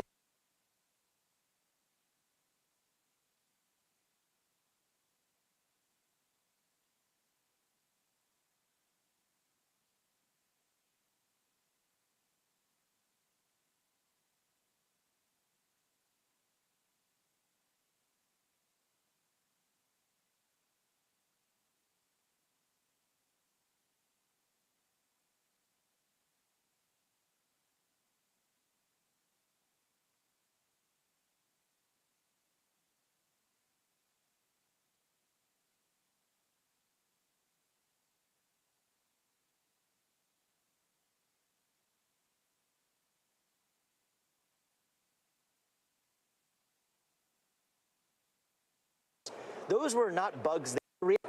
I believe she's just another cog in the system. The reality is President Biden, Kamala Harris, they're part of the managerial class that in many ways her policy. Well, the reason, see, I think time is going to remember January 6th differently. Right now, people are still, there's two things. Media needs stuff to fill. I mean, if you watch TV on January 6th, it was like January 6th, 24/7. As time goes on, it's going to be less, and so I think also people are going to lose their office, the jobs. The people that were there are going to lose their jobs. It's not going to mean anything if you weren't even there. Yeah, no, it's right. But I thank you for your time. Listen, I really, I know you're not the bad guy. I mean, if there is, I haven't found the bad guy yet. But if there is, I know you're not the bad guy. He's like a stereotypical bad guy. But the thing, why I asked you the question, like, so what was the plan? Is that if there was an insurrection, you're supposed to be in line marching. You're military. No, you're supposed to have a plan. Exactly. So you sit down overnight with your soldiers. You go over. All right, you're gonna go here. You're gonna go in by this side. At this time, we're gonna take over this. There's none of that. Insurrection. It's the sorriest insurrection in the 21st century ever. No guns. No plan. No guys smoking pot on. Yeah, like. If we did that, we have to last week for the guy that just was drinking beer. My favorite guy.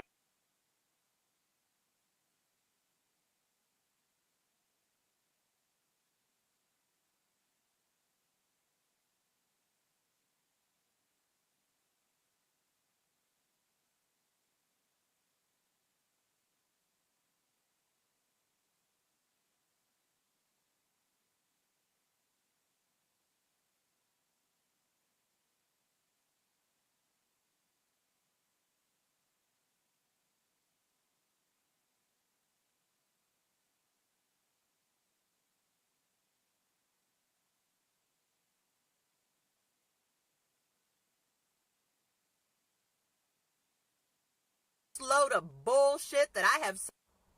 The presidential debate last night was the biggest load of bullshit that I have seen in a very, very, very long time.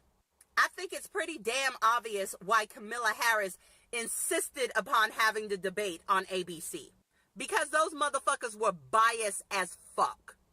And it wasn't enough for her to have the debate on a biased news channel with the assistance of two fucking moderators. This unscrupulous heifer still had to find a fucking way to cheat. Look at her earring. Look at that shit. Does this shit look familiar? Yeah, it's an audio earring. Here's another clip of it. So not only was it 3 against 1 on a biased channel, but she also had to have the assistance of an earpiece. So someone was telling her what the fuck to say. And for the record, the migrants, the Haitian migrants, are in fact eating the animals. So let's not pretend that Trump is saying some crazy ass shit. And for a party that claims to be so fucking woke, the media is manipulating your ass and you're fucking falling for it. When the migrants land on your front doorstep, don't complain. When groceries and rent get so high that you can't afford to shelter or feed your family, don't complain. Don't say shit. This is what you fucking wanted. You want to fight for a woman's right to choose, but you can't even fucking define what the fuck a woman is.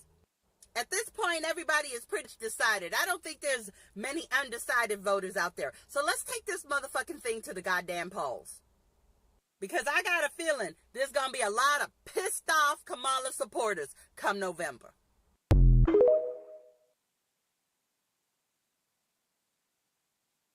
In the skies, talking about brighter day, and refuse to talk about their lies. They say they're on our side, but they're just chasing easy votes from the lipstick left-wing libtards while we're overrun with votes. They shake your hand and they pat your back, but once they're in, they don't look back. They target the most vulnerable, withdrawing winter fuel, sending millions abroad while we freeze is fucking cruel. Empty promises, we're done with your charade. Your speeches are all meaningless and our trust has been mislaid. You're a jumped-up shyster lawyer. My name is James, and we're doing a story about Google. Okay. Google is coordinating. I've never said that. No, I don't know. You've never said that? This is like a coordinated effort by like big tech, like big companies to like try and get her to win. Yeah, it's definitely coordinated. Yeah. What's going on? They're reorienting the search engine. These are your words. You don't remember saying that? They're reorienting the search engine such that Kamala is more, favored. It doesn't look good when you lie about these things. I don't want to say anything. You don't want to say anything more. You've said lie. Here on the streets of Los Angeles, he's been rendered mute when I've asked him to elaborate about what he meant by what he said. What's controversial about Google coordinating with Kamala Harris? This is a huge election. There's going to be a lot of people doing some not so nice things. See you later. And he goes into the Whole Foods, going grocery shopping here.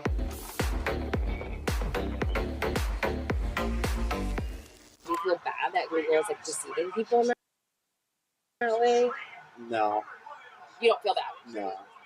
I mean, it's all like a psyop. I mean, it's like, if you think about like what election interference actually is, it's like, what does that mean? You don't feel bad that like maybe these people are being nefarious about their motives? No. No, not really. Not really. Okay, I'm gonna go to the bathroom.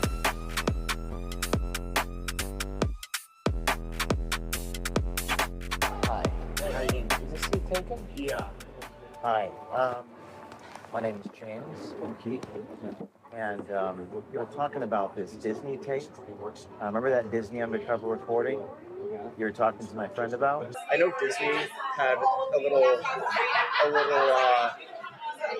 controversy like in the last year because like there were HR executives explicitly saying that we cannot hire white men for like certain roles. And it was like videotaped and like it was leaked. Well, she works for me. We did that tape.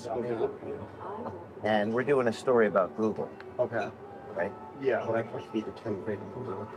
Well, here's the thing. Yeah. You've already spoken about Google quite a bit. Sure. You say all these things to someone. I mean, what's going on? What do you mean? Sorry. Google is coordinating. I've never said that. No, I don't know. You've never said that? Google was essentially promoting through its ads, was more, But he lied, and he said he didn't say the things he's speaking on behalf of your company. Tell the world what's happening. Are there other people inside Google that agree with your sentiment? That they're definitely coordinating with the Kamala Harris campaign? Maybe we can get a movement of people inside Google to come out and tell the world what's happening, right? Dakota? Well, we're here in Los Angeles, Westwood neighborhood, UCLA, talking to Dakota Leazer, a growth strategy, is that correct? At Google, and he said a lot of things about reorienting the search engine, about coordinating efforts, but here on the streets of Los Angeles, he's been rendered mute when I've asked him to elaborate about what he meant by what he said. What's controversial about Google coordinating with Kamala Harris? Why do you think that the billionaires want Kamala? Well, that doesn't make a lot of sense to me, but what makes you say that? You say you can't speak on behalf of your company, but here you are speaking on behalf of your company. Where are you going? This is a huge election. There's going to be a lot of people doing some not so nice things. See you later. And he goes into the Whole Foods, going grocery shopping here. And there it is, Dakota Leazer at Google, Whole Foods. He was pretty shocked, but he lied and he said he didn't say the things he said. And then I showed him the video and then he said he felt uncomfortable.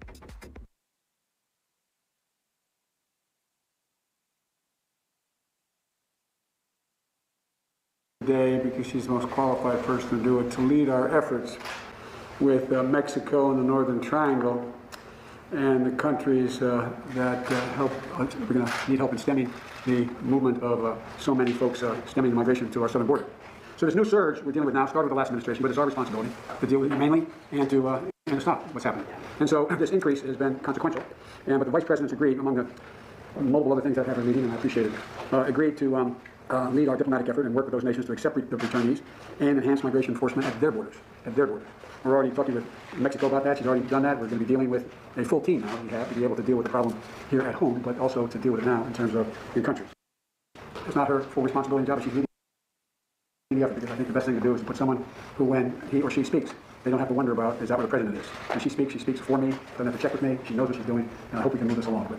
So, Madam Vice President, thank you. I gave you a tough job, and you're smiling, but there's no better capable of trying to organize it. Well, thank you, Mr. President, and for having the confidence in me. And there's no question that this is a challenging situation. As the President has said, there are many factors that lead President to leave these countries.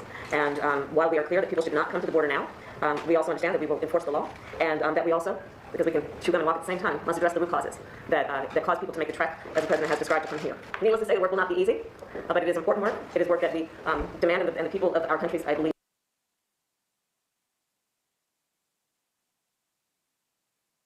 So first of all, I'll give you my frank assessment of where things do stand in the race. She did have a lot of momentum coming out of the convention, even coming out of her announcement as the presumptive nominee. I do think a lot of that already has stalled, and it's stalled principally around issues of policy. Kamala Harris has been completely opaque about what her policy positions actually are. She stands in favor of a tax on unrealized capital gains. She hasn't explained exactly how that would function. Why has she changed her position on healthcare, on Medicare for all, on other areas like bans on fracking? So I hope tonight gives Americans and voters what they deserve, which is a clear picture of both candidates, where they stand on policy. How does your candidate, former President Trump, put the spotlight on the evolution of the issues, on the flip-flopping, as you guys call them? How does he stay disciplined and put that pressure on her, especially in a debate where you have the mics turned off and it's 2 minutes for you, 2 minutes for them? So the reality is, with the mics turned off, a lot of this is going to fall on moderators. I hope they do a good job. A lot of conservatives did have skepticism about CNN and their moderators being able to moderate a fair debate. I think they did last time around, and I'm rooting for that in the case of ABC as well. But I do think it's the job of not only the moderators, but also Donald Trump to focus on what his policies actually are. And I think Kamala Harris's own words are the friend of a Republican candidate here. Where Kamala Harris ran for president in the year 2020, she adopted positions that she's trying to run away from now. Those were short 4 years ago. So my best advice would be, use her own words. You don't need to put words in her mouth. Just tell the public what she said. And if she's changed her mind, which it looks like she claims to have in many cases, she deserves to explain exactly why and what her new position is. She hasn't done that.